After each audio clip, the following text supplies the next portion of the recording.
Welcome to r/Am I the Jerk, where Karen really wants to be friends with OP. I'm tired of my ex-husband's wife wanting to be my friend just because he cheated on both of us. More than 17 years ago, my ex-husband cheated on me with a woman I didn't know. She, however, knew who I was. He left me for her when our only daughter was still a baby. I moved on with my life, determined never to fight for a man who makes immature decisions without considering the consequences. He eventually married that woman, and I focused on healthy co-parenting for our daughter. He never showed any remorse, even going so far as to tell me that our relationship was always a mistake and that this woman was the true love of his life. That hurt at the time, but it also helped me realize he was not the kind of person I needed in my life. Recently, he cheated on his wife, and for reasons I don't understand. She suddenly started trying to reach out to me daily. Her attitude had always been cold and distant towards me, so I was surprised by this sudden change. I only found out about the infidelity through my daughter, who wasn't particularly affected by it, so I didn't dwell on it. The only thing that really concerned me was whether he'd still be able to have her over on weekends as usual. But then his wife began sending me long messages explaining everything that had happened, even though I never asked her to. In the past, I only spoke to her if I couldn't reach my ex and had a question about our daughter. Now she sends long audio messages talking about their issues, no matter how disinterested I sound in response. I can see that she needs someone to talk to, but I have to wonder, why me? She even said, "You know how I feel now," as though we're in the same boat. I guess I do know how she feels, but that was 17 years ago, and the situations aren't the same. To be completely honest, she can't compare her situation to mine at all. I was a woman who had just given birth when my husband confessed he had been unfaithful with another woman who, as he put it, wasn't boring to hook up with and knew how to appreciate him. But she chose to marry a man she already knew was unfaithful, so why should it be my responsibility to support her now? When I talked to my family and friends about this, almost all of them responded with things like, "Oh, but she must feel lonely," or "She wasn't to blame for being the other woman." Some even said, "You should be more empathetic. We all need someone to talk to." My personal favorite was, "She's not to blame for him being a cheater. You should understand because she needs help." I do understand that she's not solely to blame. He's the cheater. But this woman, who was fully grown at the time, made the decision to get involved with a married man who was cheating on his pregnant wife. Why should I carry the burden of helping her now, years later, when she never helped me? She could have warned me at the time. If I were in her place and a married man flirted with me, I'd feel obligated to tell his wife out of respect. Yet, she made no such effort. If she didn't do that then, why is it suddenly my duty to befriend her and listen to her pain? It doesn't make any sense. And the worst part is that nearly everyone around me says I should help her. They say I should be her shoulder to cry on even though I don't want to, and don't feel any empathy for either of them. In my view, both she and he knew exactly what they were getting into. I don't see why I should be her free therapist now. I'm not defined by being cheated on, and I certainly don't need to talk about it with her 24/7. I've chosen to ignore her messages, and that's what I'll keep doing. To clarify, I can't block her because she still lives with him, and I need to have her contact info in case there's ever an emergency with my daughter. And honestly, it's strange to receive so many comments and even private messages from people suggesting what I should say to her or writing out hypothetical responses for me. I'm not going to use some stranger's words to address someone in my life. No one else knows how I feel about this or fully understands the situation. It feels like people are reflecting their own issues onto me. Update 13 days later. First, background. My mother was involved with a married man for a long time, starting when I was a teenager. Their affair lasted many years until he passed away. I don't think his wife ever discovered it. My mom has always manipulated me into not judging my ex's wife, insisting that no one chooses who they fall in love with. She's always projected her own past onto that woman, saying things like my ex-husband and his lover are soulmates, and that I should stay out of their way. I was very young and had no one else to lean on, and narcissists have a way of trapping people. Recently, after another stressful day, I reached my breaking point when I saw yet another message from her in my WhatsApp. I had planned to continue ignoring her, but I couldn't hold back anymore. I recorded an audio message letting her know that I'm not interested in her life or her suffering. I told her we're not friends, nor am I interested in becoming one, and pointed out that she never asked for forgiveness back then. She has no right to expect me to join her support group for women cheated on by my ex. I told her in no uncertain terms that she knew exactly what she was getting into. She knew my ex was capable of cheating on his pregnant wife, yet she went ahead and married him, thinking she was now somehow different from all the other women he had been with. I hate long audios, but I spent a full 5 minutes unloading all of this on her. It was probably my biggest moment of catharsis. She didn't take it well, and we ended up arguing. It was exhausting, and the last thing I want is conflict after 17 years of a peaceful co-parenting arrangement. I realized that they're unlikely to divorce, which means she'll probably be in my life indefinitely. So I sent her message to my ex, attaching one of her audio messages for reference. I listened through all of them, and not once did she apologize. She just complained and tried to get me to speak poorly about him with her, or expected me to act as her unpaid therapist. I told my ex that he needed to tell his wife to stop messaging me and seek professional help instead. He actually apologized and explained that they were both working on their marriage and that she was still feeling hurt and insecure. He said that since I went through the same thing, she hoped we could share our pain. I told him flat out that her situation and mine are completely different, and her intrusion is affecting our co-parenting. Reluctantly, he agreed to talk to her, and I've now gone 3 days without hearing from her, except for a message today letting me know my daughter was sleeping over. Honestly, I don't care if they have a happy marriage or a miserable one. I don't care if she's happy knowing he cheated on her, but chose to stay with him anyway.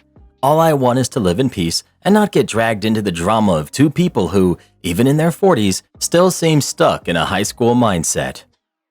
She wants to have a pity club with the cheated on ex-wife while working on the relationship? That's rich. Am I the jerk for planning a Disney trip without my stepdaughter and leaving her with her father? I, 41 female, and my husband, 41 male, have 4 kids. 1 from a previous relationship, 2 from his previous relationship, and 1 that we have together. We've always tried to treat the kids as equally as possible. However, with extended family, they don't always go on the same trips unless we all go together. For example, his parents take his kids on vacations, and my kid doesn't want to go without me. This has never been an issue, but when we plan trips as a family, we always make sure to take everyone. The problem is that my stepdaughter, who's 16, doesn't really enjoy anything that anyone else likes. Or she'll like something until someone else starts enjoying it too. For example, she really wanted to go on a winter trip to Colorado for skiing. None of the other kids were that excited, but since it's hard to find things she enjoys, we went anyway. She was excited until the other kids started having fun, and then she wanted to leave. This is basically what happens on every trip, whether it's the zoo, museums, or anything else. If others are excited about it, she immediately loses interest and hates the idea. Sounds kind of like Angelica Pickles. We thought maybe she just wanted one-on-one time with each parent, so we did that with both her mom and dad. She still complained the whole time. Her counselor suggested that maybe she wants to see both parents getting along and enjoying the activities together. They tried that, but if either parent shows any enjoyment, she immediately hates whatever they're doing. We've done girl days with her mom and me, but she hates those too. We found that the less enthusiastic we are, the more she seems to want to do it. This applies to meals too. If someone else likes something, she'll find ways to criticize it. It's like she can't let anyone enjoy anything. She also seems to like things more if no one else wants to do them. This happens even when she's with her aunt and her cousins. Her sister is not like this at all. We've asked her if she has any insight. Her mother has too, but all she says is, she's just a jerk, and shrugs. We've let her choose day trips and told her she could bring a friend, but it's the same. If she sees anyone enjoying something she chose, she complains and says it was her idea and that no one else should enjoy it. This year, we had been talking about going to Disney for a while. My nephew, who has cancer and doesn't have many friends or siblings due to missing a lot of school, has always wanted to go with us. Stepdaughter immediately said it was stupid as soon as she found out everyone else wanted to go. Her father said he would have a lot of work to catch up on when he returned. He does seasonal work and has to take work when it's available. The kids all agreed they wanted to go, and he wanted us to go too, so I made the plans for the trip and decided to take everyone but stepdaughter. I made reservations for myself, my sister, my nephew, and 3 of our kids. Since stepdaughter didn't want to go, I figured she could stay home with her dad. Now my husband is saying I'm in the wrong for not planning for her to come too, but I didn't want her to ruin the trip with her complaints, especially with my nephew there. Am I the jerk? Edit. To clarify, I asked stepdaughter multiple times if she wanted to go, so I could be sure at each stage whether she had changed her mind. Each time she was adamant that she didn't want to go. Her dad says she always claims she doesn't want to go, but regrets missing out. This is based on last summer's vacation when she said she didn't want to go but ended up enjoying it. We were at a campground and it rained the whole time. It was pretty miserable, but she thought it was funny. Not the jerk. I'd only advise you, your partner, and his ex to focus more on her mental health treatment because this sounds very pathological to say the least. Info. Have any of the grown-ups ever set her down and asked her why she does this? She's 16. She's old enough to have a calm conversation about why she complains as soon as someone else likes something she enjoys. Maybe someone should just try talking to her about it. Not the jerk. But don't get bogged down in her behavioral problem. Just say, stepdaughter said she didn't want to go. Staying home with you is what she wanted. The plans are made. Honestly, your husband is mostly ticked off that he's in charge of his daughter while you're gone. He was hoping to have that time for himself. Well, tough. Am I the jerk for telling my mom to stop playing the victim and ruining Thanksgiving? My mom and I have always had a strained relationship. Growing up, I learned early that everything had to revolve around her needs, her feelings. I was expected to manage my emotions around her, carefully navigating every interaction to keep the peace. If something didn't go her way, she'd somehow twist the situation until she was the one hurt, the one who had done everything right, yet was never appreciated. I hated how that made me feel, but I told myself that one day I'd be able to set boundaries, to live my life without constantly walking on eggshells. As an adult, though, nothing has really changed. I still find myself anxiously checking my tone, weighing every word before I speak, just to keep her from making herself the victim. This year, I decided to host Thanksgiving for the family, and I promised myself it would be a peaceful day. My mom would come, but I'd focused on keeping things calm and drama-free. Things were fine at first. My dad was cracking jokes, everyone was catching up, and I started to think maybe, just maybe, this time would be different. Then as we sat down to eat, my mom started in. It began with small jabs and comments about how I never call and how I'm always too busy for her. I tried to brush them off, but then she escalated, talking about how family means so much to her and how she feels like she's the only one who cares. That's when she launched into her usual spiel about how much she's sacrificed, how no one appreciates her, and how she's such a good mother who's never shown gratitude. I could feel my blood start to boil. I tried to hold my tongue, but I couldn't do it. I finally snapped and said, "Mom, you really need to stop playing the victim. It's exhausting, and it's why we don't get along." The room went dead silent. She sat there, shocked, before her face crumpled and she started crying. She called me cruel, heartless, and accused me of ruining Thanksgiving. She said she had only ever tried to love me, but I was too selfish to see it. She stormed out, and my dad followed her, giving me a sad look, like he knew this was coming but couldn't do anything about it. Now the family's completely divided. Some relatives have called to say they understand, that she needed to hear it, but others think I was heartless, but I could have been kinder or more tactful. They keep saying she's my mother and that one day I'll regret speaking to her this way. But a part of me feels like I had to say it. If I didn't draw a line now, I'd be stuck in this cycle forever. I'm conflicted because I never wanted to hurt her, especially not on Thanksgiving. I just couldn't keep pretending her behavior was okay. She refuses to see her role in our issues, and I'm tired of always being the one who has to accommodate her feelings. So, am I the jerk for finally telling her the truth, even if it hurt her feelings? Not the jerk. So you hosting Thanksgiving wasn't enough for her? Nah, she needed to hear it. And as a guest in your home, she was incredibly rude and bad-mannered. Tell people that. That you were hosting her, and she couldn't even be a gracious guest. Was it harsh? I mean, not as harsh as you could have been, but it's equally harsh for her to make your dinner party about her. My girlfriend gave me an ultimatum regarding a group trip. I, 26 male, really need an outside perspective on this situation with my girlfriend, 26 female. For starters, my girlfriend and I have been together for 3 years. Throughout our relationship, things have been mostly good. Our schedules conflict a bit, but we've had our issues and we make it work. A big issue between us right now involves a good friend of mine who's 28 female. For clarity, I'll refer to her as Violet.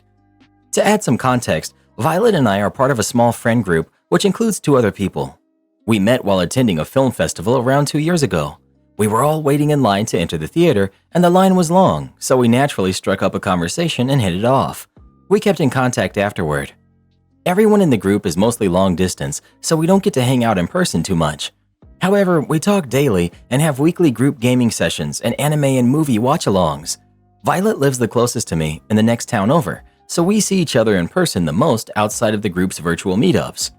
I do want to mention that I invited my girlfriend to each virtual and in-person meetup, but she turned me down every time. I try to include her, but she doesn't want anything to do with it. This is mostly because she doesn't particularly care for our interests. Things like anime, manga, or gaming seem childish to her. The movies we watch are mostly older era films and restored films, but she's not into those either. This disconnect between us was an issue before I even made this group of friends. It's not like she'll engage in these things to spend time together. I grew up with game nights, not just video games, but board games, card games, etc., but she doesn't care for that either. She either shuts it down or goes off and does her own thing, or if she does watch something with me or play a game, she makes it clear that it's a chore for her. She belittles whatever it is more and more as time goes on. She calls it joking, but I feel more like it's belittling.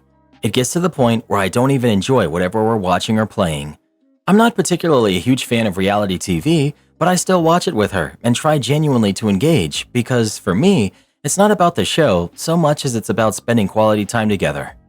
So, my friendship with the group has been a nice change of pace and has brought some balance, but it's become an ongoing issue in my relationship.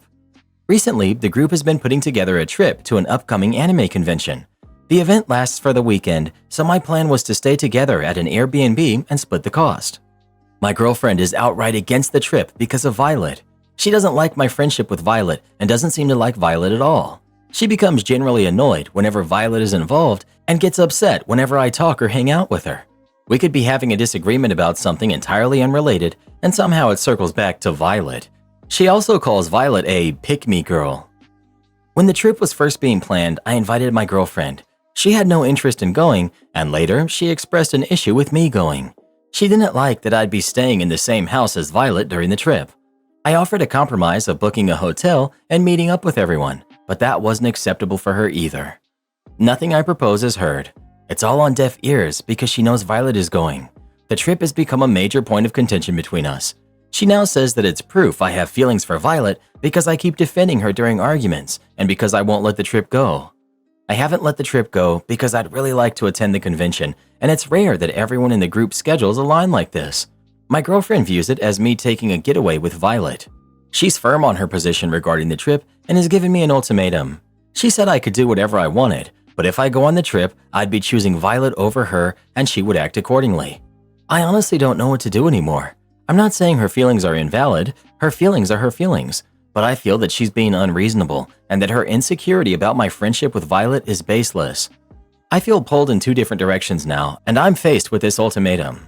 All I do is compromise in our relationship, and it just feels one-sided.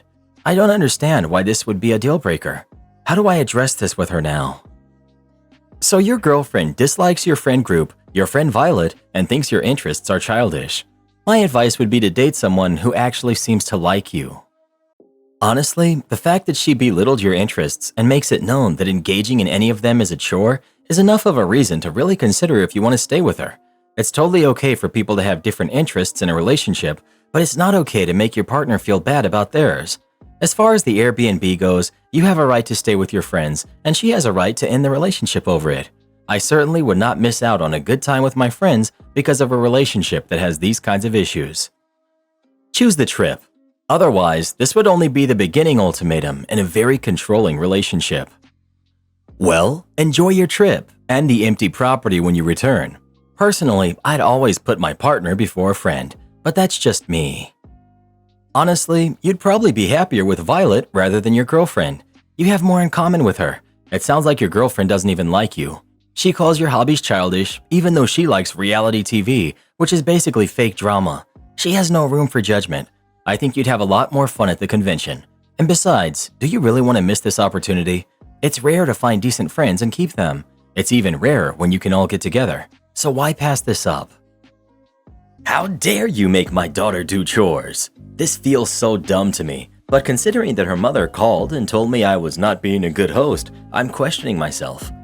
Yesterday, I'm 42 female, my daughter, who's 16 female, had a close friend over for a sleepover. I ordered them pizza and brought it in and said they could eat whenever they wanted. They weren't hungry at the time and I already finished dinner, so I said I would be upstairs doing some laundry and they could eat whenever they wanted. I also bought them snacks and stuff and everything was kept out on the countertop so they could take whatever. I had a couple of conditions though, and it was just mainly close the snacks whenever you're gonna go to bed and leave the plates in the sink. I let them know that I would come down to load the dishwasher and clean up. However, my daughter ended up putting her plate in the dishwasher and her friend did the same. They also just put the snacks bag in the pantry later on, so I didn't end up cleaning up after them very much.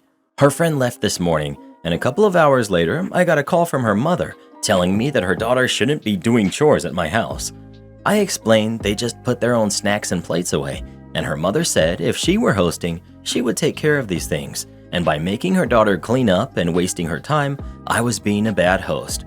This feels so surreal to me because these things seem like such basic things to do, but maybe these are considered chores. So, am I the jerk? Edit. I didn't process this earlier, but we have some randomly kind of fun kitchen tools, like this little box you pull to spin blades and cut vegetables, which the friend thought was cool and tried on a carrot in the morning, and I used it in their breakfast, so maybe that also threw her off. Edit 2. Thank you so much for all the support. I'm honestly not sure what I can say to the mom, but the friend actually apologized to me, and I've let her know that she's still welcome anytime. Also, I would appreciate if my daughter's friend is not bashed or insulted. I'm not sure if she said anything, but she seems sweet, and I would rather not blame her for anything. Not the jerk. I specifically remember my friend's dad saying to us at a sleepover, "If you guys don't clean this crap up by the time I get back, you're not sleeping in the house. Want to live like animals? You can do it outside." Ah, the 90s, a simpler time. Not the jerk. That's not chores. That's cleaning up after yourself, which you should do wherever you're at. Well, what do you think? Did OP do anything wrong or not? Please let us know. Depends on where that pizza was from. Pizza Hut for the win. Don't at me. Want me to unload my own trailer? Okay, I needed a vacation anyway. So I was a trucker for a while, and that comes with plenty of stories of crazy things in so many places. One of my favorite stories, however, comes from a piece of malicious compliance that came together just perfectly. The setup. I tend to be a bit on the lazy side when I can get away with it, and I searched for quite some time to find a company that would keep me far away from unloading the trailers myself. I found a good one that had a 95% drop and hook rate. Drop off a trailer full of goods, then grab a new one that's either loaded or to take to the next pickup. 4.9% of them are either handled by the receiving dock or by lumpers, dock workers hired by warehouse companies specifically to unload trucks. That 0.1% is a list of places that just want to watch you work or be convinced that you really shouldn't operate their lifts. In my contract, I saw that there was a place where your hourly rate for unloading was stated. Not for the hours that you were sitting and waiting to be unloaded, but for when you were the one unloading your own trailer. I also saw that the contract allowed for alterations to be made to the price of this service to be charged to the customer. As a joke, I put in not one, but 2 extra zeros. $1,500 an hour for unloading a trailer. Should deter most people. Most people saw that, got a good laugh, then pulled in someone to unload for me. The event. Most people, like I said, were smart. This run was set to arrive at 3 a.m. to a certain clothing store in the mall. Let's call him IB Nicolette. I'd been to this store a few times before, and it was always the same manager, Mr. Dime, receiving me, and it was always the same runaround. If I wanted to get unloaded, I had to wait for someone to get there. Then I'd have to sit and wait while the poor kid back there gets the load off. Then I'd have to wait for traffic to ease up to get out, since it was almost always 10:30 by the time I finally left, leaving me with only a couple hours left on my clock to get to a truck stop for the day. I got there, and yep, Mr. Dime had come in to accept the load. It was always hard to be smart at 3 a.m., and I can only imagine that was part of Mr. Dime's usual runaround. This time was a bit different for a few reasons. 1. He smelled like there was a bit of an herbal calming remedy about him to settle his nerves for the night. 2. He said that he was completely understaffed and there was no one around to unload me, so I'd have to do it myself. 3. I couldn't stay to my usual time because he had to leave before 5. To be fair to him, I did try and say, "Sure, but my contract says..." "I don't give a darn what your contract states. I don't have anyone in until the store opens, and I've got an appointment that's more important than some trucker's contract. Just unload it yourself." I considered it for a moment and went back up to my truck to get my tablet. This was in 2019, before lockdown, and the company had just swapped over to tablets for certain things, like signing off an expense or getting permissions. Mr. Dime was fuming when I came back and handed in the tablet. "Just read through and sign with your finger." He didn't read through. I had 20 pallets at one end and 1,000 pounds each. The only available tool to unload them was a manual pallet jack. I started my work clock and began unloading at 3:15. At 5, Mr. Dime looks on in satisfaction to see me about 3/4 of the way through as he's out the door. At 5:15, Mr. Dime's replacement, Mr. Quarter of the day shift, comes running in with his face white as a sheet to see me taking off the fourth to last pallet. "Please tell me that I'm reading this wrong," he pled fruitlessly. "I wish I could." I lied, knowing Mr. Dime was about to be up a muddy creek with a spoon. I even tried telling Mr. Dime what he was getting into, but he just skimmed and signed. He slumped. "Wait here, I need to call my district manager. Better be quick, I want to be out of this lot by 6:30 to beat the morning rush and get a good breakfast." He ran back and I continued unloading. When I finally got the last pallet off at 5:50, I turned off my time clock as the district manager came in.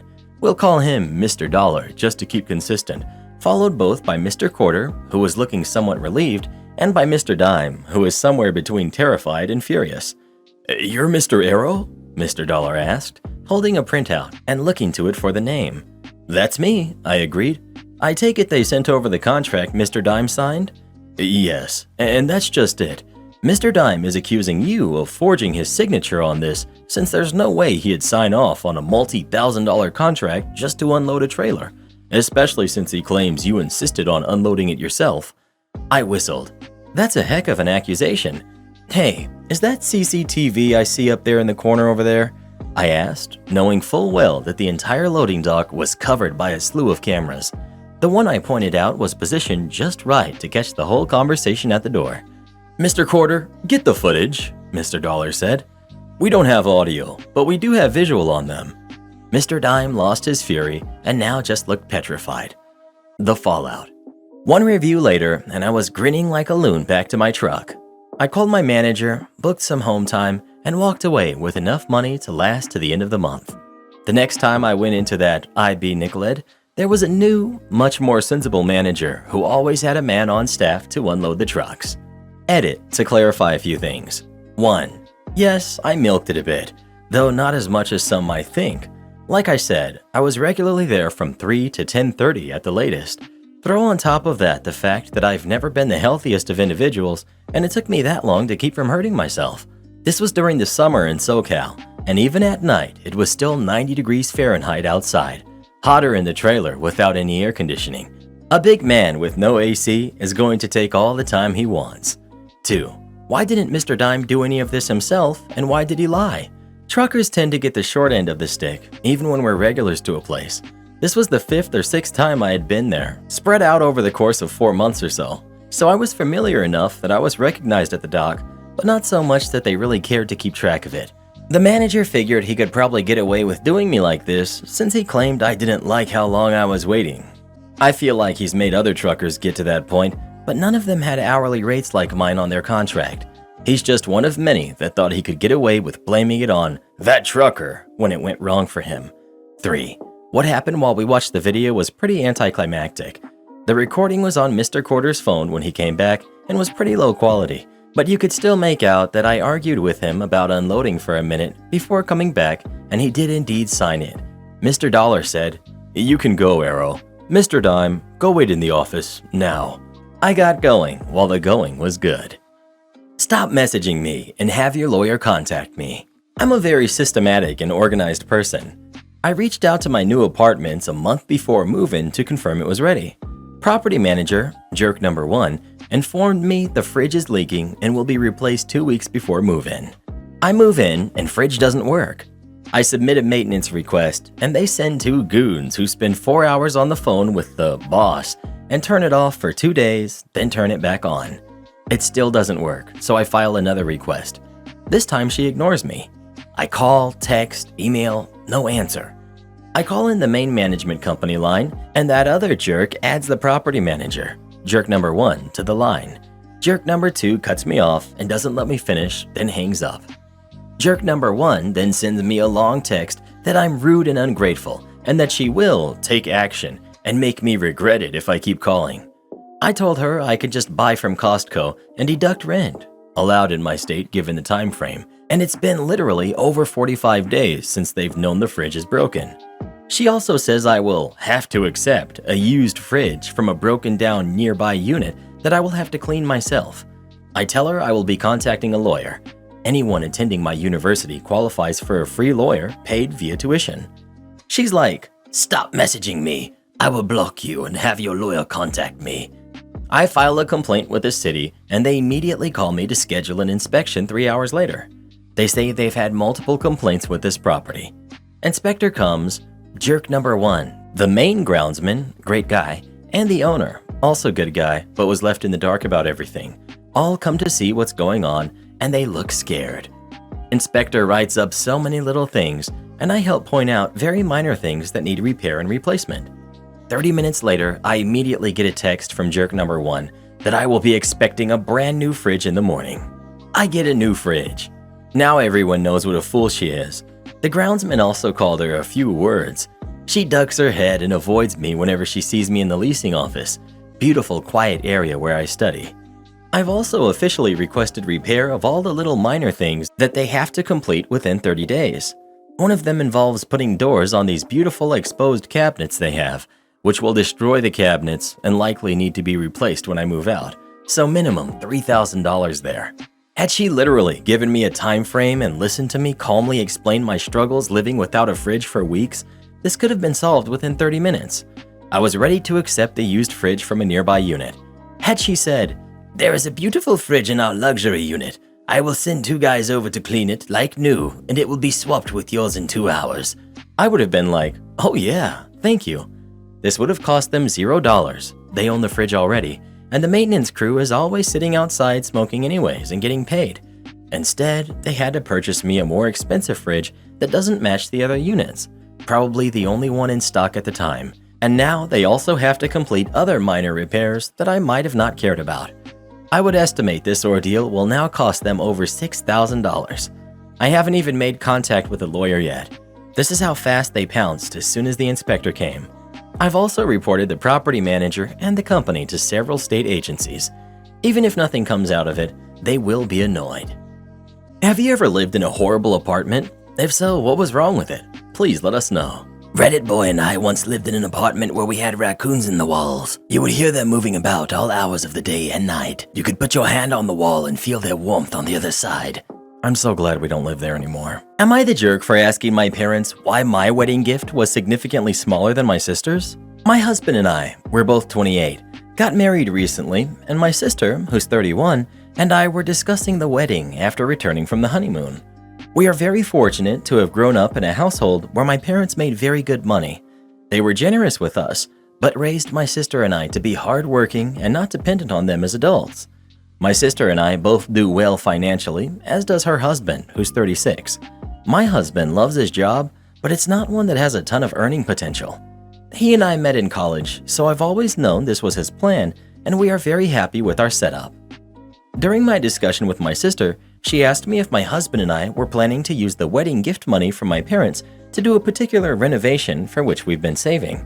But I was very confused because the gift, while extremely generous and appreciated, wasn't nearly enough to cover that. She told me how much she had been gifted, and it was more than twice what we had been given. After that, I couldn't stop thinking about why I had gotten less, so my sister encouraged me to ask, and during a call with my mom, I couldn't stop myself from asking.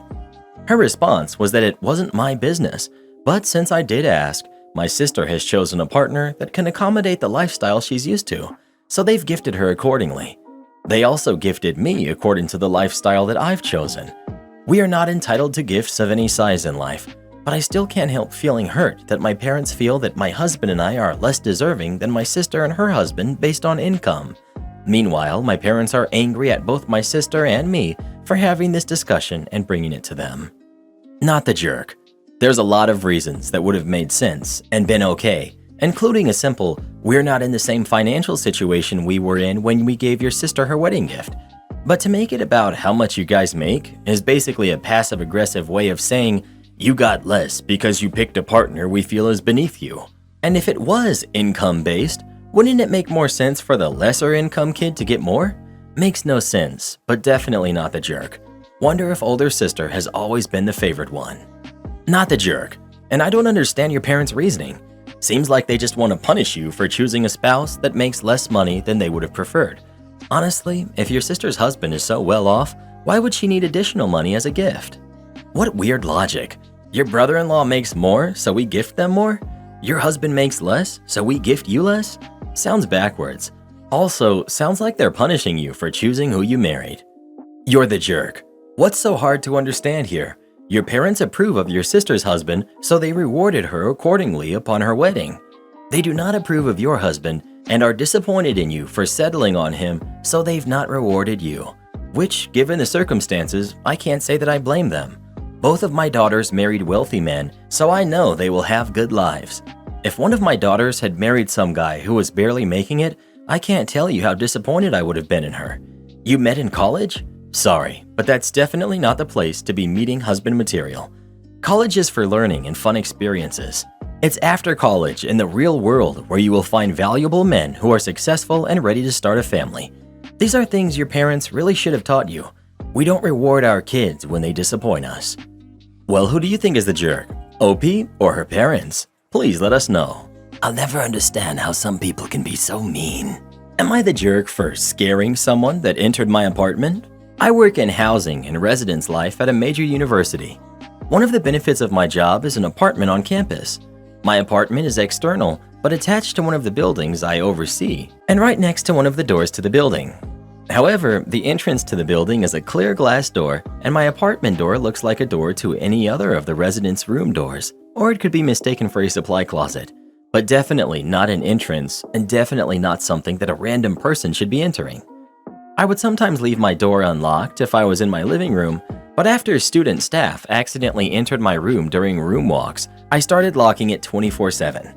However, earlier this week, I had just gotten back from taking out the trash and was about to take out recycling when a student entered my apartment.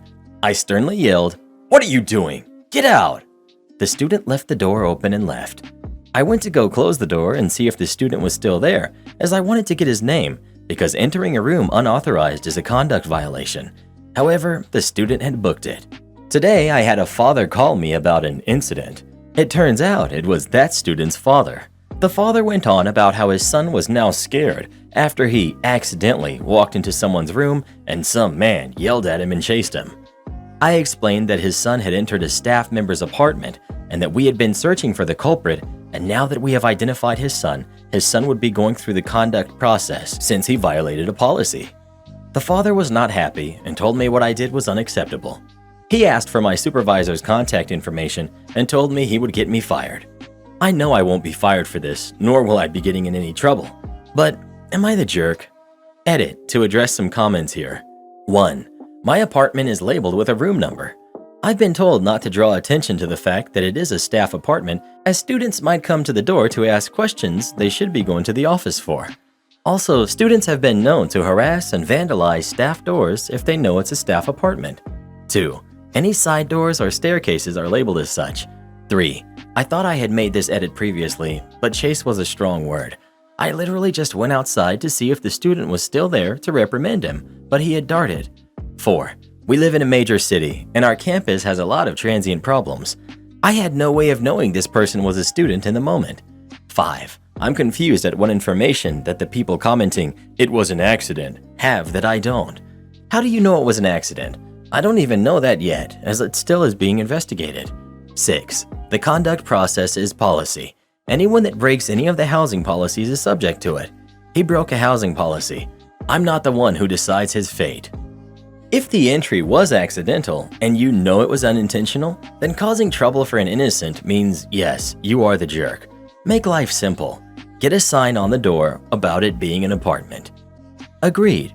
This happened to me in college. She apologized, we laughed, and she went on her way. It was an accident. I also know many people who have accidentally entered the wrong room before. Human error. Yeah, but they didn't run off. They actually stayed to apologize. And if there had been a history of people entering my room and also of students deliberately vandalizing other staff accommodations, then someone trying to get into my room and then running off when I yelled from a distance so I could be heard, I would be pretty upset. Not the jerk. Everyone sucks here. So a random student randomly walks into an unlocked door, perhaps thinking it is a side door into your dorm. You really need to calm down. This is a serious power trip. It was an accident. Accidents like this do actually happen. You're going to try to ruin some college kid's life because what?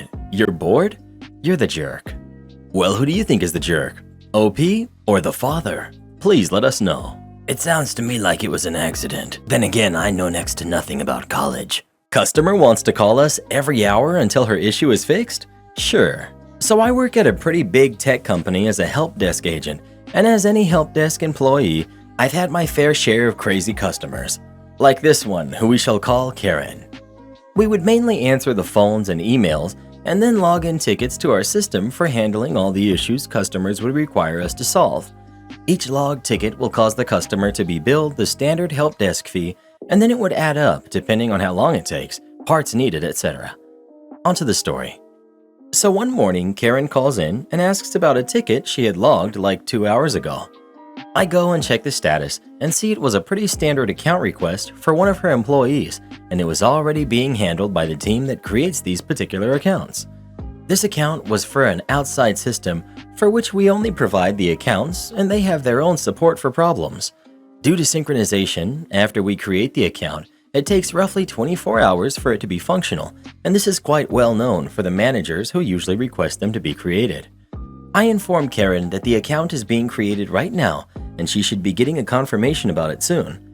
I also remind her that it can take about 24 hours for it to be functional. As soon as I said these things, her tone changed immediately, and she informed me, quite annoyingly, that this was very urgent and it should be functional faster. We talked for a little while longer, and I explained to her why exactly it takes this long, and finally she seems to understand, and we end the call. About an hour later, one of my colleagues sends me a message asking me if I've talked to this lady before, and tells me she's calling again, angry and demanding that the account should be made faster. Once again, they explain the same things I did, and they end the call. About an hour later, I answered a call, and it's Karen again, even angrier, and practically yelling that the account needs to be created now. I check the ticket again and see it has been completed, so the account should be working tomorrow.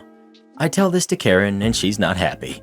She starts to yell all sorts of things and says that this is not how we should do things. And again, I inform her that the system she needs the account for is not ours, and this is something we can't do anything about. But she won't have it. She then calmly informs me that if this is how we do things, then she will be calling us every hour to waste our time until the account is done. I can almost hear the smirk on her face as she says this. Now, even though she was being extremely rude, I didn't want to be a jerk, and I tried to inform her that every time she calls, we are required to log in a ticket, and her company will be charged the standard help desk fee. But as I try to tell this, she just cuts me off and refuses to listen. So at this point I say, "All right, call us if you want." So then she proceeds to call us every hour for the rest of her workday and the next morning. I get a few of her calls and just always repeat the same thing. Account will be working within 24 hours. And each time she calls me or one of my colleagues, we log in a ticket and move on. Eventually the call stopped, presumably because the account was finally functional and we didn't hear from her again. I haven't heard if she got into any trouble for it, but she must have generated quite a bill for her company over nothing.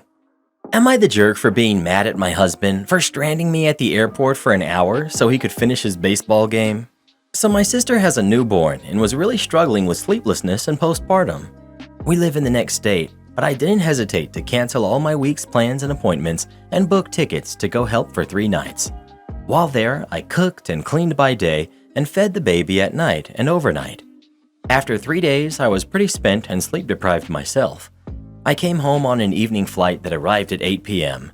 The flight was super bumpy and I am anxious, so that added to my nerves being fried. Well, my husband was supposed to pick me up, but he had a baseball game, casual beer league, 2 miles from the airport that evening. When I landed, there was 1 inning left in the game. I figured he'd leave early to come grab me, but no, he insisted on finishing the game and told me to sit tight. I looked into an Uber home, but it would cost $200. So I sat in the airport in tears because I was so exhausted and hurt. He showed up about an hour later. Edit to add, we booked these tickets together, both not realizing he had a game when he did. Once he realized, we pre-arranged for him to leave early and pick me up. He changed his mind sometime between when I was away and when I landed. He also told me not to spend the money when I texted him about Uber costs to home and to the game. Both were exorbitant because of the late hour. When I laid into him, he got super defensive and told me this game was close and important to him, and it should be no big deal for me to sit around and wait a while. I told him I felt like I had just been super supportive of someone for 3 days and was tired and needed some support myself, and was hurt that he'd choose one inning of baseball over my comfort and needs. His response? I wouldn't have cared if it were me. Who's the jerk here? Am I totally overreacting, or am I being gaslit? Edit. Because so many people are asking, the airport I was in is a tiny municipal airport with no services outside the gates. It pretty much shuts down around 8 p.m. and it's in the middle of nowhere, with town being 2 miles away. Walking was not an option. Update. Not sure if this is a thing here, but I thought I'd update. Husband came to me and said he realized he made a huge mistake and put himself first. His apology was super sincere. We also discussed how we could have planned better so that nobody has to lose. In fact, the next game interferes with dropping our kid at sleepaway camp, so we've made a solid plan for that. In hindsight, I should have just driven myself up there and left the car, or arranged for a friend to grab me. He acknowledges that he left me in a bad spot by telling me not to Uber home or to the game, but to just wait. Thanks for all the feedback, even the ones that called me the jerk. It gave me lots to consider hearing the other side of it. My husband and I have been very happily married for 21 years, high school sweethearts. We have 2 kids who are 19 and 12. Being together this long means some bad habits set in. We work hard at our marriage, but sometimes things blow up. This was my very first time using Reddit and attempting to get a totally anonymous and neutral perspective. Not sure I'll do it again, but it's been entertaining. Not the jerk. I'd only be okay if he was playing in the World Series. A regular ball game? He can leave early like he planned. Not the jerk. Next time, take that $200 Uber and make sure he pays for it. You're the jerk. Baseball games don't get scheduled last minute. You probably knew about it prior to booking your trip. Why do you expect your husband to cancel all of his plans for your benefits? You're more upset because you had to wait a whole hour. How terrible. Given that the Uber home would have been $200, I'm guessing him having to pick you up from the airport would take more than an hour out of his day. Get over yourself. I feel like you're being dramatic and playing the martyr a bit, but that's just me. You had to start by saying all the things you did, clearing your schedule, cooked, cleaned, etc. I understand that you were tired, but did it really hurt you to wait an hour while he was finishing up something that was important to him? He took care of things at home while you were gone for 3 days. Just a different point of view and food for thought. Finally, can't believe I had to scroll so much to find this. OP went to a different state and she did not have a plan to get home other than inconveniencing her husband. What is the rationale here? She supports her sister, husband supports her, and forget the husband? 1 hour is nothing. Wait patiently while someone is doing you a favor or find your own way home. Instead, she cried like a kid. Honestly, you're the jerk, mainly because you booked a flight and expected a ride without checking his availability. Yes, you were busy helping and caring for your sister, but that doesn't mean he has to drop everything. I am a woman, married to a man, and I could care less about sports. But obviously, this game was important to your husband. I could see if he left you stranded for hours, but 1 hour? Seriously? Just stream a show and chill out. Did he message you that it would be a bit? If he didn't, I would maybe be a little bit annoyed about that, but in the scheme of life and marriage, what's the point in getting upset about little inconveniences? Well, who do you think is the jerk? OP or her husband? Please let us know. Karen keeps sneaking in my room, so I set up cameras. For a little backstory, I live with one roommate who used to be a friend. Prior to moving in together, we came up with a roommate agreement together. Within about a week of moving in, she was no longer sticking to the agreement. Within the first few months, she made comments that suggested she was going into my bedroom when I wasn't at home and when I was sleeping. My dog also started acting strange after we moved in. He has always been crated in my room when I am not home, and after moving in, he became scared to come out of his crate and scared to go into the backyard. I hadn't changed anything with him and was worried about what was going on when I wasn't home. After all this, I set up a camera in my bedroom. It is only active when I'm not home or when I'm sleeping, and it only records when there is motion detected. My bedroom is at the end of a short hallway. At the entrance to the hallway, I have blackout curtains set up to allow me privacy going from the bedroom to my private bathroom. My room and bathroom are the only rooms beyond this curtain, so there is no reason for her to be in this area of the home and no reason for the camera to be activated by anything other than my pets. Recently, I posted a video it had captured of my dog while he was being cute. My roommate saw it and became enraged that it is recording audio. I explained to her that it doesn't record anything unless motion is detected, and that if she's not going into my room, she has nothing to worry about. She accused me of trying to record her private conversations. I have no interest in her conversations, just maintaining my privacy in my own room, and more importantly, my dog's safety. Am I the jerk for refusing to take the camera down? Karen mother-in-law demands I stop playing video games. I, 27 female, and my husband, 26 male, are big gaming addicts. Our parents hate that we played video games, and we've gotten in multiple fights as kids and as adults over our hobby. It's a sore subject in our family, and we've opted to lie and say we are outside if anyone asks what we're doing. We both work from home, and right after, we proceed to play video games until midnight.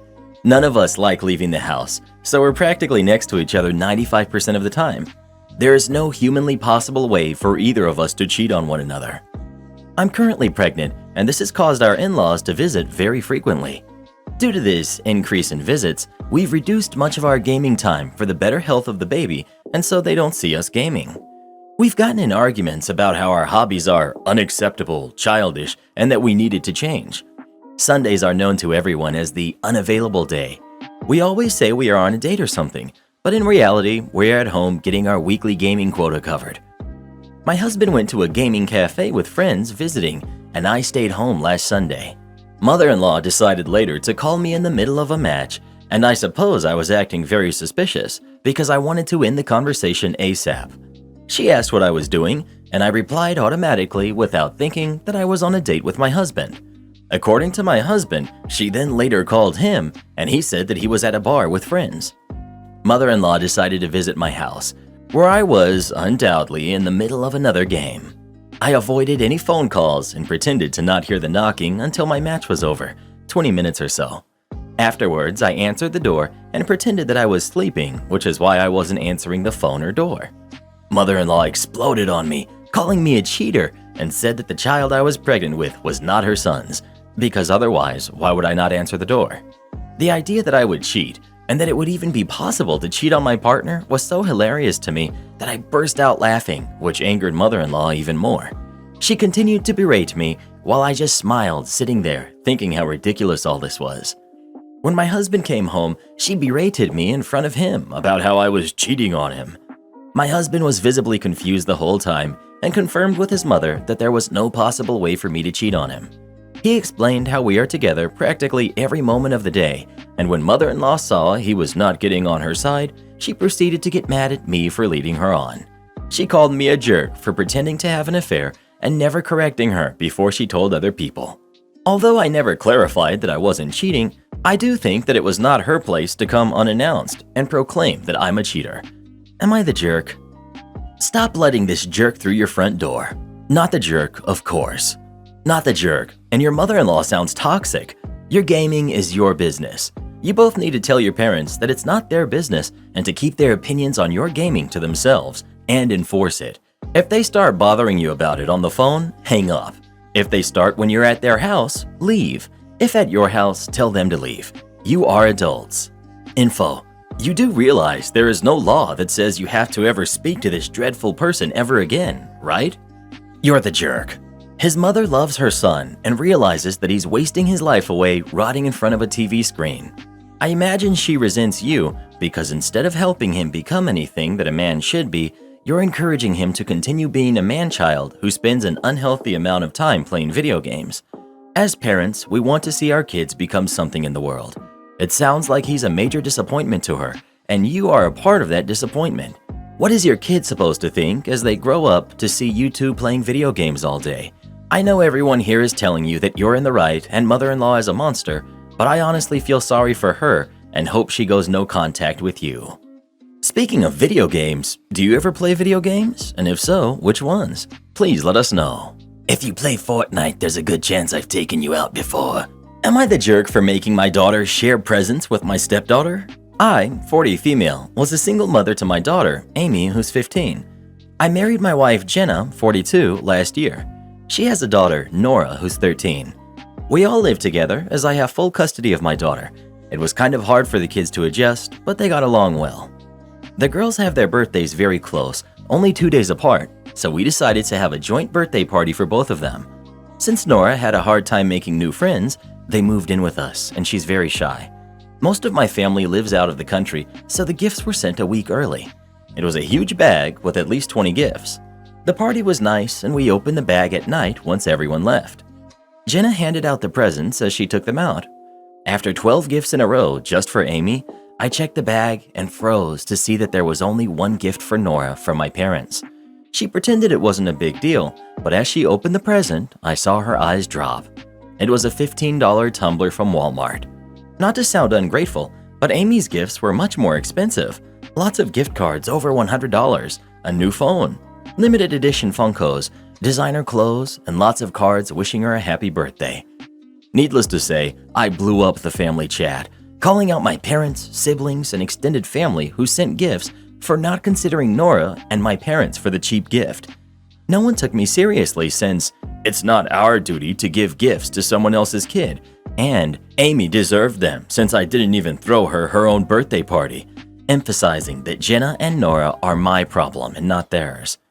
Nora was clearly hurt since it's not the first time my family has left her out. At night, I asked Amy to share some of the gifts with her stepsister. Not all of them, just a couple of gift cards and some of the new clothes. Amy refused. This surprised me, since she never had a problem with sharing, and even though she and Nora are not BFFs, they usually get along. After asking why, Amy started crying, saying that she never wanted a joint birthday party, and that I force her to share everything with Nora. They share a room for space, and I make sure they're both invited to the same parties and sleepovers, so that Nora won't be left out. If they don't invite both of them, then neither of them goes. Amy stated that she at least wanted her own gifts to be hers alone. I scolded her for being selfish with her stepsister, grounded her, and took a couple of the presents to give to Nora. She turned them down because she didn't want problems with Amy and it felt like pity. Since then, Amy has been cold to all of us. I just wanted my two girls to be closer with the joint party and have the same things. Am I the jerk? Clarification. Jenna and I bought gifts for the girls, their own tablets, as well as their friends. Nora also received gifts from her extended family, but they sent for Amy as well. You're the jerk. You're basically asking your daughter to share her complete identity with Nora. Her room, her stuff, her family, her friends, her birthday party, the parties she goes to, and sleepovers. Is there anything that's really hers? This can't be good for her development. She needs to be her own person. Yes, and Nora needs that too. How will she ever be able to be her own person and build her own relationships if everything in her life is based on a stepsister who barely seems to like her?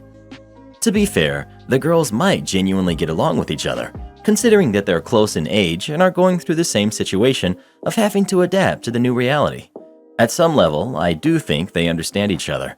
Nora had to leave behind her own life, room, and friends.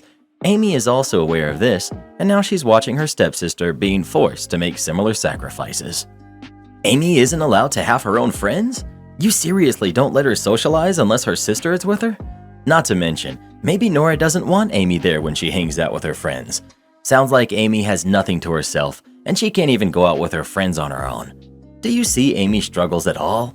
Or are you so focused on the pretty picture in your mind and being Nora's hero that you don't see all the changes your own daughter is going through? You have compassion for Nora, and that's wonderful, but you are sacrificing your own daughter's happiness for Nora's. Just because Amy doesn't complain doesn't mean she isn't struggling and hurting. Yes, your parents are jerks. That was a horrible thing to do. But maybe they did her a favor if it wakes you up to just how awful you are being to your daughter. I'm wondering if she's complained to them, or they just see how she's treated now. But you tried to fix it, and you totally did it the wrong way. You punished Amy for your family's awful behavior. Listen to what Amy is telling you. She's been polite long enough. You are not bringing them closer. You are driving them apart. You're the jerk. Well, what do you think? Is OP the jerk for how she tried to handle this, or not? Let us know right now. You can't force your kids to share everything. It never turns out good. Restaurant owner demands I lie to customers about the wait time. I worked at a Mexican restaurant as a hostess during lockdown. Since it was the middle of lockdown, we were at 50% capacity, meaning that every other table in the restaurant had to be empty. On the weekends, it got really busy. We usually had like a 30-minute or more wait time for a table, especially for especially for parties of 5+ people. Customers didn't mind waiting, and we often had a long line of people. We never had an empty table. So on a busy Friday, the owner comes in and is shifting through papers at the hostess stand, where I am. A customer calls and asks me how long the wait will be for a group of 6. I tell them about 30 minutes. The owner hears this and gets super angry with me. He tells me I need to tell the customer in line 5 minutes and basically add 5 minutes for each additional party that is waiting. I should never tell them 30 minutes because they won't want to wait. He tells me if I need to, go above 50% capacity, and the owner tells me he's writing me up to the manager, who of course thought this was ridiculous. Cue malicious compliance. The owner is still here, watching me talk to customers. We get really busy, and we have a giant line outside the door going down the whole block. It's groups of 6+ people, which of course are harder to seat. I tell the first party 5 minutes, the second 10 minutes, etc. It was chaos. All of the servers already had the max amount of tables they could have, 5 or 6, but I just keep sitting customers. The owner was watching me after all. Soon enough, the servers are all overwhelmed, having like 8 tables each. The kitchen is super behind, so people are complaining. I had several customers wanting to talk to the owner to complain. Finally, all the tables were filled. I keep telling customers, 5 minutes, 10 minutes. I had a ton of angry customers complaining about not being 6 feet away from others. They all said they were going to report the restaurant. Then the owner wanted to go against lockdown protocol and let people inside without masks, and got angry with me for sitting a party outside. I then quit on the spot and said, I'm going home. They didn't have a hostess for the rest of the night or for the weekend. I'm not sure what happened after that. Chaos, I'm sure. The last time I checked, they have a 2.5 stars on Yelp, and I like to read the bad reviews from time to time to entertain myself. Am I the jerk for insisting my niece is co-flower girl with my fiance's niece? My fiance and I are planning our wedding. She comes from a large family. She has 5 sisters, most of them have kids. 4 of her sisters are her bridesmaids, 1 is serving as maid of honor. I come from a smaller family, just my parents, my sister, and my niece, Bryn. Bryn is 3 years old and pretty much my best pal. I'm her godfather. I love her to bits. I didn't care when my fiance didn't choose my sister to be a bridesmaid, and likewise, my sister was cool with it. I did feel some sort of way because I have all 4 of my fiance's brother-in-laws in my wedding party, at fiance's request. But ultimately, it's her side of the party. She can do what she wants. Then it came time to pick the younger roles in the wedding. Her older nephews are junior groomsmen. The younger is the ring bearer. She only has 1 niece, Aubrey, who's 4. My fiance wants her to be the flower girl. I said that's fine, but I also want Bryn to be one. They can walk down the aisle together. It would be super cute. Bryn loves playing with Aubrey, so they get along.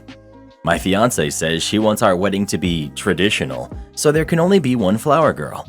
I suggested Bryn could hold a sign or something while Aubrey threw flowers. My fiance said no, she can sit with my sister and parents. At this point, I insisted and said Bryn would be flower girl. I texted my sister and asked. She agreed. My fiance got upset, and I said it's my day too. Bryn means a great deal to me, and she'll be in the wedding. My fiance and Aubrey's mom are mad at me, saying I'm stealing Aubrey's spotlight. Am I the jerk? Info. Are you two getting premarital counseling to do a general inventory of how you two agree or disagree on other issues? Because I have a sense that if you two did get such counseling, there would be a lot more issues uncovered. Not the jerk, just an observation. Your fiance sees this as her wedding, not our wedding. Honestly, if it were me, and I'm maybe just way too petty, I would tell her that either Bryn is a co-flower girl or none of your fiance's brother-in-laws are groomsmen. Just replace them with friends or coworkers. But again, just an observation. If this is your fiance's reaction, good luck, buddy. Not the jerk, but do consider how this lack of willingness to compromise or even see reason will impact everything going forward. These are red flags for sure. Traditionally, it's very common to get premarital counseling. Consider it. Am I the jerk for refusing to be in my best friend's wedding because I'm not the maid of honor? I'm 27, female. My best friend, who's 25, female, of 10 years, is getting married. Some background. My friend lost her father and 2 older sisters 7 years ago in an accident. I was her shoulder to cry on. She became attached to me as a second sister and grew closer to her only living sibling, her brother. She doesn't talk much about her relationship, so I was surprised and excited when she showed us her engagement ring. Maybe it was presumptuous, but I thought I was going to be her maid of honor. She didn't bring it up after her engagement announcement, but I didn't think much of it at the time. Fast forward to yesterday, when our group of friends got together and one brought up a conversation about the wedding. My best friend said that she was planning on formally inviting all of us to be in her wedding party. I asked her who was going to be her maid of honor, thinking it was going to be me, but she said she was going to choose her brother, who's 29, instead. I blew up.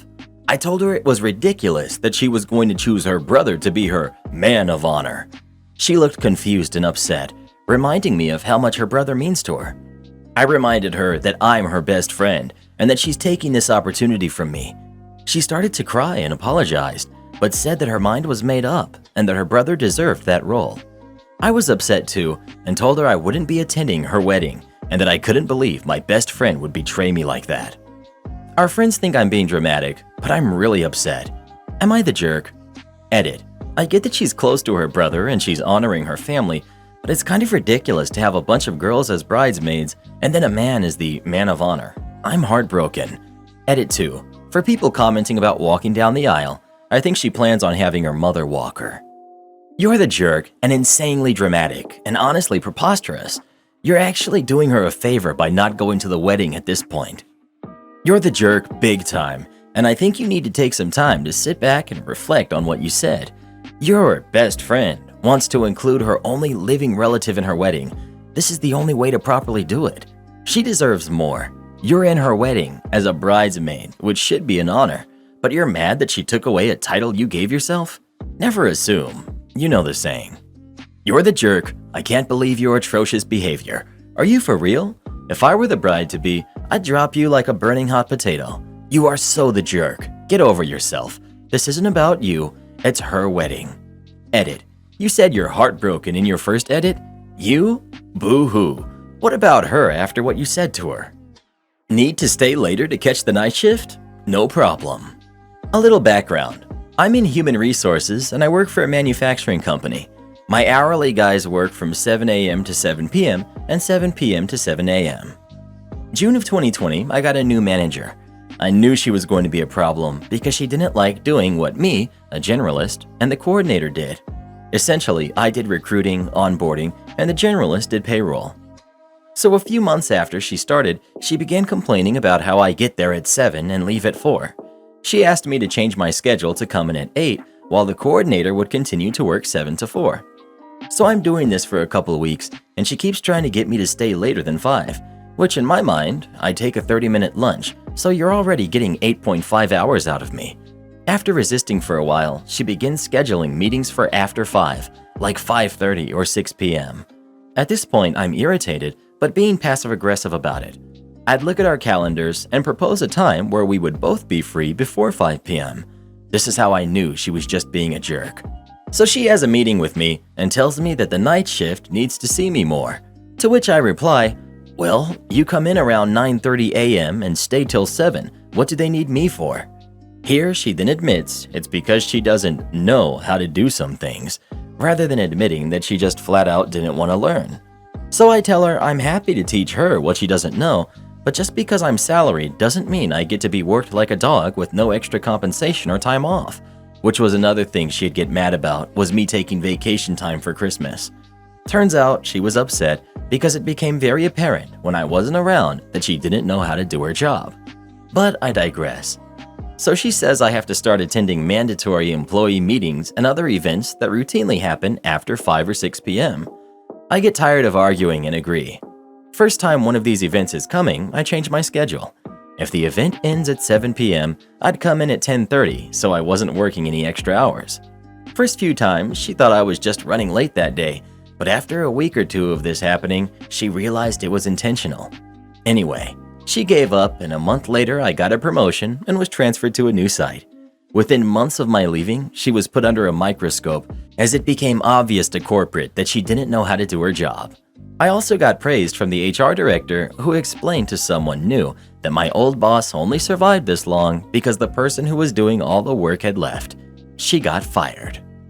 Am I the jerk for selling my engagement ring to get my deposit back and refusing to give my ex the difference? I'll try to keep things short. My ex-fiancé and I dated for 3 years, and we were engaged for 7 months. He left me for his best friend because they both were in love and la la la. They wanted to try it out before running out of time. I'm bitter, yes, but it is what it is. There was no cheating or anything else.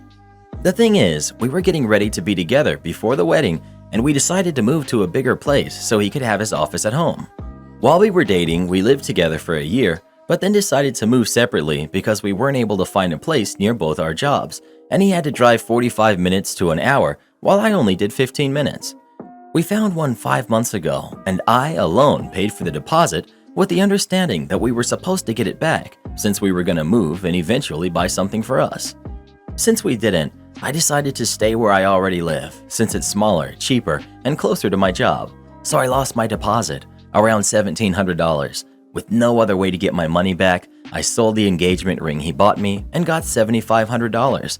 I said, forget it, I will keep the rest for what he did.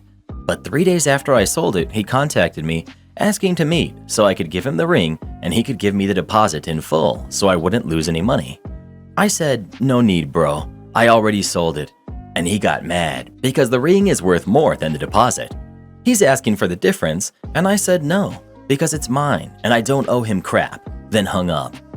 I told my family about it, and sister said it was kind of a crappy thing to do because I'm obviously taking advantage and being spiteful since I think he still owes me for breaking my heart, and that to be true, I haven't lost any money with this breakup because he compensated for anything we spent at the beginning, and the only thing we left unclear was the deposit, which he was going to pay in full when we only needed to go halves, so I should give the extra money I got.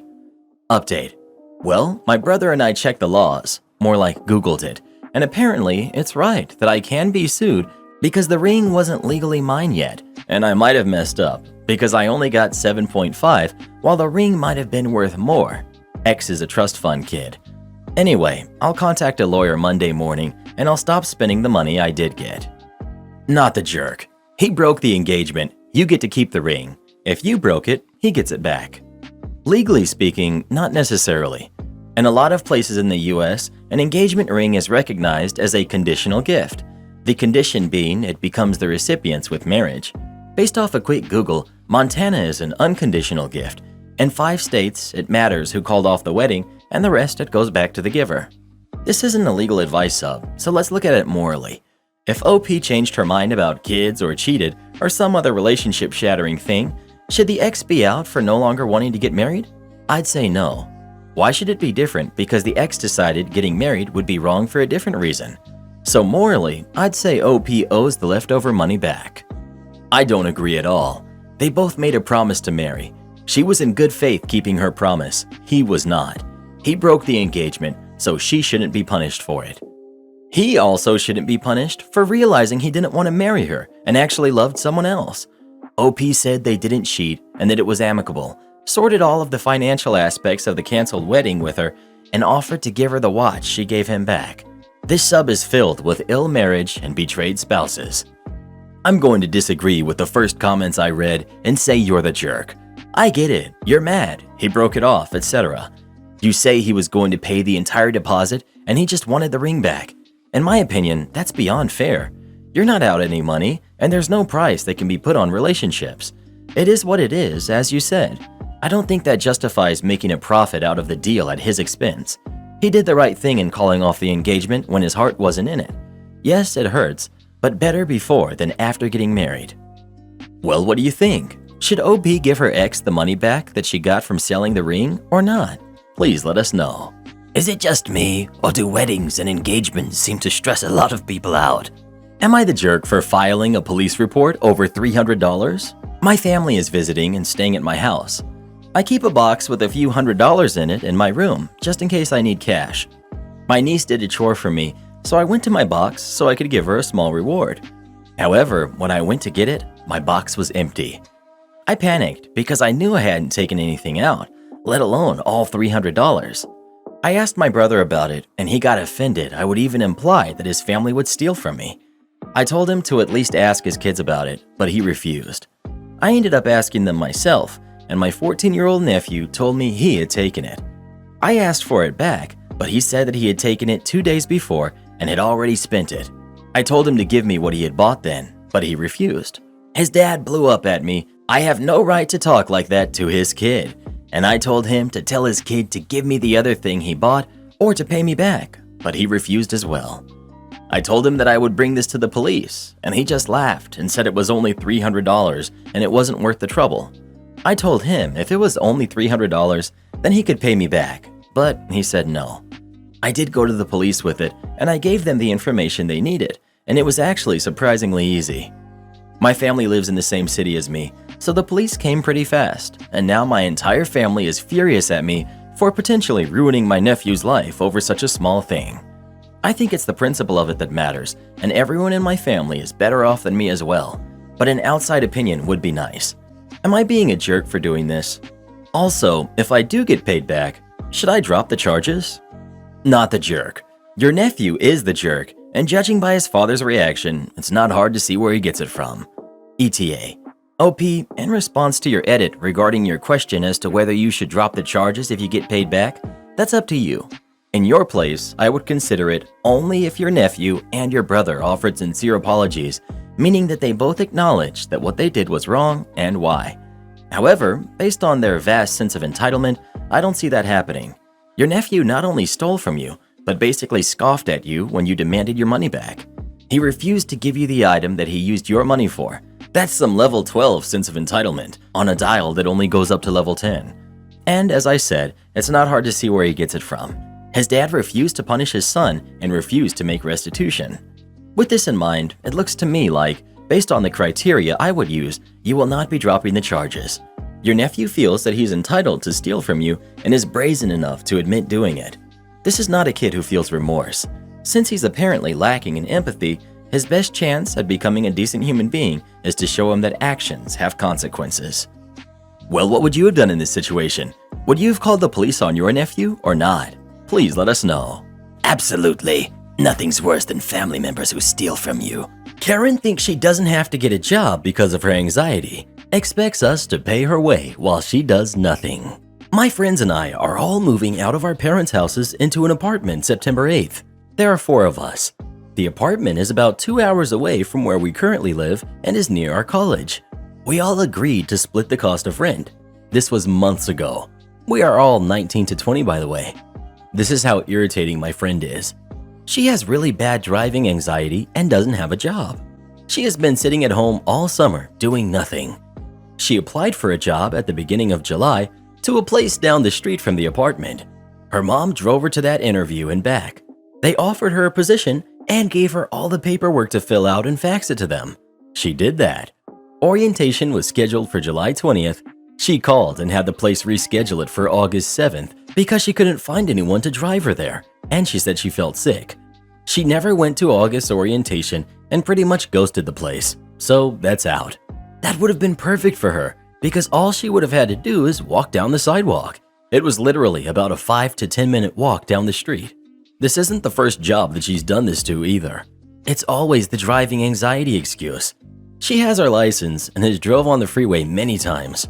The rest of us have jobs. The apartment has a pool and common areas that people hang out at. She thinks she's just going to lounge at the pool all day, meet cute guys, make new friends and all that. She's really excited to move in. That's what she told another roommate.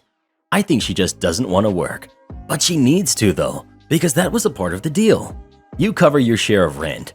If she can't pay for her share of the rent, then she can't stay with us. End of story. I thought the group was on board with that.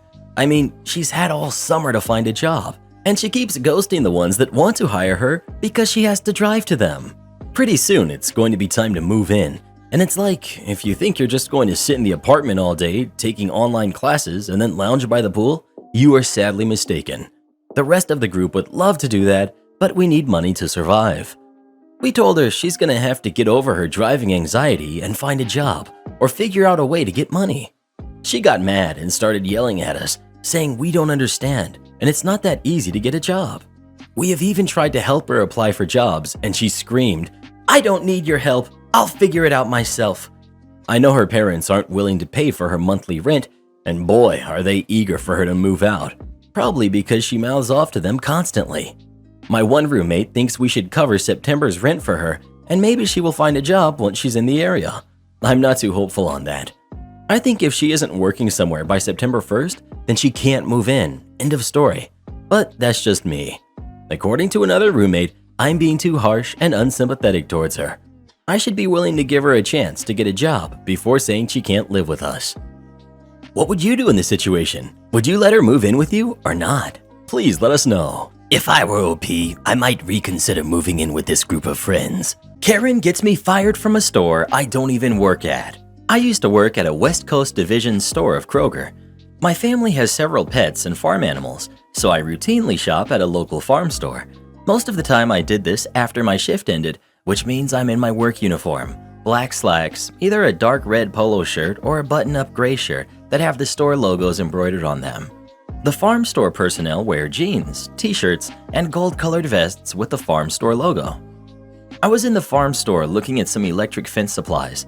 This woman kept pestering me and asking me questions about some jeans she wanted to try on from the other side of the store. I politely pointed in the general direction of the clothing section. She stomped off. Couple minutes later, same woman is demanding I unlock the changing room for her. I'm rather irritated with her over-aggressive Karen attitude and snapped back. No, now go away and leave me alone. Again, she stomps off. I pick up a few items and start towards the checkout when I get ambushed by this same woman who now has the store manager in tow. She's demanding I apologize to her. The manager just shakes his head, then asks, "Would you like to apologize to this customer?" What for? She's rude, obnoxious, and irritating. No, I don't want to apologize. She screams, "I've never been so humiliated in all my life. You need to fire him now." The manager is still shaking his head in disbelief when he says, "Well, ma'am, I'm not going to be able to do that." "And just why not?" she demanded. The store manager is just standing there looking at her. I reply, "Obviously, she isn't smart enough to figure out I don't work here, so save us both some time and fire me. Then maybe she will shut up and go away." "You're fired," the manager barked, drawing even more attention from other customers in the store. I lean in closer to Karen and say, "Are you happy now, ma'am? That's the third time he's fired me this week. Have a nice day. Thanks for shopping, Smith's Food and Drug." I walked away as everyone listening started to laugh. The manager hollers at me as I'm walking towards the registers. "See you tomorrow?" "Yeah, I have to get hay and alfalfa." The woman threw down the jeans she was holding and ran out the doors. Am I the jerk for punishing my son by taking away his phone after he deleted my daughter's Minecraft world? I, 41 female, am married to my husband who's 42 male, and we have 2 kids. Our son, who's 11, we will call Zach, and daughter, who's 9, we will call Lizzie, not their real names. Lizzie loves the video game Minecraft, and she's played it nearly every day since we bought it for her on Xbox for her 8th birthday. She's a super artsy kid and loves to create extravagant buildings and structures in Minecraft, and she has shown me her amazing creations many times. 2 days ago, she was playing downstairs, and Zach asked if he could play with her. Lizzie didn't let him play, even though we have 2 Xbox controllers, and Zach was very angry for her not letting him play. I don't know why Lizzie didn't let him play. I was in the kitchen upstairs.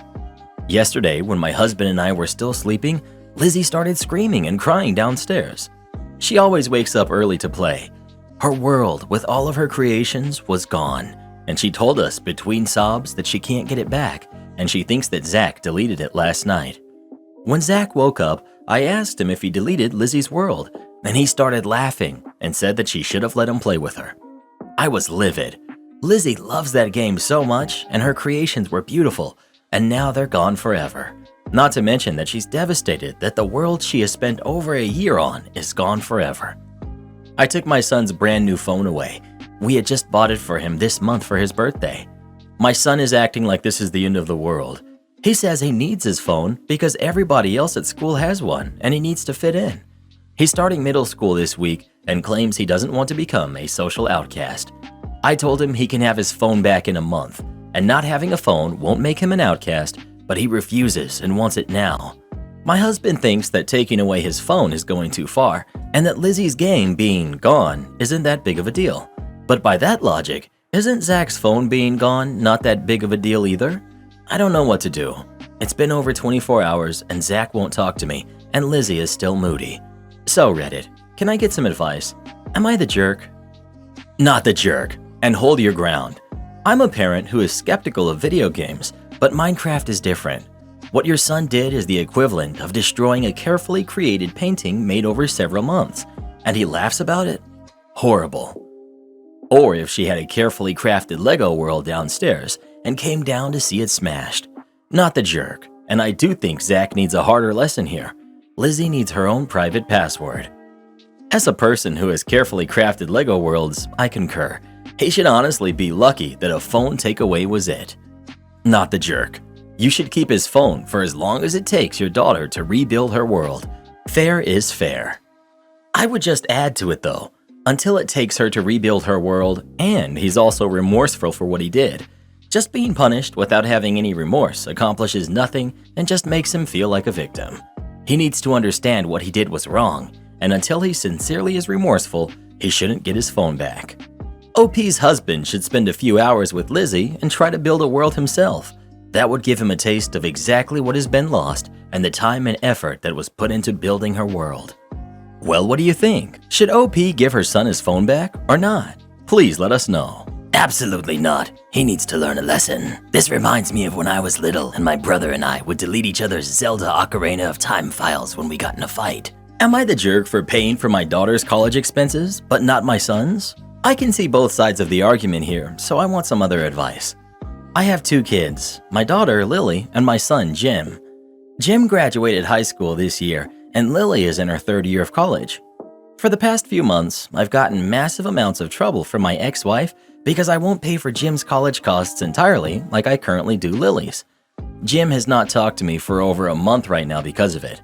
I feel like I'm 100% in the right because the situation with Jim is completely night and day compared to Lily. Lily graduated high school with a 4.0 GPA. She has always been incredibly gifted when it comes to academics. She got a full scholarship to a prestigious college, and I cover her housing, school supplies, and expenses. Even with this, she works as a student employee as a lab tech to make money. Jim graduated this year with a 2.1 GPA. We didn't think he was going to graduate at all at the beginning of the year. He's never put school as a priority, and for many months just stopped going entirely. I blame my ex for this, as she let him get away with it. I didn't even know he applied for college until he announced that he got into the lowest ranking college in the state. I was happy for him, but the tuition for this college is insane. His mother and he assumed I would cover the tuition cost and living expenses like I do for Lily. I told him there's no way I would do that. His tuition alone for a single semester is more than I give Lily in a year, and with his past record of school, I would not be shelling the money out. I told him if he wants to go to a community college to get his generals out of the way, I would pay for that, but there is no way I'm supporting him, especially because I do not trust he would actually apply himself. Jim and his mother have made my life horrible since then. They've told me I'm playing favorites and making sure Jim has no chance to start his life off. I could theoretically afford the tuition, but there's no way I'm comfortable making the sacrifices to do so just to see if he likes college enough to pull C's like he did in high school. My family agrees with me, and Lily herself told me she does not think I should support Jim because her support in no way even compares to what financial support Jim would need. Jim has gone no contact with me, and my ex blows my phone up every few days telling me that I've crushed his hopes and dreams and that I can still make it right. I don't feel like I'm in the wrong here, and there's no way I'm going to give him the money, but I need to know if I'm in the wrong with my thinking. Edit. Clarification time. 1. I do not pay Lily's tuition. She has a full scholarship. I give her maybe $11,000 a year as she works part-time as well and lives in relatively cheap housing. 2. Jim's tuition for an entire year would be $32,000. This would include another $11,000 to $12,000 for housing and other things, assuming he gets a job, which he said he didn't want to. 3. I'm willing to pay for community college or trade school and help him out if needed. This would be a fraction of the cost of college and allow him to prove to me he actually plans to try. If he got an associate's with good grades, then college financial support would be on the table. But considering he barely passed high school due to not applying himself, I doubt it. I'm willing to give him the exact amount of support I give Lily, but it won't be enough to get him to college. His mother cannot afford to help him, and I doubt he will want to work for it. Not the jerk. There are two reasonable compromises, and you've already offered one, paying for community college for a couple of years. The other one is paying the same amount as what Lily gets, which won't cover everything, and Jim or his mom can decide how to fund the rest. OP. Him not wanting to do community college is what really set me down the path of not wanting to pay. I don't pay for Lily's tuition, and I don't want to pay $16,000 a semester alone for Jim's right now. I was willing to do community college for now to at least see if he would apply himself, but with how everything is playing out, my guess is that won't work out either. I've always believed when it comes to money, your choice, so for that reason alone, not the jerk. Additionally, as someone who has the means to pay for the tuition, you probably know where your money is best invested, with education undeniably being a form of investment. Despite this take, however, I strongly advise that you have an open and civilized discussion with Jim about his options and find out what he actually wants from life. Sounds like he's missing direction, which is why he's been failing, whilst Lily knows what she wants. Jim deserves support to succeed, and that support might not mean expensive tuition, but something completely different. Best of luck. Well, what do you think? Is OP a jerk for not wanting to pay his son's tuition or not? Please let us know. Not at all. I wouldn't want to flush my money down the toilet either. Oblivious customer thinks I'm rude. At my job at a big chain store, there's this work area where customers need to wait for us to get their stuff or do checkups of some of the more technical products. What often happens is that many customers tend to stand right in front of the entrance to this area while they wait, even though there's tons of room for them to stand. So we regularly have to ask people to move in order for us to, be able to do our jobs. Now this one family, a woman, her husband, and their 3 kids, were waiting for a colleague of mine to get their products, completely blocking the way. I needed to pass to get something for someone else and politely ask them to move. A minute later, I need to walk back out, and there they are again, cutting off my path. So once again, I have to ask them to move, this time adding they can wait a bit further. 2 minutes later, you guessed it, the whole family casually standing there, blocking the whole entrance. This time I tell them we regularly need to pass through here and that I'd appreciate it if you could stand a bit further. Then the woman, clearly annoyed, says, You really should be more polite to customers. How so? I ask. I just think you're impolite, talking to us like that. I'm not sure I understand, ma'am. How was what I said impolite? It's not what you said, it's the way you said it. Well, ma'am, I apologize if I appeared impolite. In my defense, I had to ask you to move 3 times, so yes, perhaps you detected a little frustration on my part. I'm sure if you have to tell your kids the same thing 3 times, you get a little frustrated as well. She didn't immediately know how to respond to that, and I looked at her husband, who wisely said nothing. Then I extremely politely told her I had another customer waiting and that I needed to pass. The woman, however, decided she wasn't done with me yet. I find it extremely rude of you to bring my kids into this. This is very unprofessional of you. I just stared at her, as if to say, seriously? As a customer, she went on, I deserve to be treated with respect. And as a human, I deserve better than to be called rude by someone who clearly doesn't respect me or my job. You can't talk to me like that. I want to speak with your manager. No, you don't. He'll back me up and tell you to treat me with respect or leave. Now, if you'll excuse me, I'm not going to argue with you anymore. I have a job to do, and you're preventing me from doing it. I left, and when I returned a few minutes later, they were gone. The manager part was a bluff, though. He's new, and I have no clue how he'd handle it. Everything is locked in the display case. I used to work for a national office supply store 15 years ago in the technology department for the afternoon shift. The way it worked was that the guy working mornings usually received the freight and would sort what could be placed directly on the shelf and what stuff needed to go into locked areas, along with separating tech stuff from other office stuff. USB thumb drives at the time were like brand new, and I remember a 1 gigabyte costing like $100, so stuff like that gets put in the locked display case. Usually by the time I got there, he was more than halfway done placing inventory where it needed to go.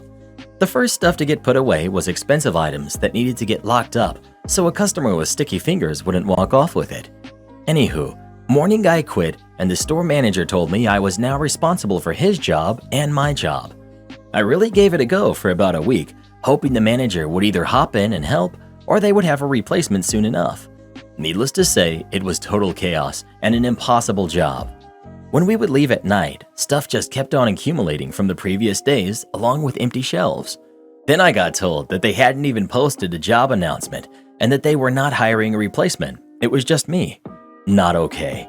To make things worse, the manager has scolded me that there's stuff in boxes I haven't even had time to open that's out on the floor and the cart I used to transport that should have been locked away hours ago because somehow I'm a superhero and can do this even faster than when 2 employees are doing the job.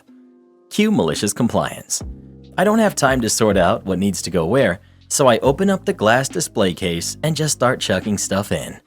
Number 2 mechanical pencils? Yup, right next to those $100 thumb drives.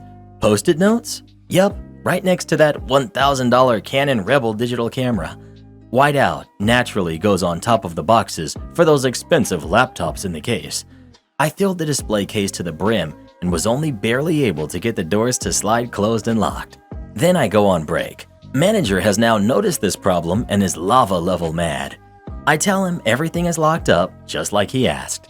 And I tell him that unless he plans on hiring another employee, I wouldn't be working there anymore. He had another guy hired in 2 days. Funny how managers' attitude changes when they have to start doing the work. Am I the jerk for calling out my adoptive parents for not helping me with college tuition when they did help their biological kids? I'm 17 and the youngest in the family. I was adopted at the age of 4. My biological mom was best friends with my adoptive mom, and she adopted me after my biological mom passed. Any reference to parents below refers to my adoptive parents.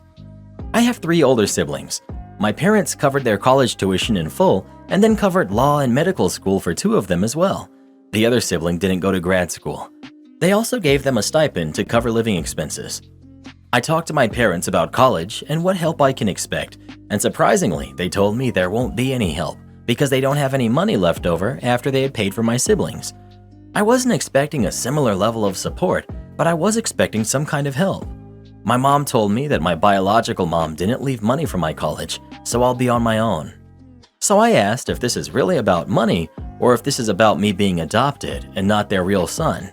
They were offended, but reassured me that they genuinely can't afford it after they've purchased a condo for my sister earlier this year, and it takes a few years for their finances to recover. So it's just my bad luck that this has coincided with me going to college, and there's nothing they can do right now.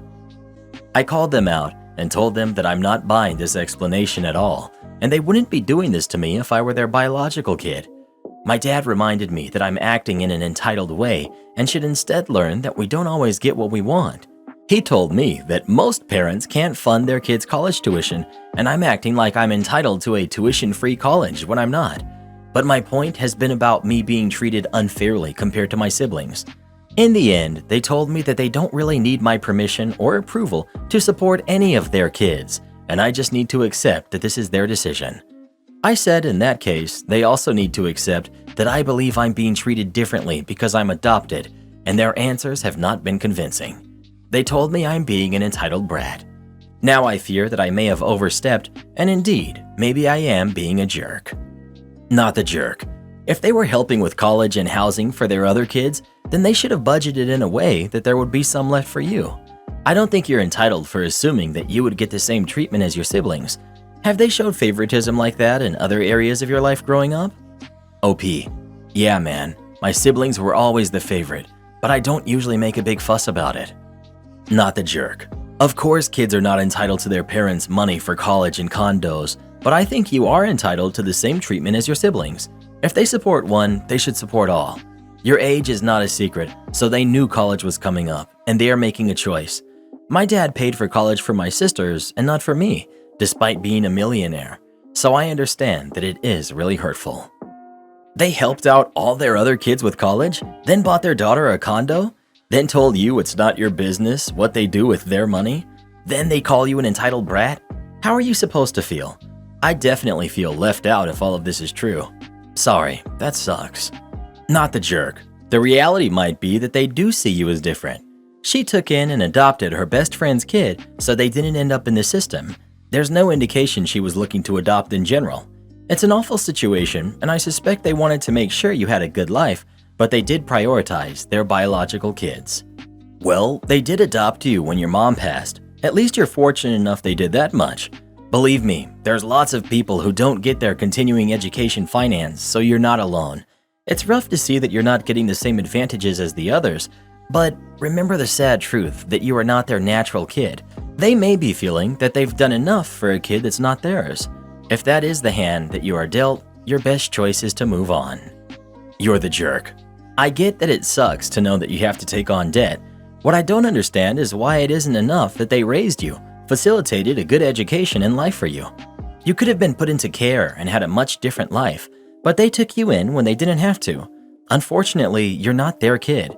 I think ultimately it's your biological mom's issue for not having been able to provide this for you. But this family has done more than enough, and you should be much more thankful in my opinion. The biological mother who passed when OP was 4 should have done more to provide for him? How does that make sense in your head? Adoption means that a kid is legally equal to a natural-born kid by law and should morally be equal as well. The OP being 4 means there was a genuine chance that he could have found better parents than these. If these people did not want to treat OP equal to their own kids, they should have served as foster parents and helped him find better adoptive parents who would love him as they couldn't. Your opinion that this family has done more than enough by merely keeping OP out of the foster system is disgusting, and you aren't entitled to tell them how to feel about the hand he has been dealt. Thankful? Please. They've raised him as a second-class citizen for his entire life. He deserved a chance to have real parents. Well, who do you think is the jerk? OP or his parents? Please let us know. Am I the jerk for telling my stepsister she can't wear my mom's wedding dress? I, 16 female, grew up without a father for a long time, and it was just me and my mom. Last year, my mom got married to my stepdad, Brad. Brad has 2 kids, Tessa, who's 26, and Jake, who's 18. My dad passed shortly after I was born, leaving my mom in mountains of debt. The one thing she refused to sell was her wedding dress. She always talked about how it was her dream for me to get married wearing her dress, or at least her veil. It's a gorgeous, simple white dress with a long lace veil. My dad had the dress handmade and designed for my mom before their wedding.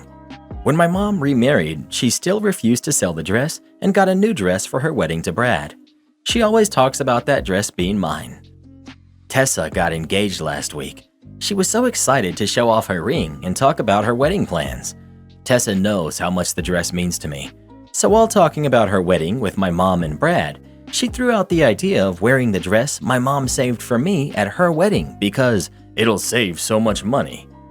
My mom brought up the fact that she wasn't comfortable with that since she was saving the dress for me. But Brad said my mom should agree since she now has 2 wedding dresses and I can't wear the other one. Tessa also pointed out that the dress would need so many alterations to even fit me since I'm much shorter than my mom and I'm not as thin as my mom. Tessa also said it would be years before I'd need it, so it wasn't going to be an issue. My mom was on the fence about it, but Brad was all for it and pulled the dress out of storage and handed it to Tessa. I freaked out and grabbed the dress out of her hands.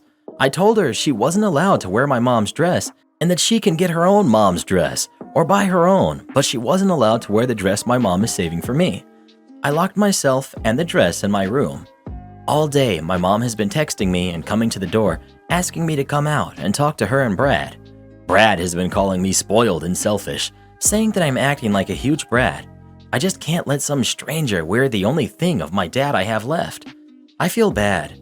Tessa is really upset. She's been crying and texting me, asking me to apologize and give her the dress back. I can't tell if I'm in the wrong. Brad and Tessa think I'm being a jerk, but my stepbrother and friends agree that I should stand my ground. Not the jerk. It's sentimental to you. And Brad is really over here trying to bully your mom into ignoring your feelings? Not the jerk. She's trying to pull a power move. Sneak the dress out to someone you can trust to hold on to it for you. Your mom needs to take the lead here and tell them no. Shut the argument down. If she falters, why are you prioritizing her want of a free dress over the sentimental value it holds to me? If you give her the dress, I'm telling you this will permanently damage our relationship, as you will be saying her words are more important than my feelings. She has 2 other dress options. There will be no coming back from this. This is the memory of my father, the way I know he can be there for my wedding. You're risking this to satisfy the tantrum of an adult who can take another dress or buy her own. Well, who do you think is the jerk? OP or Brad and Tessa? Please let us know. If some jerk treated my kid the way that Brad is treating OP, I'd end the marriage. He gets exactly what he asked for. This happened when I, female, 20 at the time, was a junior in college. Here's some context. I had taken a long weekend trip to Florida with a friend of mine to visit her brother and go to the Universal Studios Fright Night Halloween event, which was awesome by the way. We had an amazing trip and we were on the plane about to head home. This was only my second time ever with air travel. We didn't have much when I was growing up, so vacations were not a regular thing, and the ones we took were low-key. So there I was, just excited to be flying in my coach seat, waiting to take off. And we kept waiting. It became clear that there was a problem with the plane when the flight attendants started calling various passengers to exit to be placed on different flights, so they'd make their necessary connections. Eventually, after around 40 minutes, it was just my friend and I, plus around 6 other people. And then it was our turn to leave the plane. We were sort of near the end of the group, tromping back out into the waiting area. One couple, probably in their mid-50s, had stormed up ahead of us, and by the time my friend and I emerged from the gate entrance, the rude husband was already berating the pair of attendants, who, to their credit, remained poised and calm. They tried to reassure him, but he was talking over them. This is unacceptable. You better get me the same seats we had on that flight. He had the first row in coach, the one with no seats in front of it, and therefore the extra leg room. By then, the rest of us had gathered around, and the attendants began addressing the whole group, offering reassurance, filling us in that there was a critical problem with the plane, which made me very glad for the change despite the inconvenience. The rude husband was going off through all of this, and when the attendants left to make arrangements for us all, he and his wife sat there and he continued his commentary to his poor wife. Unacceptable. How dare they? They better have the same seats. And so on. Shortly after, the attendants returned and the man practically rushed them. I demand you make this right. The attendant smiled and said, "You guys are all set, sir." And she smiled at him specifically. "I'm very happy to tell you that we have a flight leaving shortly and we were able to get you and your wife the exact same seats as you had booked on this previous flight." Rude husband. I should hope so. That's the least you can do. And he huffily returns to his seat. Meanwhile, the rest of us are just waiting. The attendant then turns to us and she says, "And I'm happy to let everyone else know that you'll all be flying first class with us today." Rude husband was furious and immediately jumped up to demand why they weren't flying first class while the rest of us just sat there in a state of stunned glee. The attendant just informed the man that she had given him his request and didn't stick around for more of his treatment. The wait wasn't long, and soon my friend and I were boarded into the Unicorn, fabled place that is first class. As a poor air travel newbie, it was like some fantasy land. Huge seats, real hot washcloths, and though we weren't old enough to partake in the free cocktail, we did get to choose from a basket of distinctive Pepperidge Farm cookies. And the food, we got a whole meal, which was truly delicious, with real crystal salt and pepper shakers at each place setting and actual metal cutlery. Meanwhile, rude husband is irate. My friend and I were in the last row of first class, which only had around 8 seats, and we could hear him going off on the coach attendants, going off on how those kids don't deserve first class, and how they should have gotten them. We're older. They should be respected, not some kids. Someone else who was in first, not from our original plane, caught on and was quite tickled with the man's ire. Then the best part of all happened. The flight attendant in our section overheard rude husband's tirade with language specifically directed at my friend and me. Who do these kids think they are? As unworthy of the honor he should have been granted. The attendant shook his head and addressed me and my friend. "I'm sorry about that. Let me take care of this for you."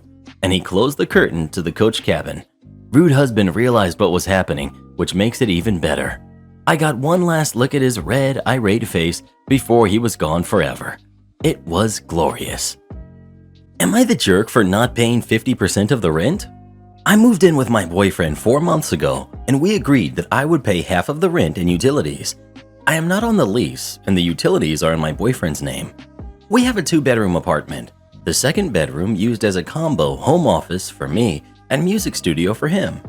Then, 3 weeks ago, his brother moved in. I came home from a weekend trip with my sister and found him there. No discussion beforehand. I was upset.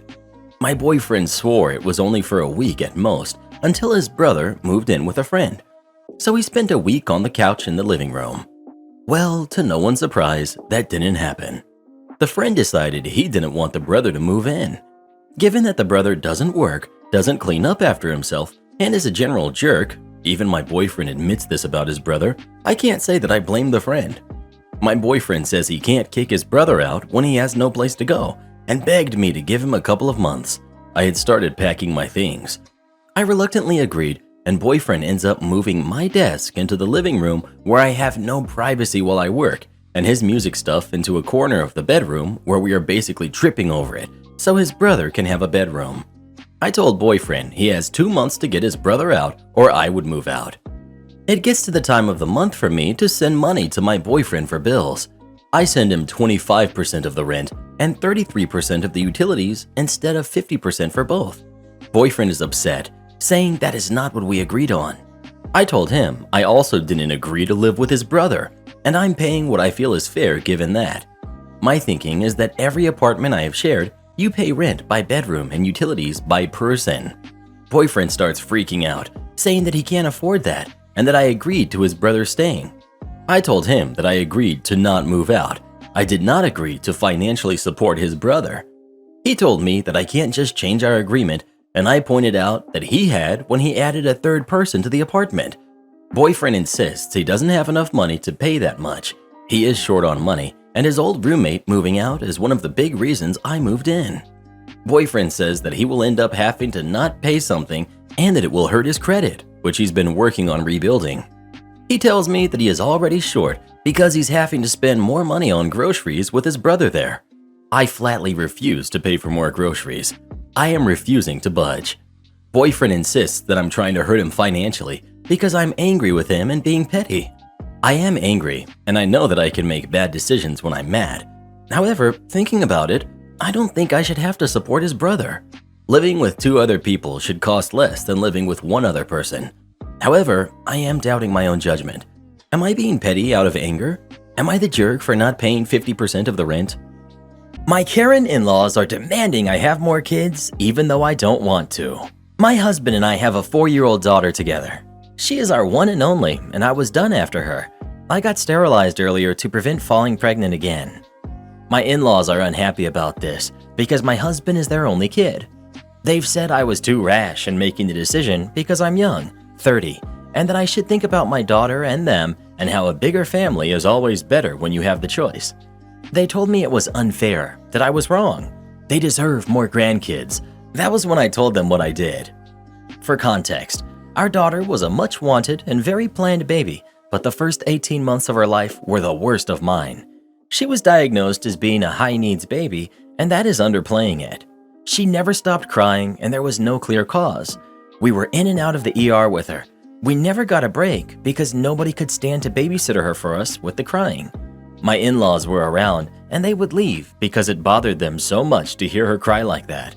A few times they would tell me to stress less, but I couldn't leave the house with her without getting looks or comments from strangers. We were spending so much money taking her to the hospital and the doctor to try to figure out what was wrong. We paid for tests, we paid for all kinds of different formulas and other things suggested. It was exhausting. It got so bad, my husband lost his job because he was showing up to work exhausted and unable to function. I was unable to function. I would hear her cries in my sleep, and I ended up needing therapy because for another year I would fall asleep and wake up in tears because it still haunted me. We're not sure how or why it stopped, but thank goodness it did because I was hanging on by a thread. After our daughter though, I could not stand the thought of experiencing that again. Nobody could tell us what it was, why it happened, just that there are documented cases of some babies like that. It's not a comfort to me or us. My in-laws do not go after my husband like this, I guess because he's not the one who got sterilized himself. But I said what I did because it's true. They were no help to us, and they don't owe us that. But with them demanding more grandkids from me, they should be willing to face up to the fact that they were no help when we needed it the most. They're mad. My husband told them I was right, but they claim I had no right to say that to them. I never normally would have, which is making me doubt myself. Am I the jerk? Not the jerk. If they wanted more grandkids, they should have had more kids. Your decision to have kids is between you and your husband. They are your husband's parents, and therefore he should be intervening and telling them to quit their crap. The more complaining they do towards you is merely building a wall between you and them, brick by brick. Not the jerk. Even if your kid was a perfect sleeper and uber calm, you don't owe them more grandkids. Your daughter was a difficult baby, and no one in the family wanted to support you to the point of people losing their jobs. That's a nightmare. They probably only want more grandbabies because they missed out, with your first daughter being a crier. Am I the jerk for buying personalized school supplies for my daughter so it can't be redistributed in class? My daughter, Mia, who's 9, has started a new school recently. We moved recently and she had to start a new school. I got a list of supplies that the teacher required, plus extras like extra packs of crayons, etc. You know the deal. While I don't necessarily agree with this, it's not a hill that I was willing to die on, so I got everything on that list. However, I also got my kid her own supplies. Now, the list didn't say to not label them. Mia is very particular on what type of stationery she likes. I've heard horror stories of kids' stuff being redistributed and them ending up with crappy supplies. So I sat down with Mia and we got her personalized binders and notebooks and pencils with her name on Etsy. It's all part of the item, so it can't be removed and given to another kid. Like I said, as requested, I bought extra binders, etc. It turns out that I was right to do so. When Mia got home, she brought a passive-aggressive note from the teacher about Mia's supplies. Apparently, she tried to gather all supplies and have kids pick another one. She requested that I switch Mia's supplies to generic ones, which I'm refusing to do. The teacher now requested that I stop by to have a chat regarding Mia's supplies. I posted in a local Facebook group, and parents are divided, so I need another opinion before I go meet with Mia's teacher. Am I the jerk for buying my kid personalized stationery so it cannot be taken away from her? You're the jerk. Part of this is learning to share. I know I'll get fried for this. Not all kids have it equal. I'm one of the rich. I'm not, but relatively speaking, parents in a very poor New York City school. Everything I buy is for everyone, and I buy extra. This is my way of thinking as a whole, and I want my kid to think this way too. Extend this also to education, healthcare, love, anything. If more tax money was allotted to education, this would be a non-issue. I also slipped the teachers extra cash for the book fair and let me know if any kids need money for a field trip. It's so simple. Potentially, you're the jerk. It depends on how they're doing this. You may be interfering with classroom management, taking valuable teaching time away from all the kids. It's common where I live for the kids to start with their own supplies and then for extras to be stored in the classroom for later distribution by the teacher. When my kid was in 3rd grade, they'd distribute more notebook paper and pencils every Monday morning so the kids would have what they needed for the week. They'd distribute new folders when they started a new project or subject that they needed a folder for, paints when they started an art project, etc. They need all the kids to be cool and just take from the same pack until it's used up, then open up the next one. If you teach Maya to be all, "No, I want my special paper," every Monday morning, that's going to be a problem. Imagine a classroom of 30 kids all demanding their own special paper. It's nonsense. This is an issue of practicality. You can't expect a class full of 9-year-olds to manage their own supplies for a year. There's nowhere for them to each keep individual stockpiles of supplies, and even if there were, most 9-year-olds aren't that good at rationing. You can't ask parents to send their kids thing on this day throughout the year because too many parents will be bad at that. This is a good time for Maya to learn when it's appropriate to be particular about stuff and when she needs to go along to get along. You're the jerk for referring to your kid using subpar crayons or cheap paper as a horror story. The only reason your kid is particular about these things is because she has the privilege of being so. And instead of instilling some perspective about what's actually important in the scheme of things, you're creating drama and nonsense on a hill you're supposedly not choosing to die on. Why people want to play some sort of haves versus have-nots over school supplies is weird and sad to me. You're the jerk. You're making your daughter look like a snob who's too good for what everyone else has. You're making yourself look difficult because you refuse to follow the same guidelines that all the teachers in the school follow. If you want your daughter to have fancy stuff just for her, keep it home. Not the jerk. Please don't let these commenters upset you. I've been in the same position as you are, as a mother myself, and I know it sucks. I'm sure I'll be called a Karen for this, but whatever. My husband and I both grew up very poor, having very little. We decided at the beginning of our marriage that we would always work hard and budget responsibly to ensure our kids could have the nice things that we never got to experience. For example, I didn't have my own bed until I moved in with my husband when I was 19. Well, I shared it with him, but you get the point. So when our son came home from his first day of kindergarten and I found out that everything we bought for him had been redistributed, you bet your butt I was upset. They even took his Transformers backpack. My son is obsessed with Transformers, and he ended up with a generic gray backpack, while a classmate had his Transformers backpack. I even saw the other kid wearing it when I picked him up that day. When I went to the school to give them a piece of my mind, they simply told me this is standard protocol in our district and that they understand why parents are upset, but there is nothing they can do about it. This year, my son is starting first grade, and I'm happy to say that we put him in a private school where this sort of thing is not an issue, and he'll actually get to use the supplies we bought for him. I truly believe we're doing our kids a disservice by teaching them from an early age that redistribution is the way things are supposed to work. We have to teach our kids that not everyone will have the exact same things as everyone else, and that's okay. Expecting things to be given to you just because others have them is not what we should be teaching our kids. Edit. I knew my opinion was going to be unpopular, but to those of you calling me overly privileged, I grew up in a 2-bedroom trailer with 5 siblings and whatever guy my mom had living with us at the time. I know what it's like to have nothing, and I do sympathize with everyone in that position. At the same time, if I had been taught my whole life that I should have nice things just because other people did, I think I would have grown up to be a very entitled person. Edit 2. I don't think I'm entitled just because I want my son to be able to use the supplies that I bought for him, but to each their own. I already struggle with my mental health issues, as I'm sure many of us here do, and I rarely even share my opinions on here because of how blasted I've been in the past. Think I just need to stay off sites like this. I will never understand how some of you can be so mean to a person who simply has a different opinion than you do. Well, what do you think? Is OP the jerk or not? Please let us know. I'm just glad they didn't do this when I was a kid. I don't know what I would have done if they took my Batman pencil box from me. Sir, you are not even one of the top 20 richest people in the building right now. Some years ago, just a day or two before Christmas Eve, an unusually massive and rather unexpected ice storm descended upon our fair city. As if the terrible cold, blowing frigid sleet and all holiday preparations having to come to a halt weren't enough, a very large chunk of the city lost power for upwards of 12 hours just after lunch. With a population of 5 million, complete chaos ensued about as quickly as you would imagine.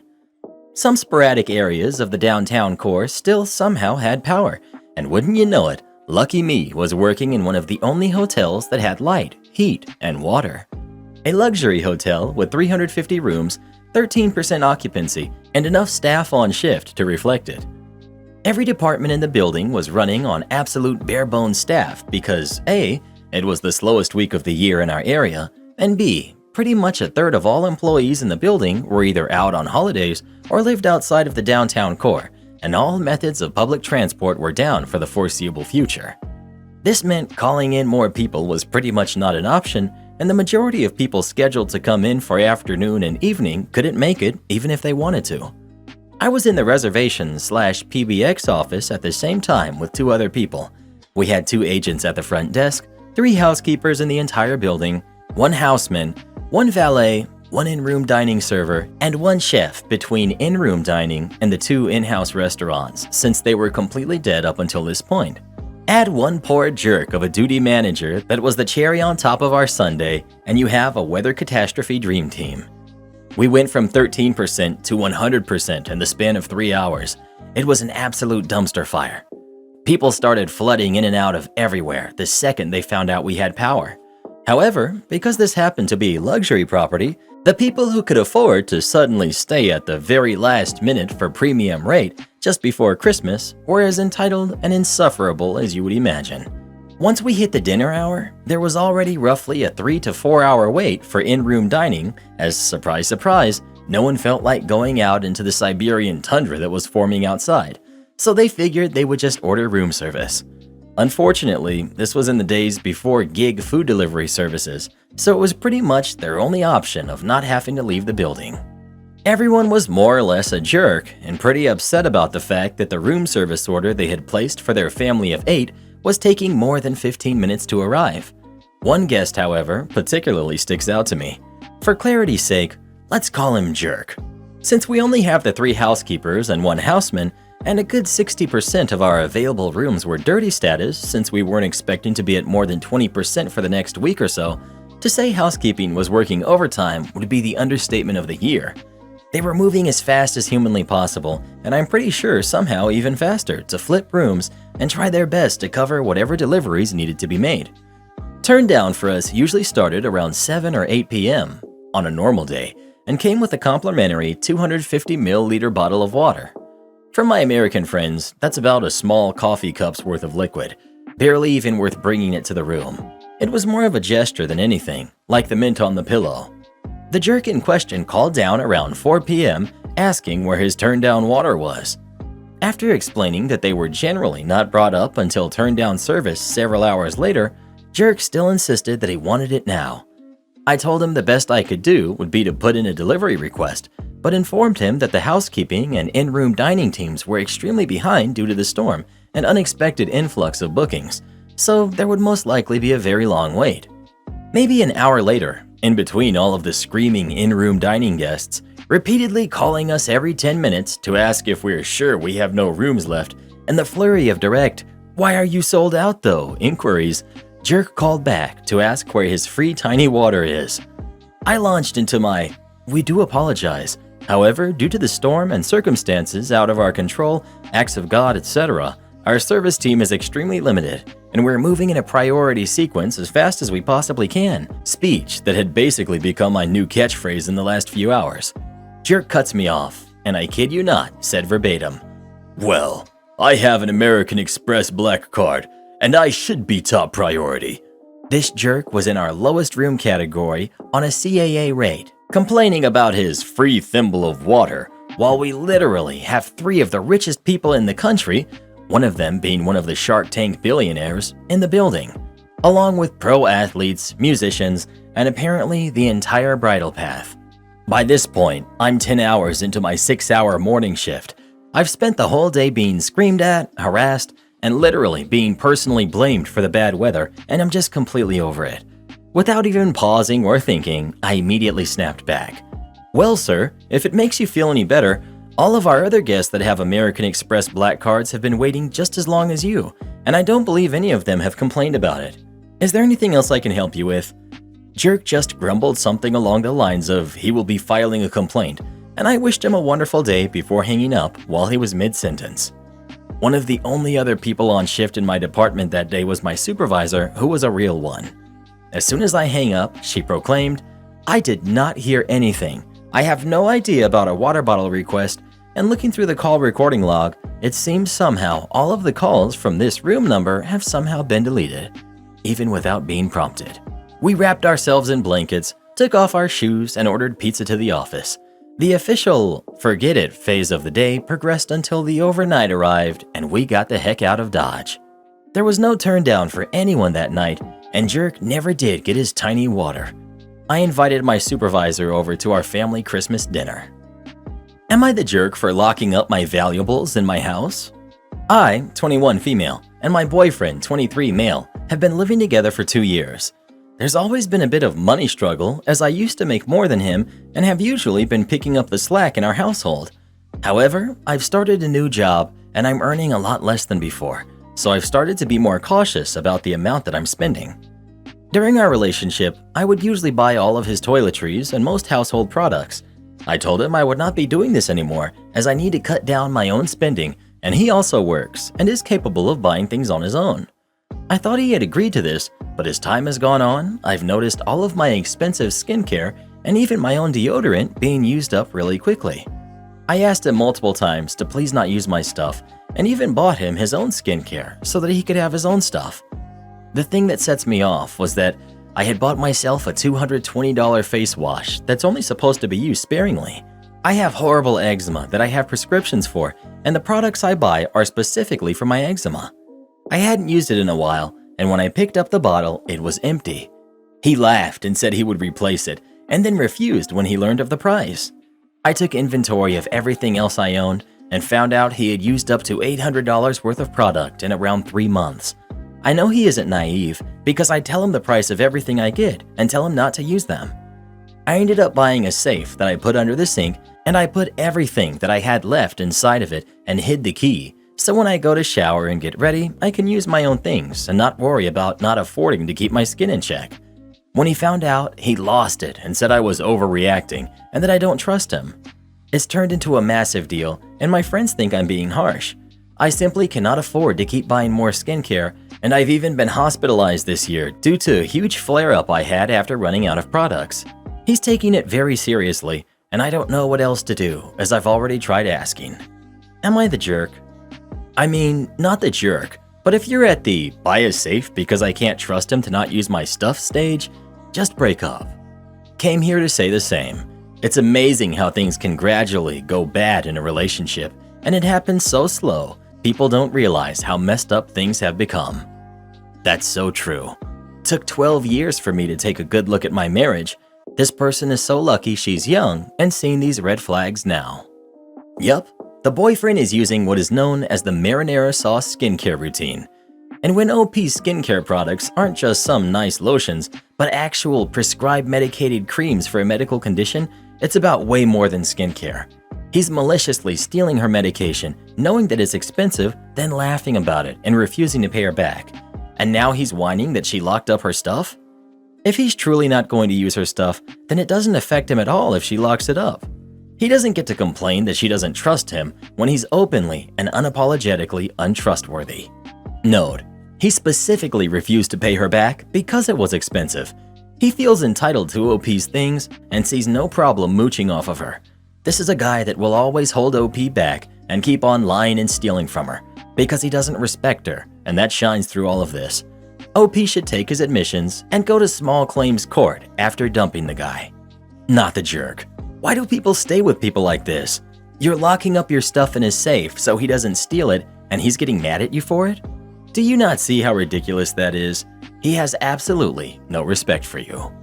Am I the jerk for telling my husband that if he doesn't stop his daughter, I will ban her from our celebration? I, 42 female, got remarried to my boyfriend Jack, 47 male, a year ago. We both have kids from our previous marriages. I have 2 daughters, and he has 1 son and 1 daughter. The problem I have is that his daughter, Melissa, who's 27, is very catty. Ever since I and my daughter have come into their lives, she's despised us. I never came into this relationship thinking I'd have any sort of authority or parental role in their lives. I respected their relationship with their dad and never got in the middle. Deep down, I think Melissa is very jealous of my daughter, who's 24. Melissa has repeatedly had meltdowns on any important day for Celeste and tried to control her special days. The reason I think it's jealousy is because Celeste is successful, almost has her PhD in psychology, engaged to a good woman, and is beautiful. Celeste, throughout all of this, has stayed cordial. However, last night while talking about the plans for Celeste's graduation party, my husband asked if we could accommodate Melissa by making the day also about her. I told him no, and that when Melissa has an accomplishment, we will celebrate her.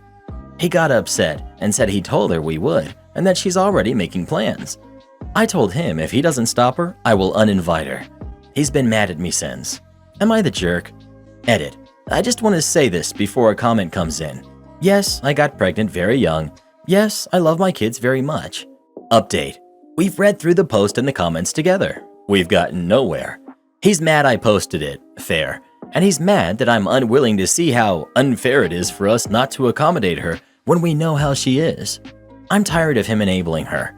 I wanted to have a productive conversation, but he just won't hear it. Update.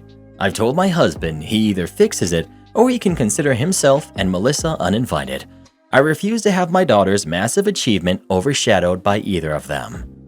Not the jerk. She's an adult. How does she not realize there are some celebrations that have nothing to do with yourself?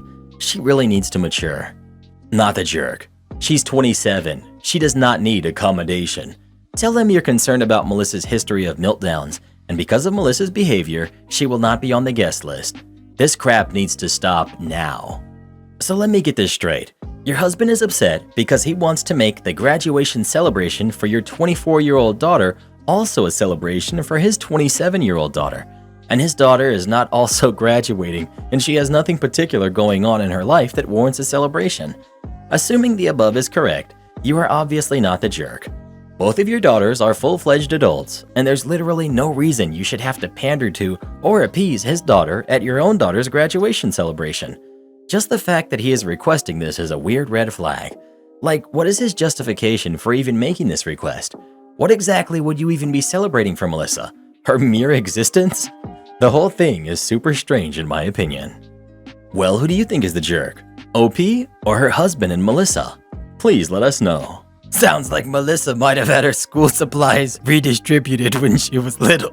Am I the jerk for being annoyed my mother-in-law ate my dinner? Tonight my mother-in-law came over for dinner. I made Swedish meatballs and gravy with mashed potatoes, broccoli, and homemade bread.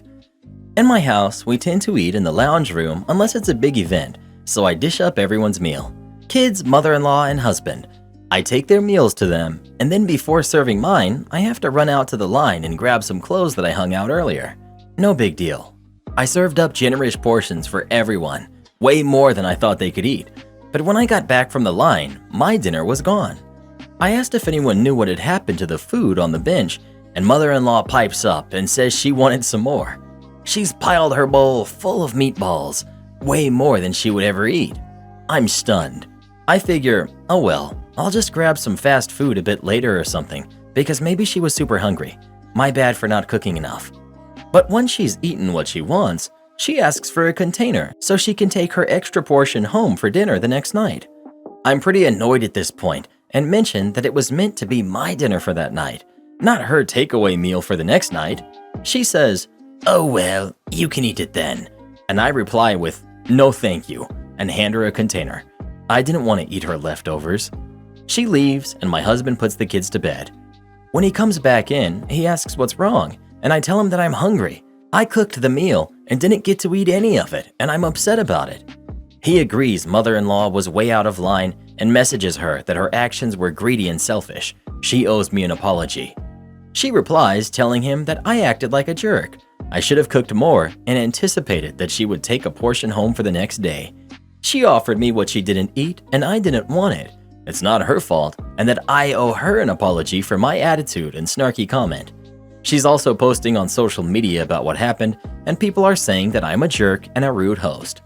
I should also add that I'm currently pregnant, and I feel like I can be quite unreasonable at times due to hormones. Am I the jerk? You know she did this on purpose, right? She wanted to start this fight with you. She took all of the food before you had eaten any, and then demanded to take leftovers. She's messing with you. Don't ever cook for her again. Sister demands $50,000 of my time from my job. I'm an accountant at a Big 4 firm, yellow line for those that know, and my sister is a stay-at-home mom with 3 kids. I'm 27 years old, have no kids, and make 135,000 Canadian dollars a year in my salary. The way my job works is I get billed out to clients at a specified rate, and then my firm pays me the salary. Being an accountant, I get a pretty good view of all things business related. My entitled sister wants to start a business. Great. That will provide them with some extra income since supporting 3 kids on a single income can be very difficult. It was February, and I was in the thick of the busy season, the time leading up to when all the public audits are due essentially. It's long 12 to 15-hour days for months at a time. My sister decided to get her business plan up and running, and she needed some help. I told her that I would not be able to help her until May. This wasn't a good enough answer for her. She wanted to get the funding for her business for April so she could start setting up operations in May. She demanded that I work after work for free, building her a business plan, building out controls that I would eventually have to implement, designing business processes, and then getting her the funding from the bank that she wanted for the business. I shrugged it off until she called my boss. She called my boss, a very lovely but serious managing partner, asking if I could get some time off in the middle of the busy season to help her start her business. My boss's number is public on the firm's website, so that's how she got it. This is not okay. My boss came to my office and told me what happened and told me that if I wanted a vacation, I needed to give them more notice and that usually it wasn't approved. I was confused because I didn't request any time off. He said sister called and I knew exactly what she had done. I was fuming. Gagged, gooped, and guffawed to say the least. I called her up and told her to never call my work to try and get me time off in the middle of the busiest time of the year. She was super angry that I could not help her. She ended up going to my mom, a retired chartered accountant, for help. She is retired and doesn't want to work anymore unless she's getting her pay rate from when she was working, which is approximately $1,625 an hour. At the family dinner we have on Sunday, she brings up the fact that nobody in the family is willing to help her get her business off the ground. My mom mentioned that she couldn't afford her rate, in a way meaning she didn't want to do the work because she's retired. I told her that I couldn't take 2 weeks of my life to get her whole business off the ground and ready for operations. I would be able to do it part-time in the spring or summer for opening the next spring. She didn't like that answer again. I told her that I can sign her through my firm first thing Monday morning, but she would have to pay the $50,000 retainer and signing fee. She explodes and leaves, and agreed to have me work on it for free in the spring and summer. I didn't say it was going to be free, but it was going to be a heavily discounted rate of $45 to $50 an hour, not the $650 that my firm charges for my time to clients. Do not work a single minute without a contract, and get paid up front. Don't work for family, period, in my opinion. I get if it's something small, but this sounds huge and costly. Being family is a huge conflict of interest between contractor and contractee. My personal rule is always offer family full price because you support them. Conversely, if you're the one doing the work, it's in my opinion not worth charging for something small, a few hours to a day at most. Karen expects me to pay her college tuition in full. My parents paid for my degree out of college, which I was happy about. It cost $37,000. I was able to save up for a house, and now 4 years out of school, I was able to buy my own condo, and my boyfriend and I are planning to get married, so I've been saving for that. I now have a healthy nest egg, and I'm saving and investing along with that. Then last month, they told me I have to pay for my sister's schooling, which was $62,000. I don't think that's fair because they only gave me $37,000 for my schooling and never told me that I had to pay them back or pay for my sister at all. They won't admit it, but I think they lost a lot of money when my dad was trading stocks and doing risky investments since they sold their house right afterwards, saying they wanted to downsize. They also got super bitter and weird with money around our relatives, including picking a fight with my uncle who was always wealthy. No one would tell my sister or I what the fight was about, but now I assume it's because my parents lost most of their money and they're angry my uncle wouldn't help. All my cousins had their tuitions paid, so it's embarrassing my sister wouldn't as well, which is why my parents are insisting that I pay for it. I told them and my sister I would give back $19,000, which was half the amount for my schooling. So it would be like $37K was split between us. They argued with me that I should be paying for her full schooling, as my parents did for me, but I don't think that's fair, as I'd rather have had $37,000 in debt to deal with than $62,000 in debt, especially when this was sprung up on me. I told them either take the $19,000 as half my tuition payment or I wasn't going to discuss it with them again. They then called my boyfriend to accuse him of influencing me to be greedy with my own family when I should be paying for my sister's full tuition amount. I was furious and told them to accept the $19,000 and agree to never bring up my sister's loan with me again, or I wouldn't have anything to do with this anymore and wouldn't invite them to the wedding. My mom yelled at me and told me I was an embarrassment to the family. My sister came back alone and told me she would take the $19,000 and have it be enough. I told her she had to tell me in front of our parents that she would accept the $19,000, and she retraced what she said, saying she wasn't going to do that. I know she is hoping I give up and give her the money if my parents put enough pressure on me. Karen demands I drive 12 hours to pick up her son. This morning, as I was getting ready for work, I received a Facebook Messenger message at like 6 a.m. This is from a friend on Facebook. This is someone I went to church with for a few years, about 10 years ago. We are friendly on Facebook, liking and occasionally comment on each other's posts, but I haven't seen this woman in person in 10 years. The message asked me if I could do her a favor. I said I would love to if I was able to. She tells me she's getting custody of her son today. She then proceeds to ask me if I still live in the state that I live in. I said yes. She said that she needs a ride from her hometown to the town I live in back to her hometown, and she needs the ride today. She then asked if she could call me, and I said no, I was almost at work and couldn't talk, but I would keep messaging her. I googled where she told me she lived, It's a 3.5-hour drive to her town. This is the amount of time Google said it would take, not taking into account bathroom breaks, gas fill-ups, traffic, or anything. Straight time, 3.5 hours. So what she needed me to do was drive 3.5 hours to get her, pick her up, drive 3.5 hours to get her son, and then drive her and her son back 3.5 hours. Then I would need to drive myself home the last 3.5 hours. So it would be over a 12-hour day of just driving. And she said that she is short on cash, so she would not be able to chip in for gas or food or anything. I told her that I was very happy about her getting custody of her son, but that I had work today and that there was no way that I could help her today. She then became upset and said, "You told me you would do me a favor," which I went back to the message and I saw that I said, "I would love to if I'm able to." And I told her I was sorry, but that this is last minute and I have work and couldn't miss an entire day, minutes before I was supposed to show up.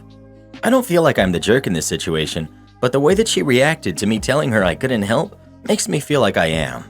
Also, I should add that I am almost 3 months pregnant and I have a broken leg.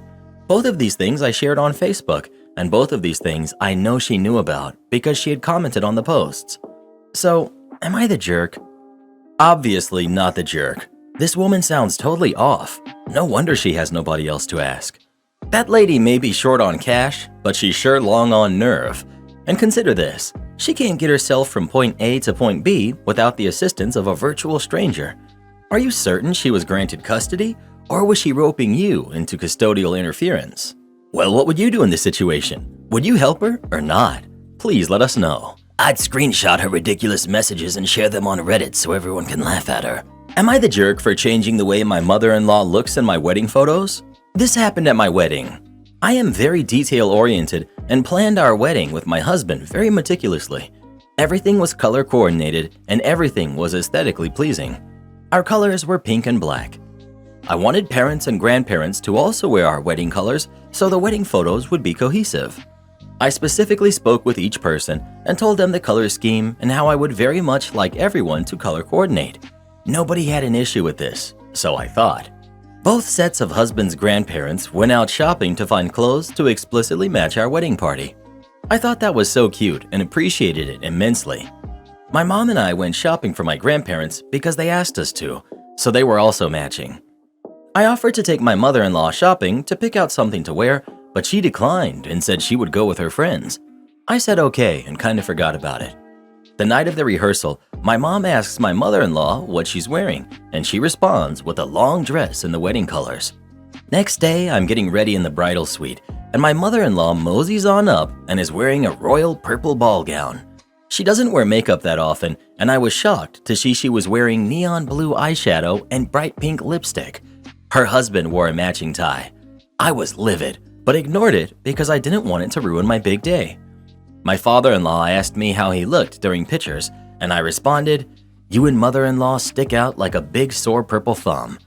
He asked what that was supposed to mean, and I told him that they knew the dress code. Now they looked out of place.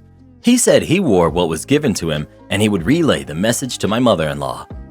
My mother-in-law approached me later in the night and asked me about my issue. I asked her why she lied about her outfit choice. She said she never bought a dress that would go with our wedding colors and planned on wearing the purple dress she found. It was more true to her, and that's what mattered. I said that's fine. I'll fix the pictures in post-production. She said I would not adjust anything. They paid for the pictures, and I would not alter anything. I said any picture I post with her in it will be altered on my end, so they have no control of what I do. I excused myself and enjoyed the rest of my wedding. My mother-in-law has a habit of trying to make things about her and make little comments like, "Well, I am the mother of the groom. My opinion counts." Or, "I can make decisions too. I'm the mother of the groom and we are helping pay for this wedding." My parents paid for 70% of the wedding. My in-laws paid for the photographer and the rehearsal dinner. The photographer was their friend and only charged them $800 for the whole night. The rehearsal dinner cost $300 because they chose the cheapest options for everything possible.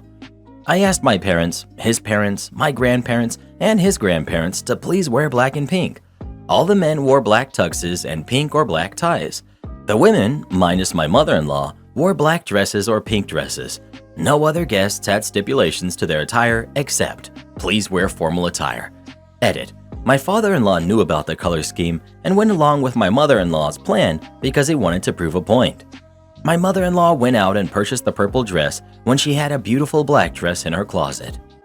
I can't stand overly controlled weddings like this because of reasons like this, but it does sound like she did it on purpose to annoy you. So, not the jerk. Not the jerk.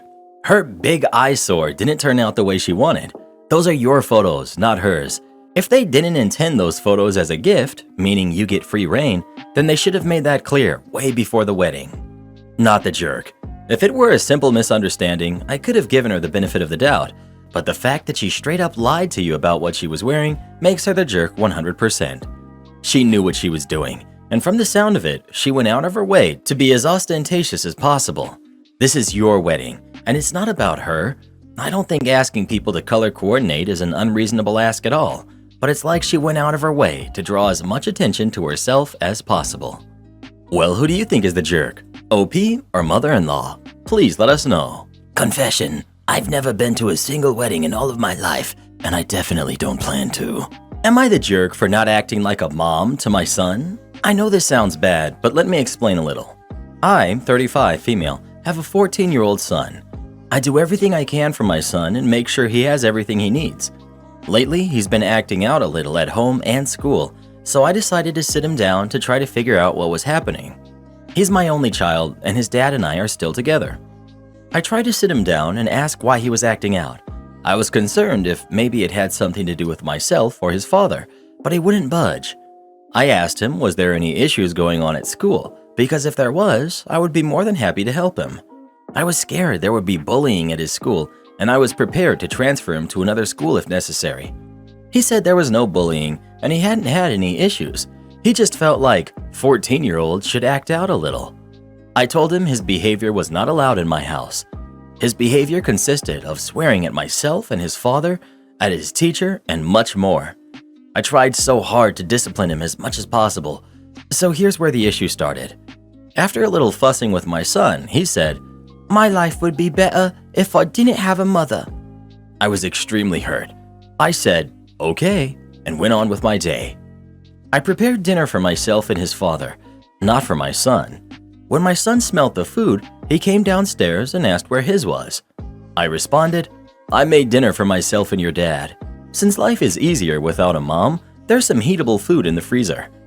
My son went absolutely crazy. He stormed to his room and did not come out until today morning. Normally, I would take him to school, but today I did not. He came downstairs expecting his breakfast that I make for him every morning, but there wasn't any. He said, "Where's my breakfast?" I responded, "Your mother would normally do that for you, but if life is easier without one, you'll need to prepare your own breakfast. Also, take the bus to and from school." After a few swears, he made himself some cereal and took the bus. I suppose my son called his grandmother, my mother-in-law, about this, and I received many calls saying I was a horrible mother, that I'm starving him and being petty. I thought this was a good way to discipline my kid and make him grateful for everything he has. I'm starting to think I messed up. So, am I the jerk? Edit for info. Later today when he gets home from school, I plan on sitting him down to have a conversation that what he said really hurt me. I do not plan to bring up the fact he called my mother-in-law. Edit 2. My son had a half day, so I texted him asking if he would like me to pick him up or the bus. He texted back saying he wanted me to get him, so I did. In the car, he immediately apologized for what he said, and he said that his friends were acting out, so he wanted to fit in. His friends got suspended today for something they did, and they wanted my son to join. My son did not, and he said he was sorry for how he was acting. I also apologized for my actions. Edit 3. I want to say thank you very much for your comments. When my son got home, he cleaned his room and even offered to help with dinner to learn to cook. In only a few hours, our relationship has gotten better and our communication has also gotten better. Not the jerk. It's not like you actually deprived him of anything. He still had access to food and a way to get to school. It was definitely petty, but he wasn't harmed in any way, and maybe sometimes you have to fight fire with fire. OP. I absolutely agree what I was doing was very petty, but I could not think of any other solution. He's not allowed to play on his video games, but I still give him access to his phone because you never know when there will be an emergency. That sounds fair, and I don't think the pettiness is necessarily bad in this situation, as long as you actually talk to him as well. A big sound, not the jerk. I don't think she's being petty. She gave her son exactly what he asked for. At best, to be malicious compliance. I would also call mother-in-law and tell her to stay out of your family's business. Not the jerk. He's 14, he can feed himself. He isn't being kept home from school, he can take the bus. You would be the jerk if you kept this going for weeks, but doing it for a couple of days to help him realize all the things you do for him and appreciate them better is actually a really good life lesson. And it's natural consequences. He doesn't want a mom? You are letting him have his wish. But definitely, after a day or two, you should then have a conversation. But your edit says you are already planning to do that. Well, who do you think is the jerk? OP or her son? Please let us know. I got suspended in 8th grade for telling my teacher he looked like Snoop Dogg. Everyone in class laughed, but he didn't think it was funny.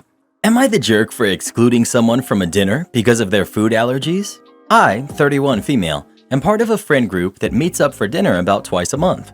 There's 6 to 8 of us that go together depending on schedules, and we take turns picking restaurants we want to try, and for the most part, we seem to have similar tastes. Last year, one of my friends, Jen, asked if we could include a friend of hers, Kate, that just moved to our city. Jen knew Kate from college, and since Kate was new in town, Jen thought this would be a nice way for her to develop social connections without too much hassle or pressure. Turns out, Kate is really nice and funny and is now good friends with all of us. However, Kate has a pretty serious seafood allergy. Like, not just shellfish or just fish, all seafood. She's not deathly allergic, but more like breakout in hives type allergic. This hasn't really been an issue since we live in the Midwest and there's not a lot of seafood specialty restaurants near us.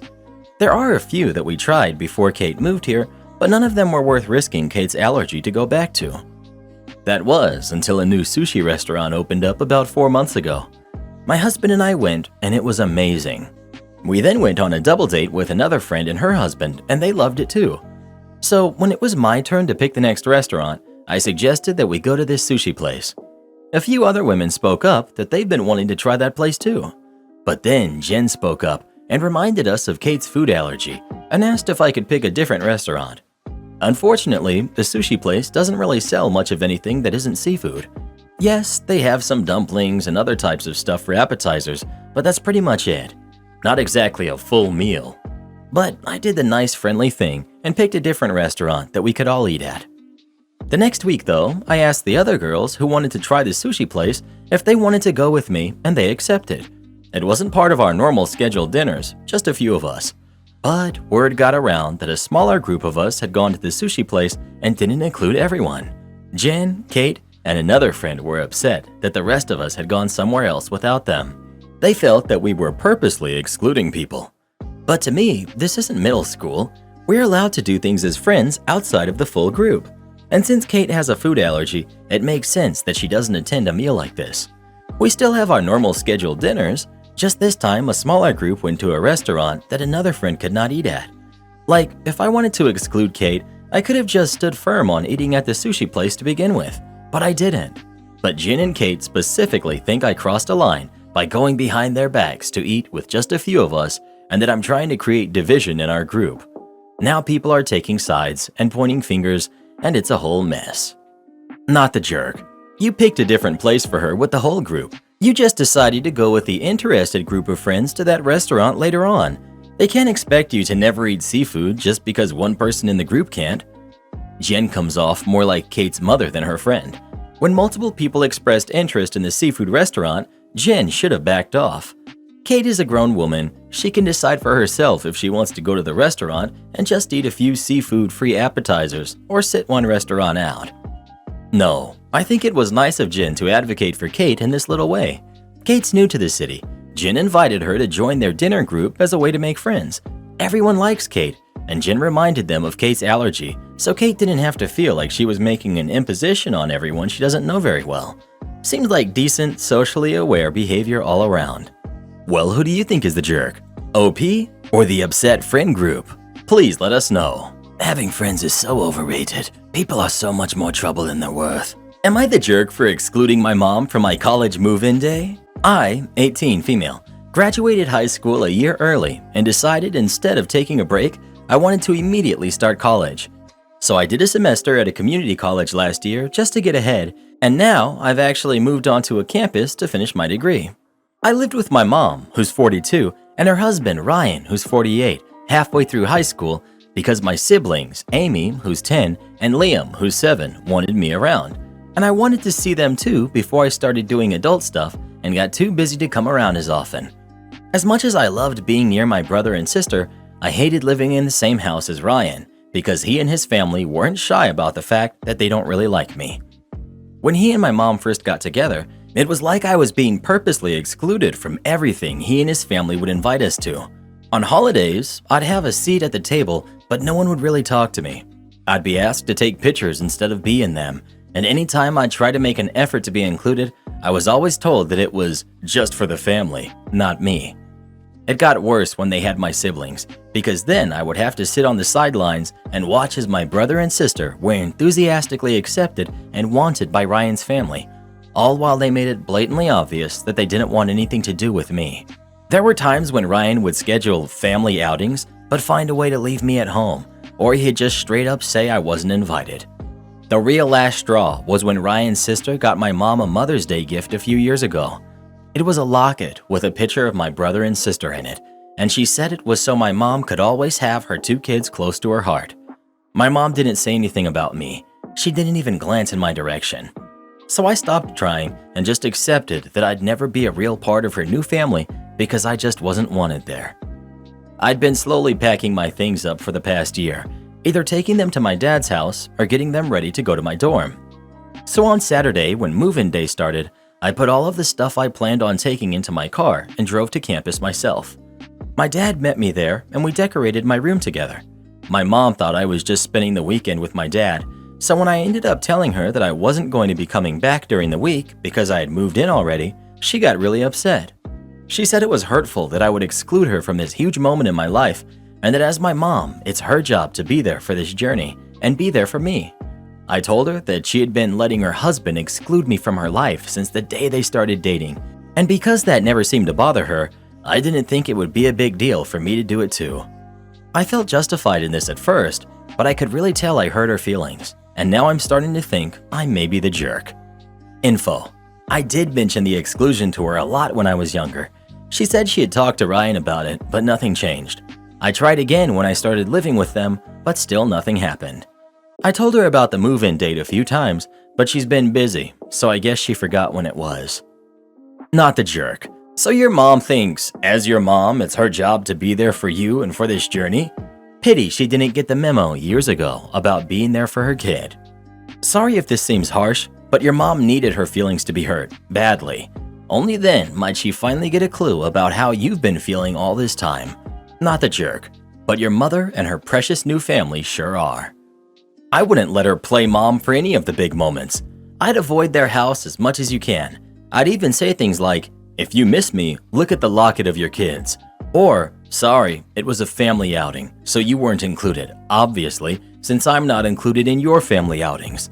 I'd make it very clear that she has the relationship she's earned. Am I the jerk for refusing to make desserts for my coworkers when my dishes were returned still dirty? So I love to bake desserts. It's a meditative sort of activity to me. I really enjoy making tasty treats for other people, especially since I'm actually not a huge sweets person and couldn't ever eat all the stuff I bake. Most of the time, I take it into work. I work at a small restaurant staffed by about a dozen people, including the 2 owners. We are all pretty tightly knit, as most of us have been here since the restaurant opened. I started bringing desserts for everyone to enjoy. It was never an obligation, nor did it ever feel like it. But I got a little upset when I went in the other day after I dropped off a pie to get my glass dish back, and one of the owners handed it back to me, still dirty. It still had crumbs and bits of pie crust left in it. I didn't say anything and just resolved to let it go. The following week, I made an apple cake in a glass 9x13 to bring in, and left it in that evening so that the others on later shifts could enjoy it too. 2 days later, on my next shift, I was given back my dish that was still dirty, and now it needed to be soaked to clean it because the crumbs and such had dried to a hard layer. I thought this was kind of rude, as I had been raised that if someone gives me food, casseroles, etc., it was good manners by washing the dish that it came in when you go to return it. It happened a couple more times, so I asked the owner who was managing that day if my dishes could be washed before I got them back. However, the next few weeks, nothing changed, and my dishes were still left dirty when they were returned. I decided that I'd just use disposable bakeware for anything that I took to work. However, I ran into an issue that sometimes the baking time and temperature for some of my recipes doesn't work for the cheap metal disposable bakeware, something I'd forgotten about until I took a pie to work, and when they cut into it, it was discovered that the bottom crust was a bit burned. One of the owners joked that I had downgraded my equipment, so they got burnt pie. A server said she noticed I'd stopped using glassware and wondered why. So I replied that my glassware was never cleaned after everyone had eaten, and it was a major pain to clean it after it had dried. Plus, I felt that it was a bit rude to have my dishes returned to me still dirty. The server shot back that the desserts were gifts, and that it's actually rude to insist that the giftees have to do something in return. Another server agreed with her and said that if I was expecting them to wash my dishes for me, then I shouldn't bother making food for them at all. So I said I wouldn't if it was such a contentious issue. The server said I was being petty and are refusing to speak to me unless they have to.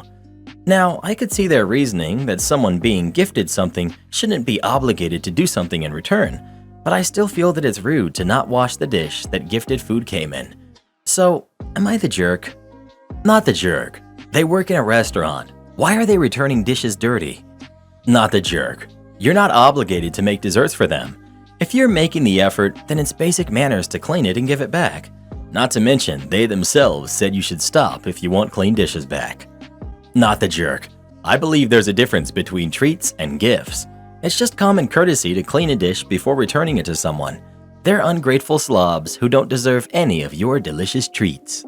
No jerks here. Ordinarily, I would agree with you. If you gift a dish to a neighbor or friend, they should return the dish clean. However, in this case, you are gifting to a large group of people. So then, who's supposed to take responsibility for cleaning that dish? In this case, no one person is being rude.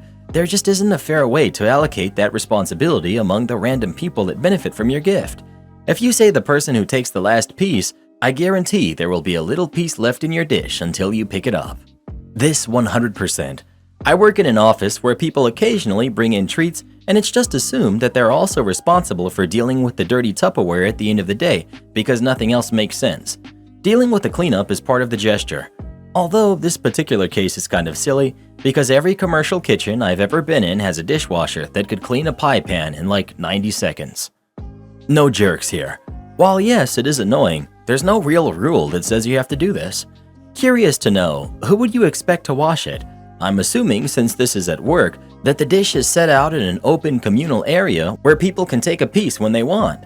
Does that mean the last person to take a piece is expected to be the one to wash the dish? Well, who do you think is the jerk? OP or her coworkers? Please let us know. Bruh, this is why you don't do nice things for people. They rarely appreciate it.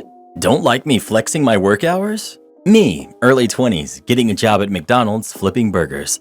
I've always had high work ethic, always arrive early at work, and live by my saying, rather 10 minutes early than 10 seconds late. The thing is, not only do I always arrive early, I struggle with staying still for too long. So what happens when I get to work? I'm not exactly making myself a cup of coffee and sitting and watching. I jump in and start working. On the other hand, if it's very calm at work and circumstances allow it, I don't think it's a bad thing to clock out a few minutes early. And when the circumstances don't allow it, I also don't mind working a bit of overtime until the brunt of the workload eased up. With this being McDonald's, I most of the time clocked in early and clocked out late. The coworkers don't mind, the shift manager doesn't mind. The boss, on the other hand, is the type of person who complains about things. One day it's been calm for roughly 20 minutes, and we've done everything we usually don't have time for in the kitchen. I have roughly 10 minutes left on my shift and ask my coworker, let's call him Tim, if they can hold the fort until the next guy starts, and I can call it a night. He laughs it off and tells me everything is a-okay. I change clothes and get ready to clock out and see the boss coming towards me. Boss, where are you going? Me, home? Boss, you still have time left on your shift. I know, I came in earlier to help. It's calm and we've done all the prep and clean we can. There's nothing left to do until a customer walks in. Tim can handle the kitchen, no problem, and next guy will be here at 10. Boss, if you're scheduled, you're supposed to do your hours. You can still clean something. Cue malicious compliance. After that conversation, I made sure to always clock in right on time and then go change and wash my hands, etc., which resulted in me entering the kitchen a few minutes late every day, regardless of how many customers there were. And since the boss was explicit about sticking to my hours, I always made sure to clock out right on time. Whenever the coworkers or managers asked me to stay, I told them, "Boss told me to stick to my schedule. Sorry guys, it's out of my hands. Best of luck though." Line is stretched outside the restaurant? Ain't my problem. Just got a phone call of 3 buses with tourists coming in? Nope. Boss asking me to help? Sorry boss, it's outside of my scheduled hours. May I suggest you grab an apron, wash your hands, and help the guys in the kitchen. They'll get swamped otherwise. See you Monday. Am I the jerk for saying too bad when some family members didn't like the vegetarian options at our reunion? My parents celebrated their 45th anniversary this month. My brother and I decided to have a family reunion as our gift to them because our parents have often said they miss seeing many members of their family, and it was a shame they didn't get to see them for so long. This reunion has been in the works since last year to give people time to plan. My wife and I love to cook, and we said we'd handle a large portion of the food. We sent out invitations about 7 months ago. On the invitations, we stated to please let us know about food allergies so we can plan accordingly. Last month, I emailed everyone that they can bring something if they chose to and listed out all of the food allergies I had been told. No one had any questions or brought up dietary restrictions. Pretty much, most of our family from both sides showed up, and we invited a lot of our parents' friends, so there was a whole lot of food to feed that many people. During the party, 2 cousins came up to my brother and I and asked us about the ingredients in a lot of the dishes, and were saying how they couldn't eat a lot of stuff because it had meat or dairy in them. Turned out, one of our cousins was vegan and the other was vegetarian, and there were only 3 other people vegan or vegetarian there, but these 2 were the only ones that didn't find anything to eat. I apologized for the lack of vegan options because I wasn't aware, but there were vegetarian-friendly options, and these 2 said that there weren't enough options and not done up like a lot of the other dishes and sides. Mind you, we had more than just salad as an option. There was also macaroni cheese, grilled veggie skewers, mashed potatoes, cucumber salad, mushroom steaks, deviled eggs, fruit ambrosia, and homemade veggie burgers. I asked them if any of those were suitable, and they said no, and how the reunion was a bummer because they couldn't eat any of what was offered, except maybe veggie burgers when everyone else was feasting. Here's where I might have been the jerk. I pretty much told them, "Too bad. You should have said something when I sent out the invitations asking about allergies, or you could have just brought something yourself." Nothing else was said, but they were giving some side eyes and loudly complaining the rest of the afternoon, and one of my aunts took me aside after the reunion to tell me I had been a bad host to some guests because they just sat around watching others eat and I didn't take their concerns seriously. I thought I had done enough just asking about allergies, but my brother and I have been wondering if we should have done more for the people we invited. Am I the jerk? Well, who do you think is a jerk? OP or their relatives? Please let us know. Family reunions are so overrated. Am I the jerk for asking for either my PS4 or $1,000 from my brother during his time of need? I'm in a bit of a pickle right now, and I could use some moral judgment. I, 19 female, very avidly play video games. To give you an idea of how passionate I am about them, I'm currently going to college for video game development and computer science. And most people know that playing video games has become a pretty expensive hobby. So back when I was a preteen, I received a PS4 as a Christmas gift from my dad. I had to pay for all the games and anything extra, but that's okay. So I've bought tons of games and have probably spent nearly $1,000 in games and DLC, all from my own pocket. A few years ago, my older brother, 25 male, started liking video games too, so he began using my PS4 regularly to the point that he used it more than even I did. We began splitting the prices of games we wanted to play, and it made it easier on both of us doing that. Here's where the issue comes in.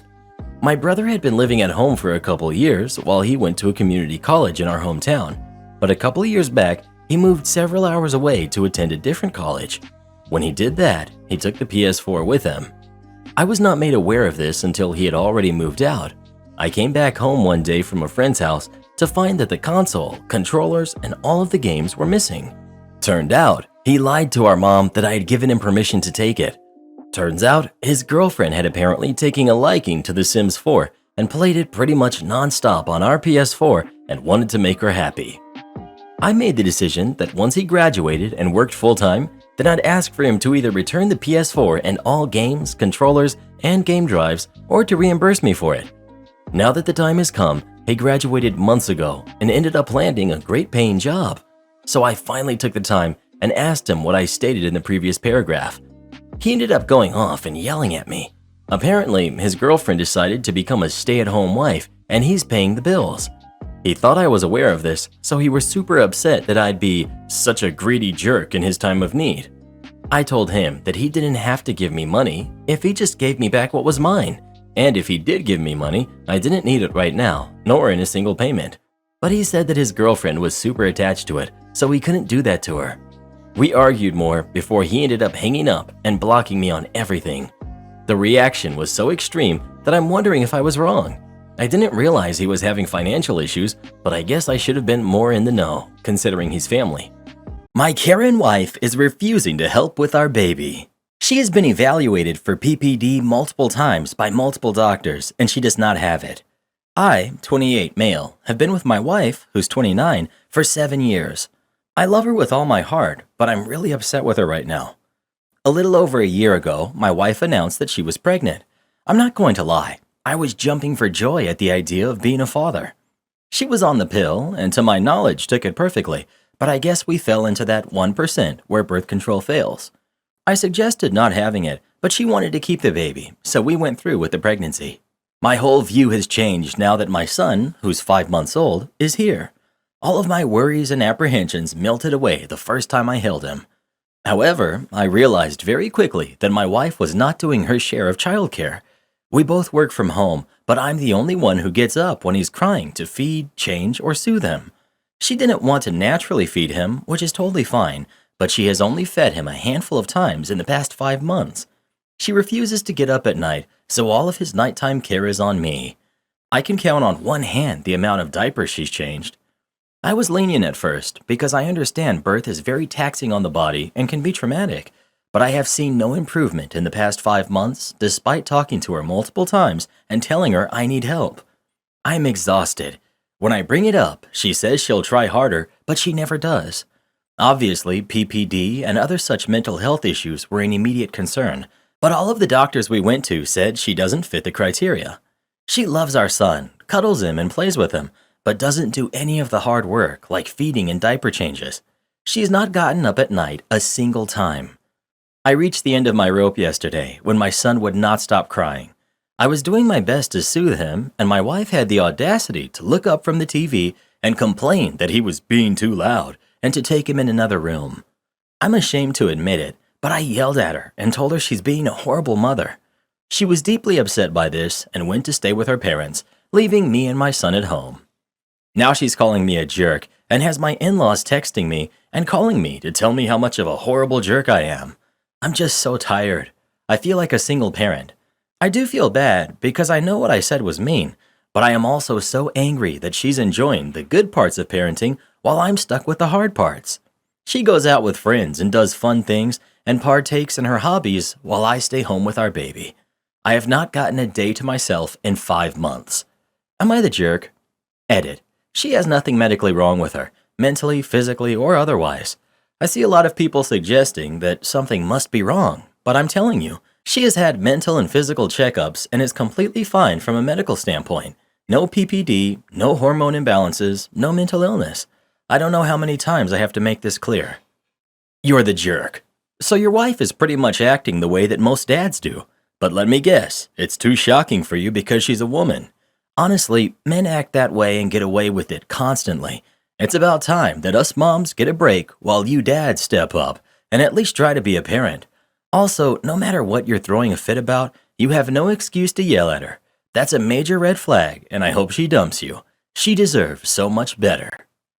Have you considered a night nurse and/or a nanny? You mentioned that she came from a wealthy family, so she's probably used to having things taken care of for her.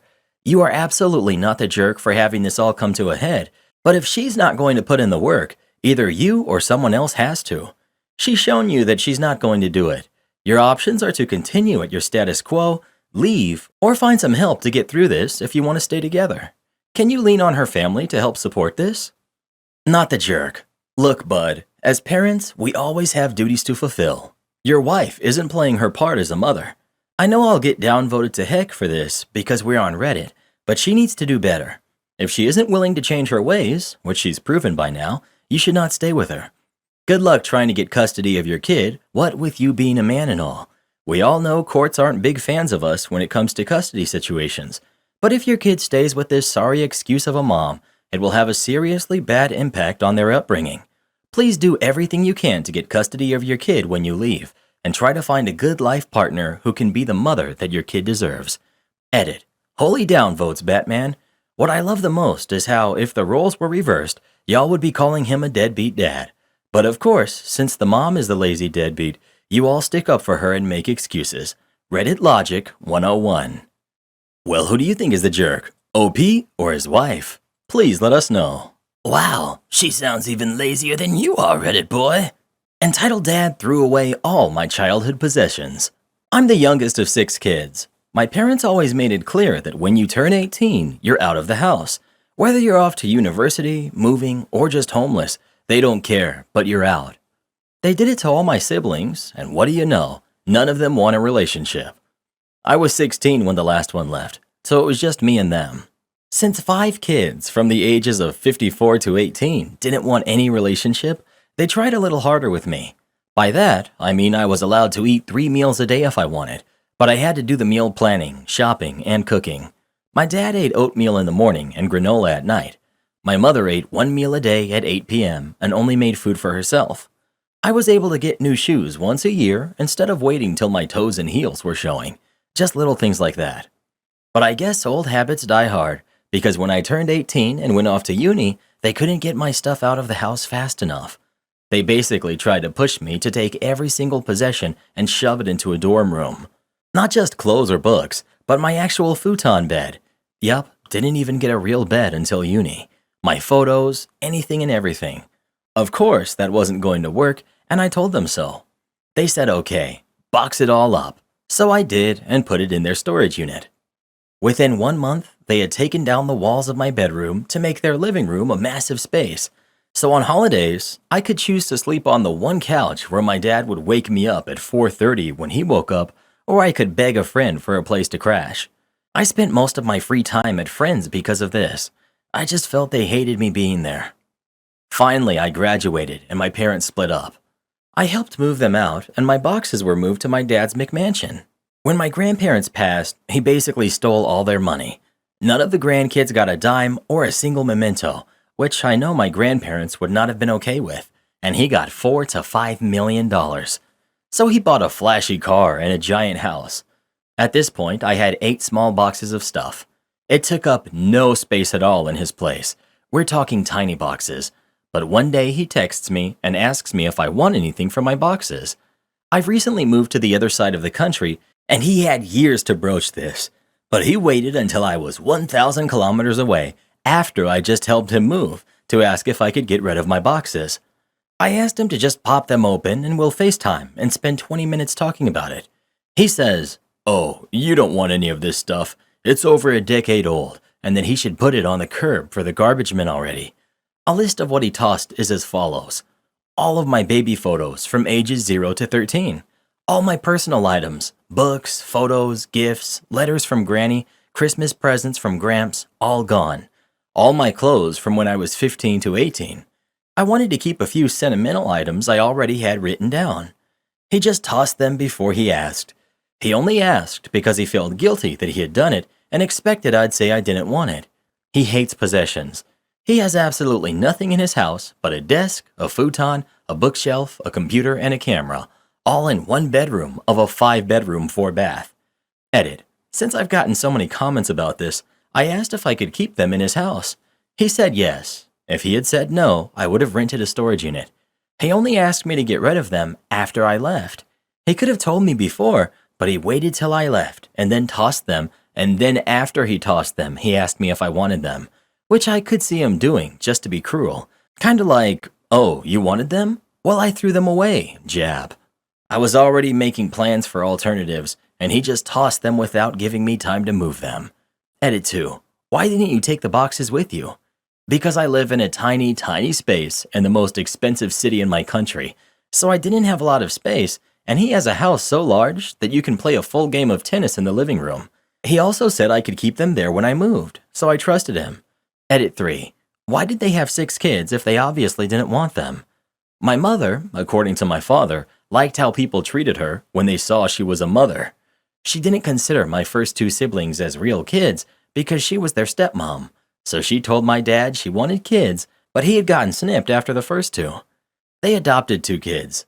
The second they arrived, she realized she didn't feel that they were her real kids, so he got his snip reversed, and then they had my brother and I.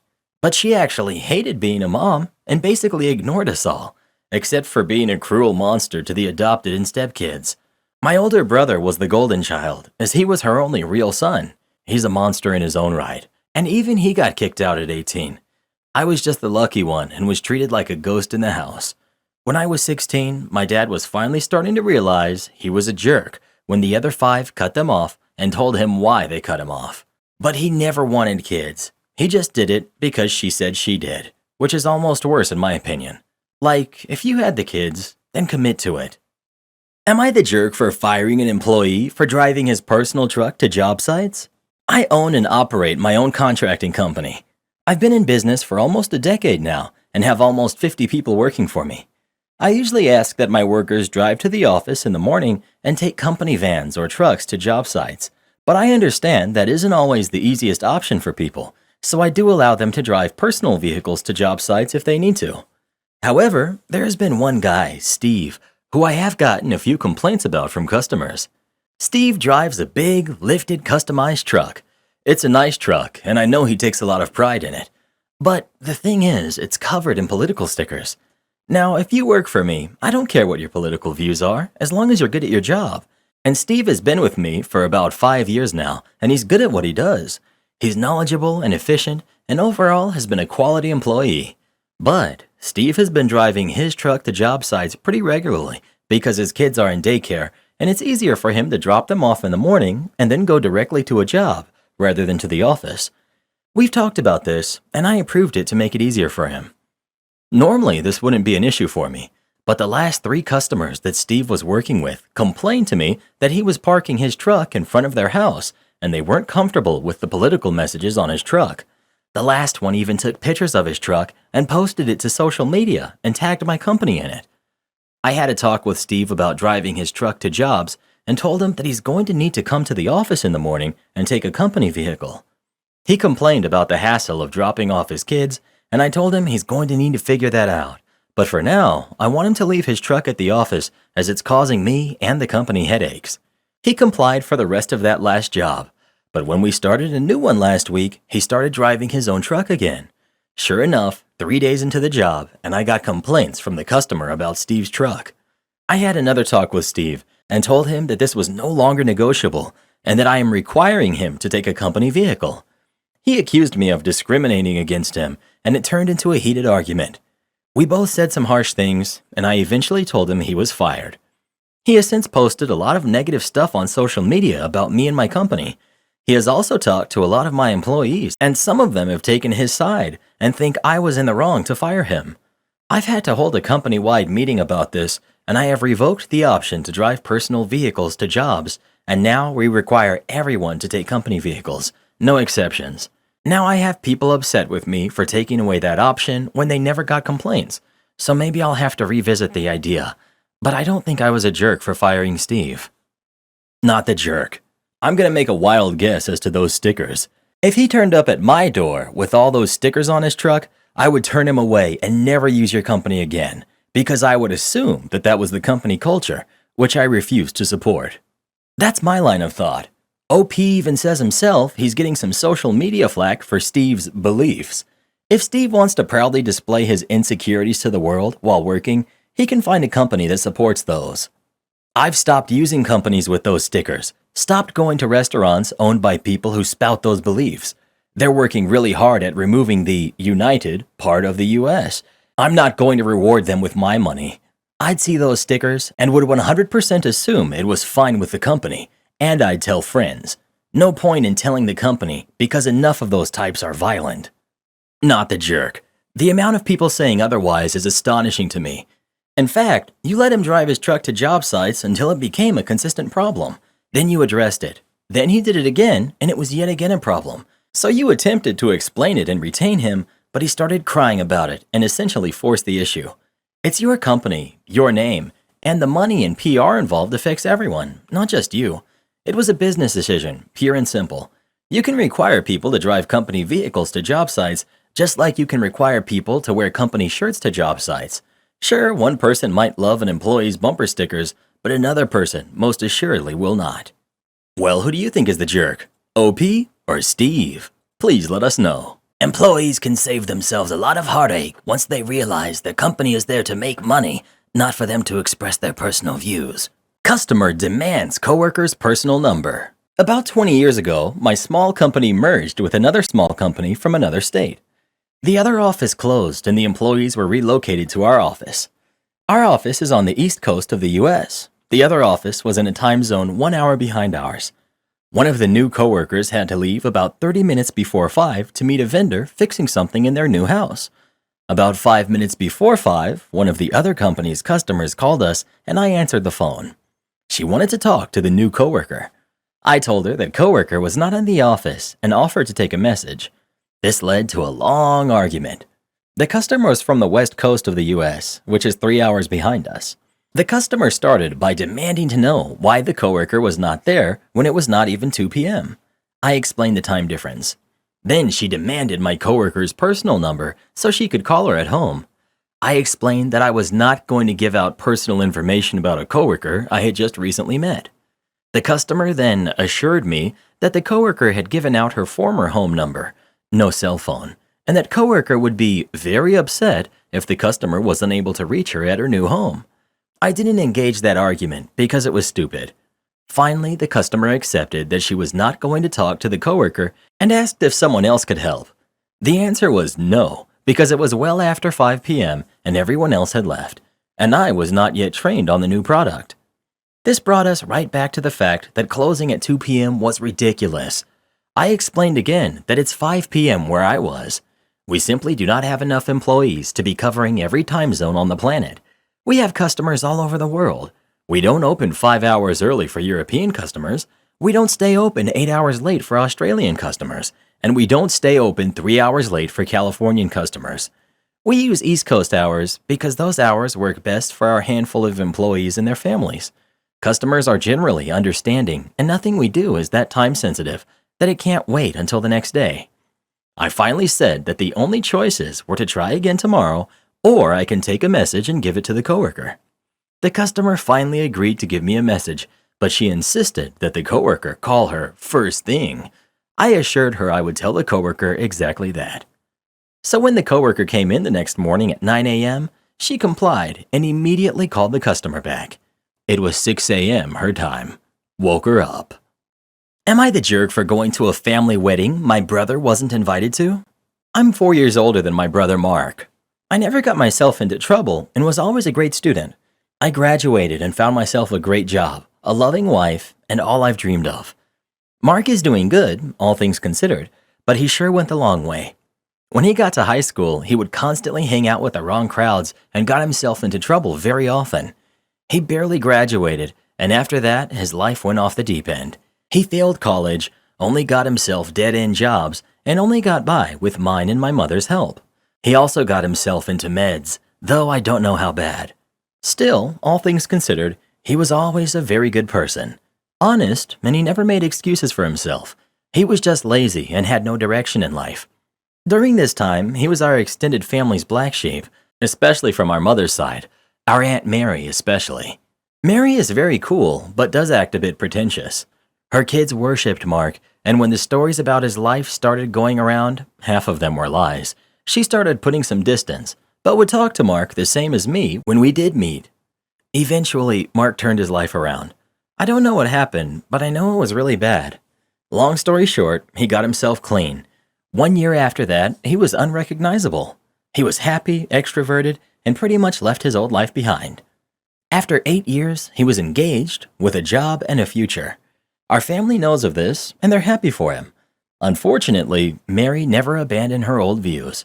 She occasionally puts him down because he never went to college and doesn't respect his job. Every time I visit, she likes to show me off as her lawyer nephew, but she never invites him or even mentions him.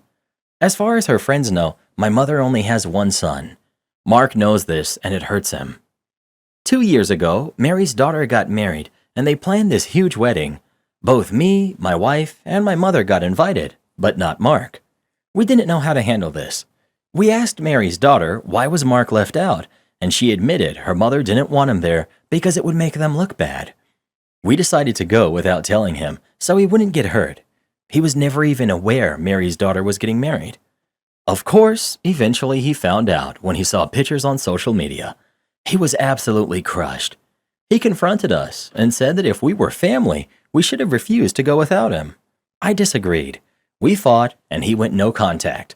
To this day, my mother feels guilty about it. This was 2 years ago.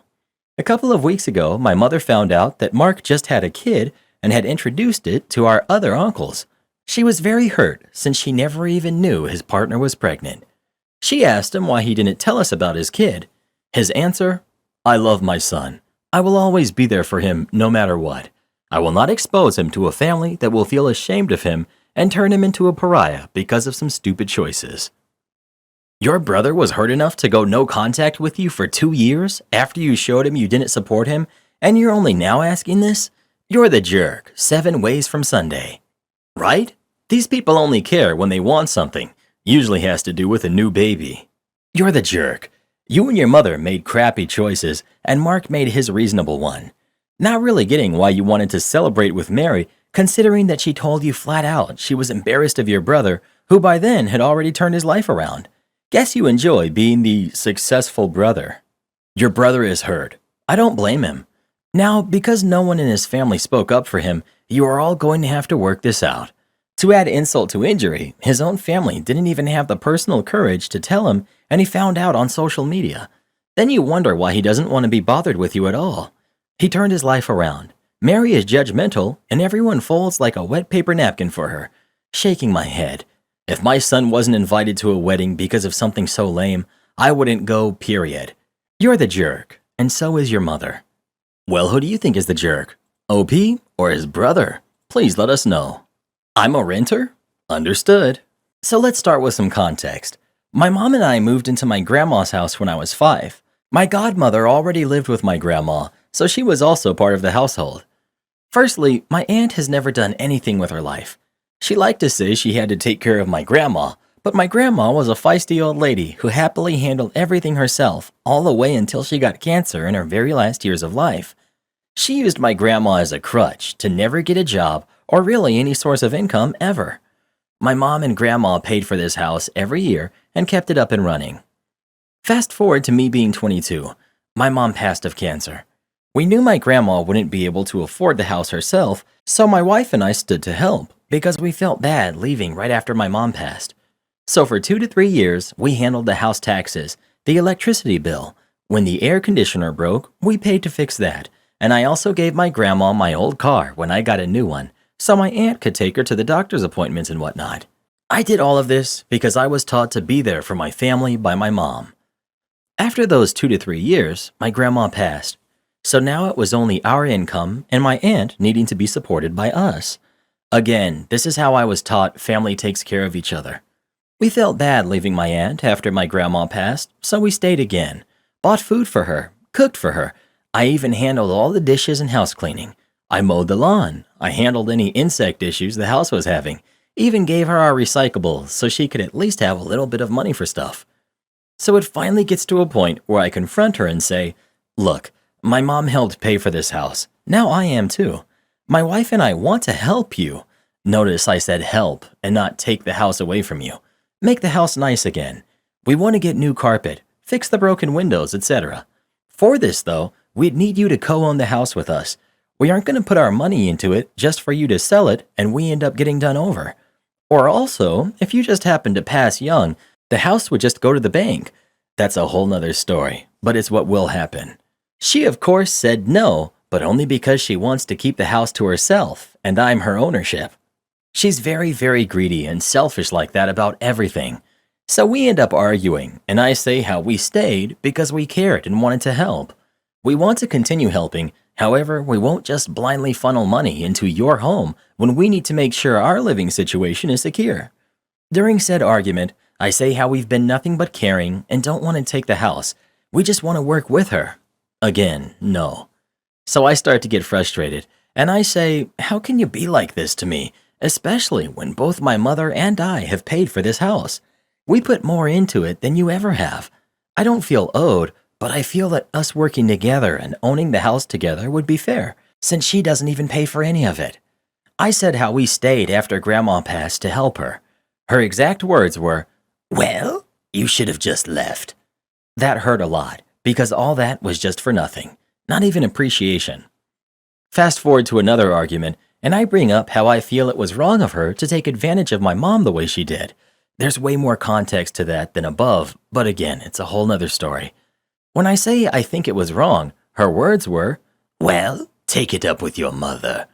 That broke me because I was super close to my mom, and she had only passed for about 2 years, so it was still very painful. That was my breaking point.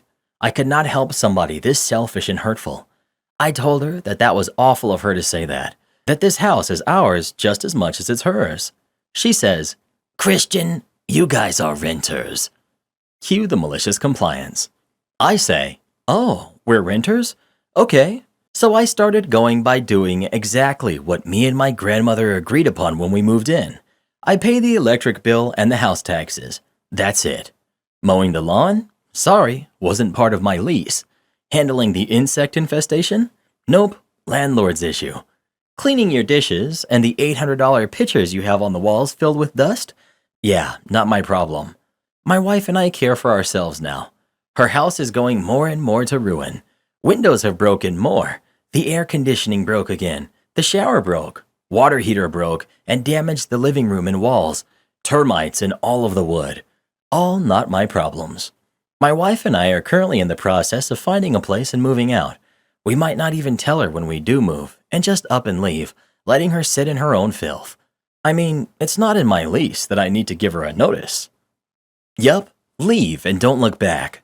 My mom fell for something similar with her sister who was a paraplegic.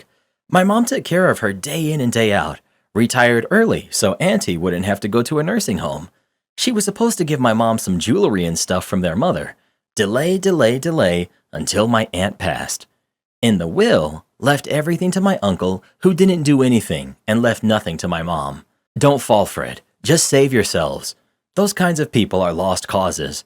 And when social services show up at your door, tell them you want nothing to do with her. She made her bed. Time for her to lie in it.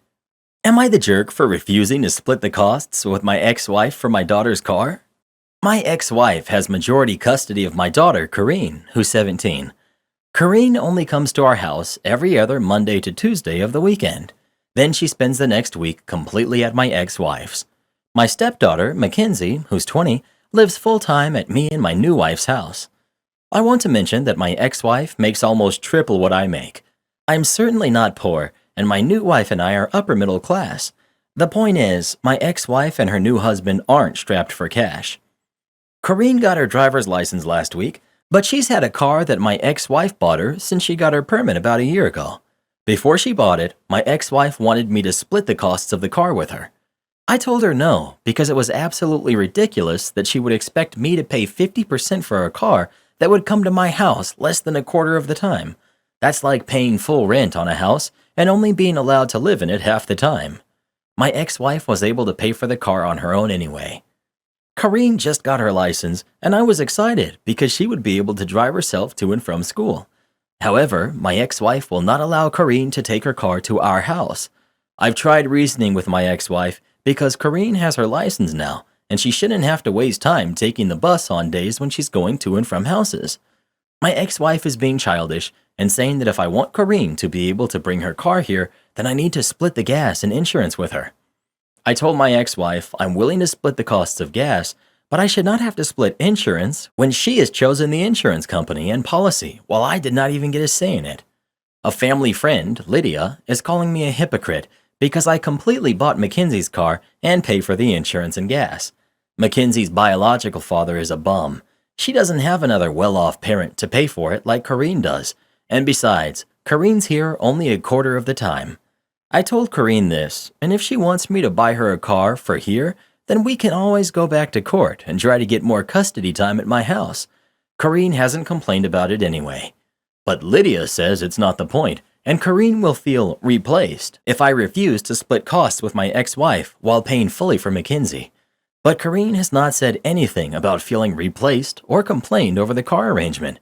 Besides, Corrine and Mackenzie have treated each other like best friends for a few years now, and I highly doubt that will change over a car that Corrine knows Mackenzie's other biological parent can't afford. Am I the jerk? You're the jerk. The argument that you shouldn't have to pay because the car is only at your house 1/4 of the time is the stupidest argument. It will be in your daughter's possession 100% of the time, and you are responsible for 50% of her care. Regardless of what her mother earns in proportion to your income, you're the jerk a million times. You're the jerk. So you don't want to pay for a car that rarely comes to your house? How about paying for a car for your kid that you brought into the world? You treat your stepdaughter better than your own kid. No wonder your ex divorced you. You're the jerk.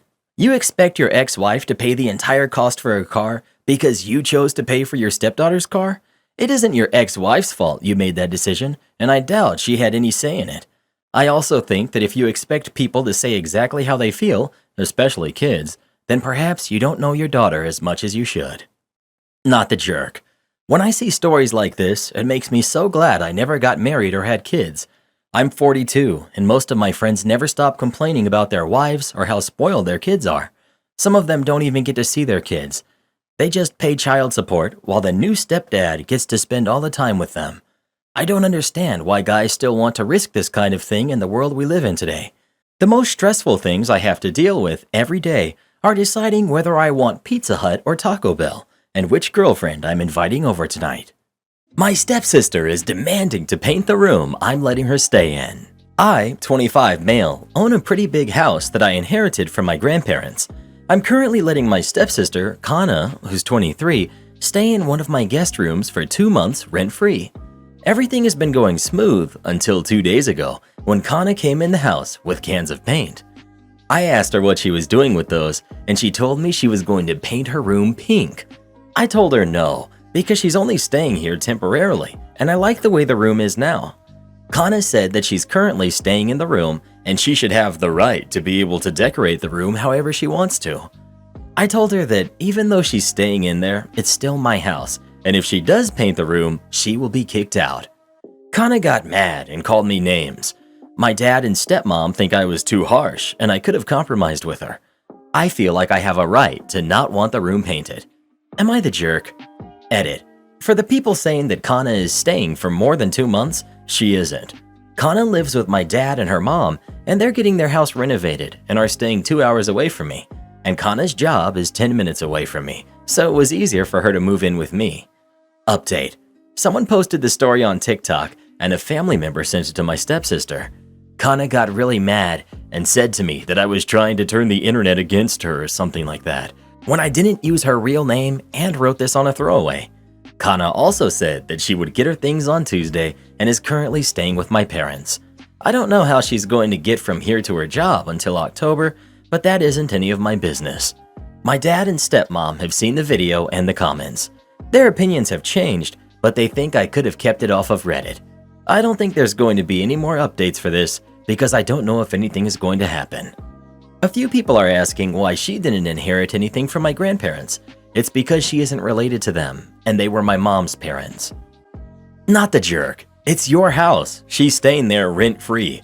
Tell your dad and stepmom to take her in, and then she can paint their room pink. Or take their advice and compromise. Sure, she can paint the room pink, but she needs to pay 2 months rent and paint the room its original color before she leaves.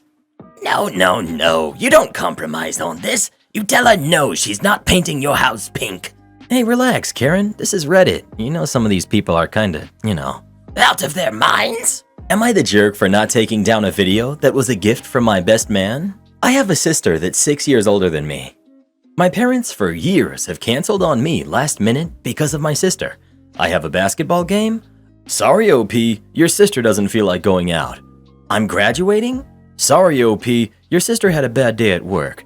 They've missed out on both major and smaller events in my life because of her meltdowns. I met the love of my life. We decided to tie the knot. From the beginning, I told my parents how I'm worried my sister will ruin another special moment in my life. My mom told me over and over again that it would not happen. The day of my wedding, I received a voicemail from my mom saying they couldn't come because my sister's dog was sick and she was upset. I was hurt. My best man, however, is a jokester. He took my phone, then went to my fiancé and asked if he could post a video of our wedding as a gift on social media. She loved his idea. I had no idea about it until I came home. Our honeymoon was at a lakeside cabin with no cell service. The post caption was, "My best man. He is an amazing person, even if his parents never showed up for him." Video was still pictures of us next to her parents, me on the dance floor cutting the cake, where you would normally see both parents in wedding pictures. The sound behind the video was my mom's voicemail explaining how they couldn't come because my sister's dog was sick. I came home a week later to hundreds of messages, family members from both sides insisting I take it down. I was told my sister hasn't stopped crying. My mom is refusing to leave the house. I may be the jerk here. I didn't take it down when I got my messages. I didn't call my family back right away.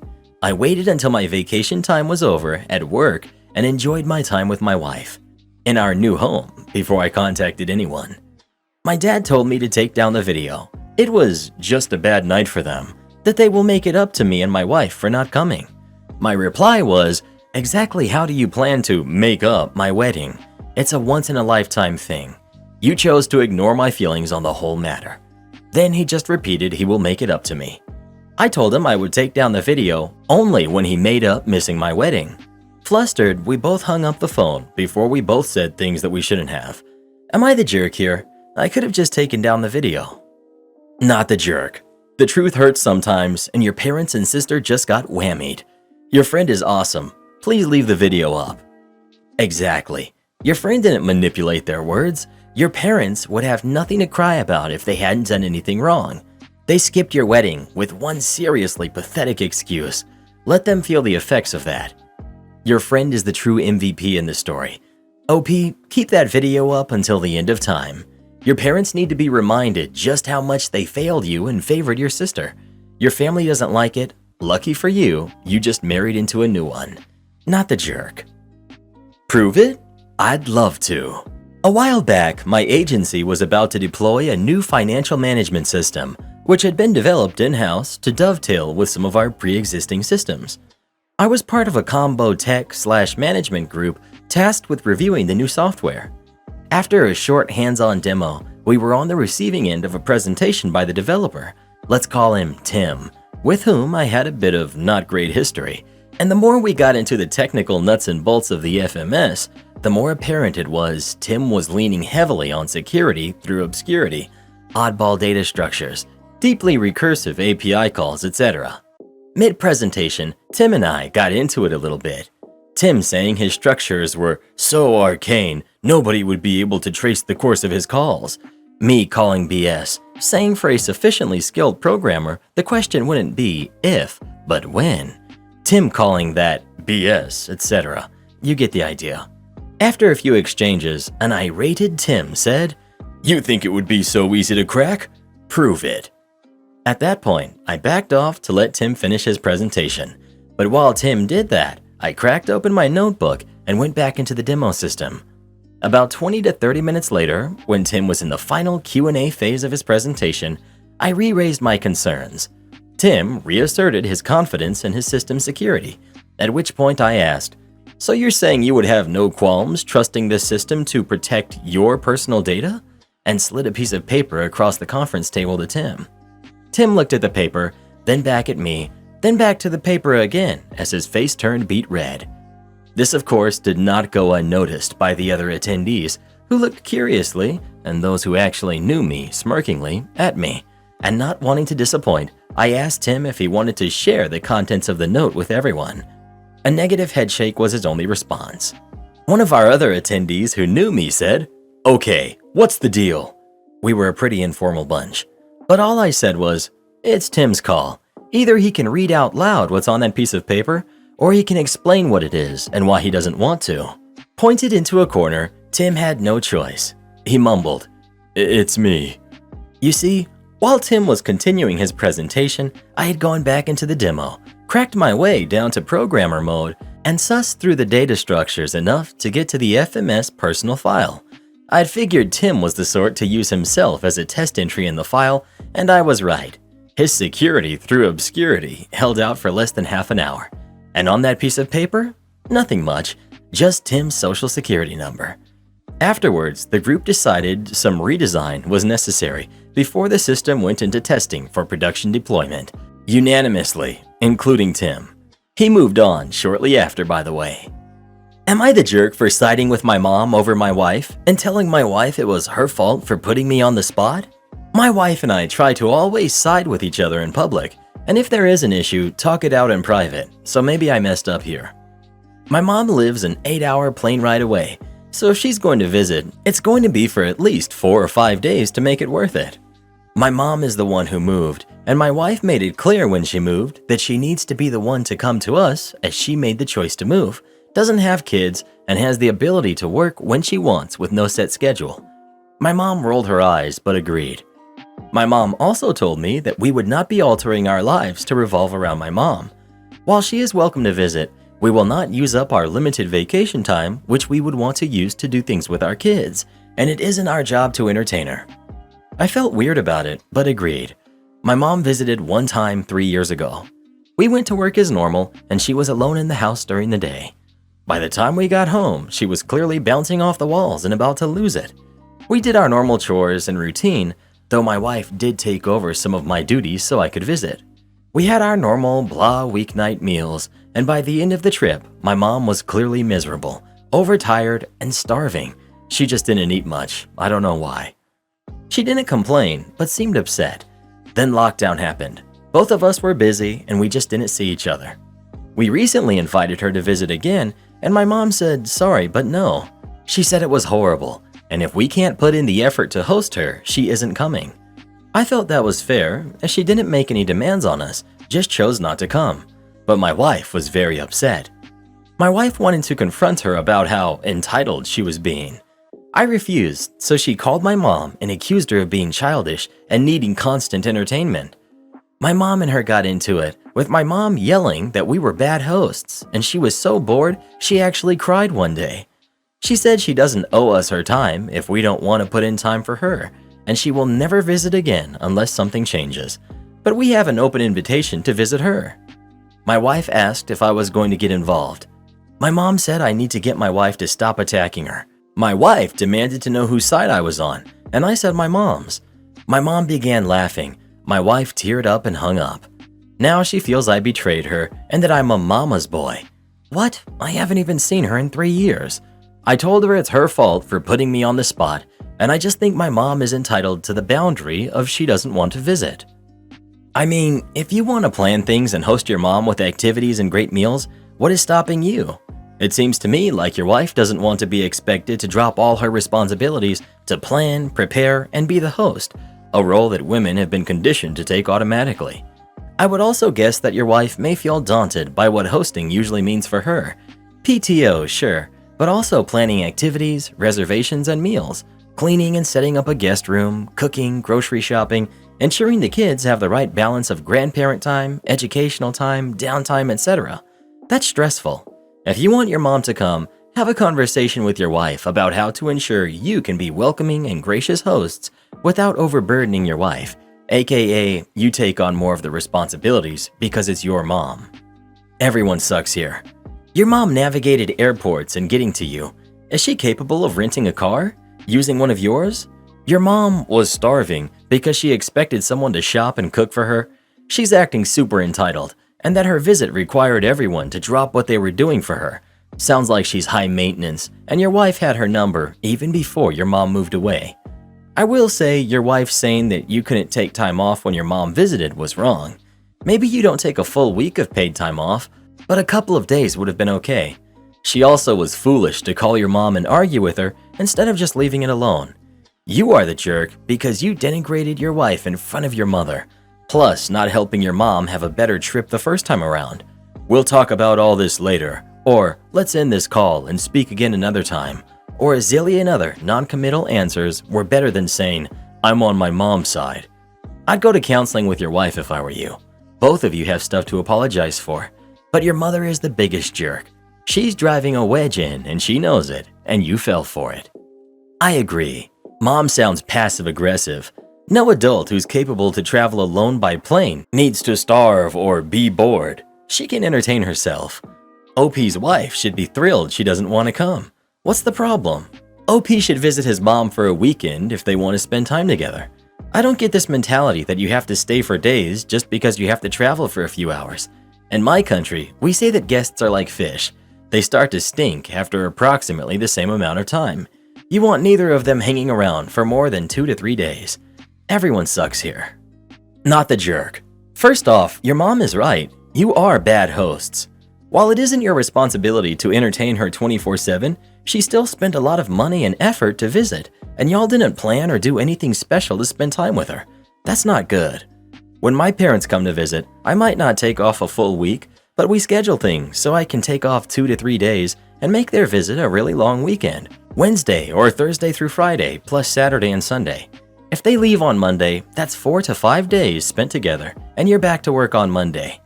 Also, I understand wanting to use your vacation time to do things with your kids, but why not just bring your mom to one of those things? If you're going to go on a trip to Disney, just have your mom fly down and meet you there and spend that time together. Or you can just take the kids and go visit your mom and give your wife a break. While everybody shares some culpability in how this mess was created, in my opinion, your wife bears the most responsibility because her entire attitude and response to your mom moving is unreasonable. She seemed to take her moving as a personal attack against her, when in reality it's reasonable to assume that your mom didn't move to hurt your wife, but did it for herself and for her own benefit. All of your wife's rules are just a passive-aggressive way to punish your mom. This wasn't you taking your mom's side as much as it is siding with the most reasonable option available at the time. If your mom doesn't want to visit because she was miserable the last time, she shouldn't be forced to. Also, it's wild to me that in response to what your mom said about the last visit, instead of apologizing and finding a solution to make a future trip better, your wife doubles down and goes right to attacking your mom. Your wife, without a doubt, is the biggest jerk in this story. Well, who do you think is the jerk? OP or his wife or his mom? Please let us know. This is exactly what I would do if you tried to get your mom to come visit us, Reddit boy. Why should I try to act like a decent human being and be nice to her? Am I the jerk for refusing to pay my share of an Airbnb until the buyer gives us a billing statement? I, in my 30s male, am going to an out-of-state bachelor party for a good friend's wedding. Everything was arranged by the best man, who's a family member of the groom. I don't know him that well myself. First issue I and others in the group had was the best man booking a place without confirming the price and confirming if all of us could stay for 3 days. Several people in the group could only stay 2, and he insisted they pay full price. He opted to pick a relatively expensive location at $500 per person, 10 people total. I thought this was weird, but decided to let it go and not say anything and go the full 3 nights. For the second issue, my spouse is going through medical treatment for an issue, and her doctor said it was possible she'd need a procedure done the weekend of the trip. We have a toddler at home, so I'd need to cancel the trip if this happened, and would only get a few days' notice if she needed it or not. I still really wanted to go, so I decided to buy travel insurance. I reached out to the best man and asked him to send me the Airbnb proof of purchase, since I'd need that to get reimbursed if I had to cancel. Even explained the reason I may not be able to go. He refused to send me the Airbnb billing statement until I paid him everything in full. This set off red flags for me, and I told him I didn't feel comfortable doing that, and there should be no issue with him sharing the statement. He still refuses to send, and I've told him this is a deal breaker for me, and will simply not go if he can't send me the receipt.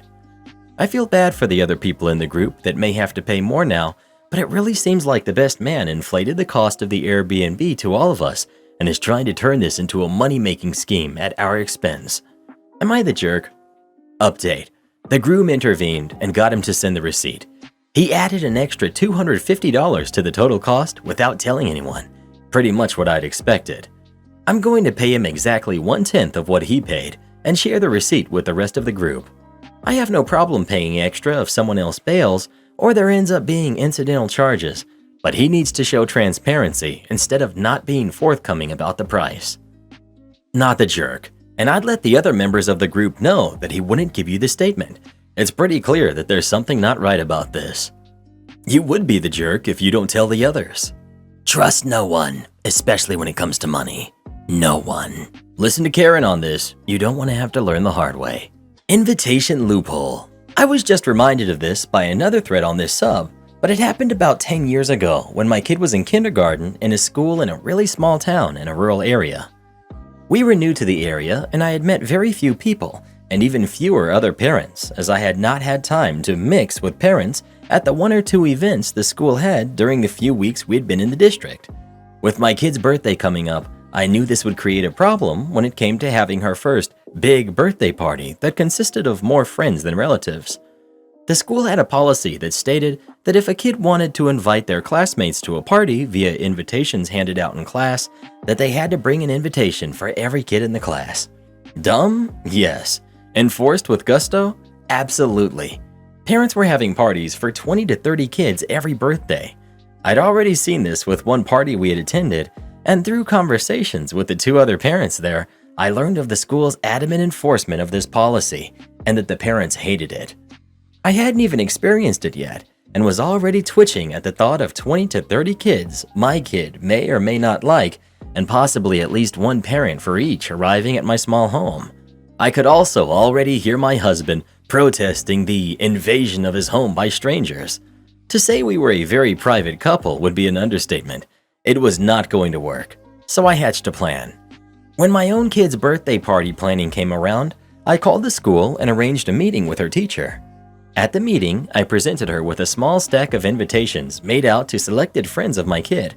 I explained the situation of me not having contact information for their parents because while social media is great, most people don't sign up as Abby's mom or Zach's grandpa, and I was having a hard time getting the invitations out to them. Could she please put the invitations into these kids' take-home folder that afternoon so that the parents could find them?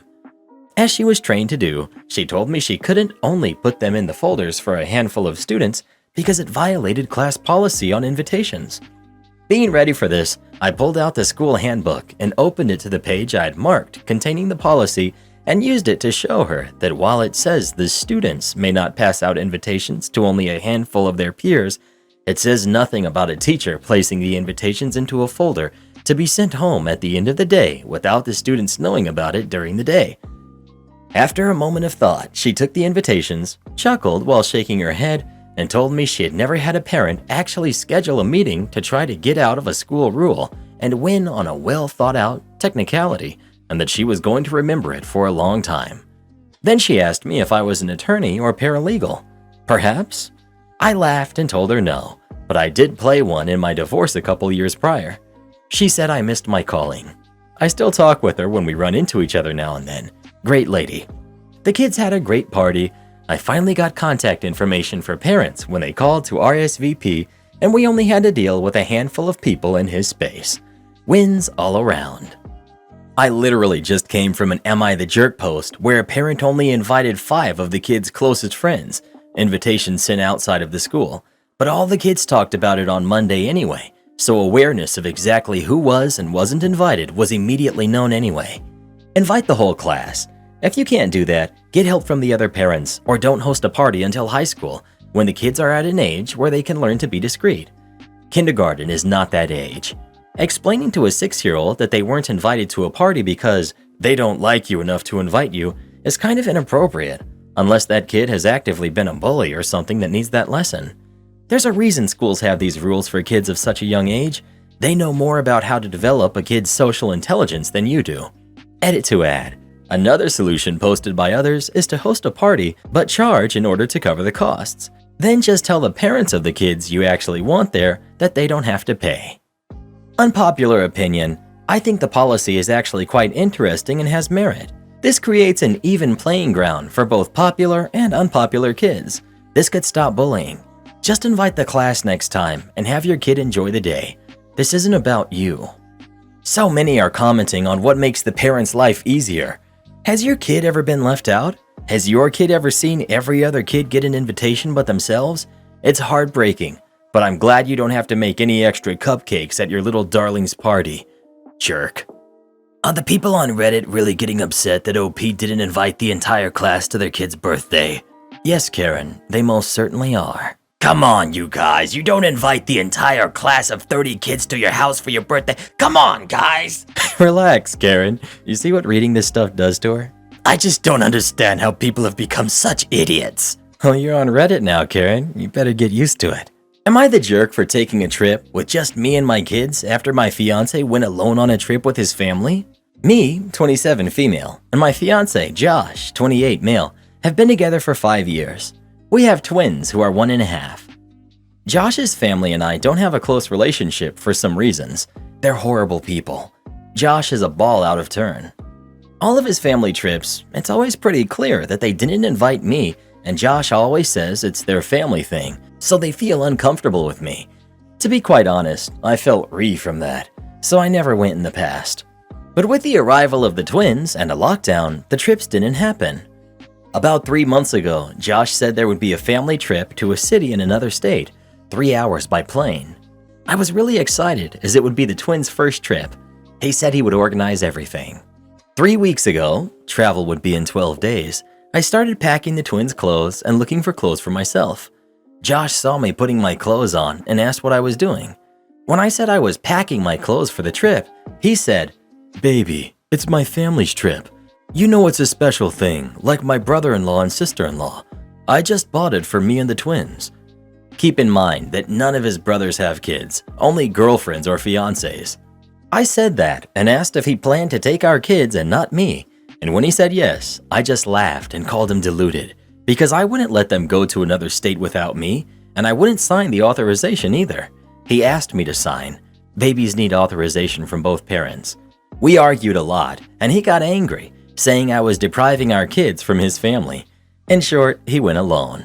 And after so much humiliation, I decided to go on a mini vacation in a country house 1 hour away by car. Josh and I didn't talk these days. He arrived yesterday and the house was empty. He called me asking where I was, and I said I took a vacation. He had the nerve to ask if he could join, but I was sincere in saying that I wanted space. He knows where I am, and to spend time with the kids. He started to say how hypocritical I was to go on a trip with them and he couldn't, that I was being mean and vindictive. It's escalated to the point that even his family are calling me a hypocrite and cruel for not allowing a moment between them. I just wanted to have peace with my twins after going through such a humiliation, and I'm thinking about leaving early. I would go on Sunday. Am I the jerk? Extra. Well, in case you have any doubts, the biggest reason I didn't let the twins go is in fact being another state thousands of kilometers away from where I live. The city I'm in is a district of mine, 1 hour by car, even less. He wanted to go somewhere that's 3 hours by plane and more than 1 day by car. If something happened, I wouldn't be able to get there fast. If it was close to where they would go, it would be something else. Your fiancé needs to grow a backbone and stand up to his family to include you, the mother of his kids, and family activities. It's a huge red flag that he's not done so to date. You describe him as your fiancé. Is there a set wedding date? I would think he would want this resolved before you get married. I recommend pre-marriage family counseling. Not the jerk. Not the jerk. The problem here is when you marry someone, you basically marry their family. You married a pack of jerks.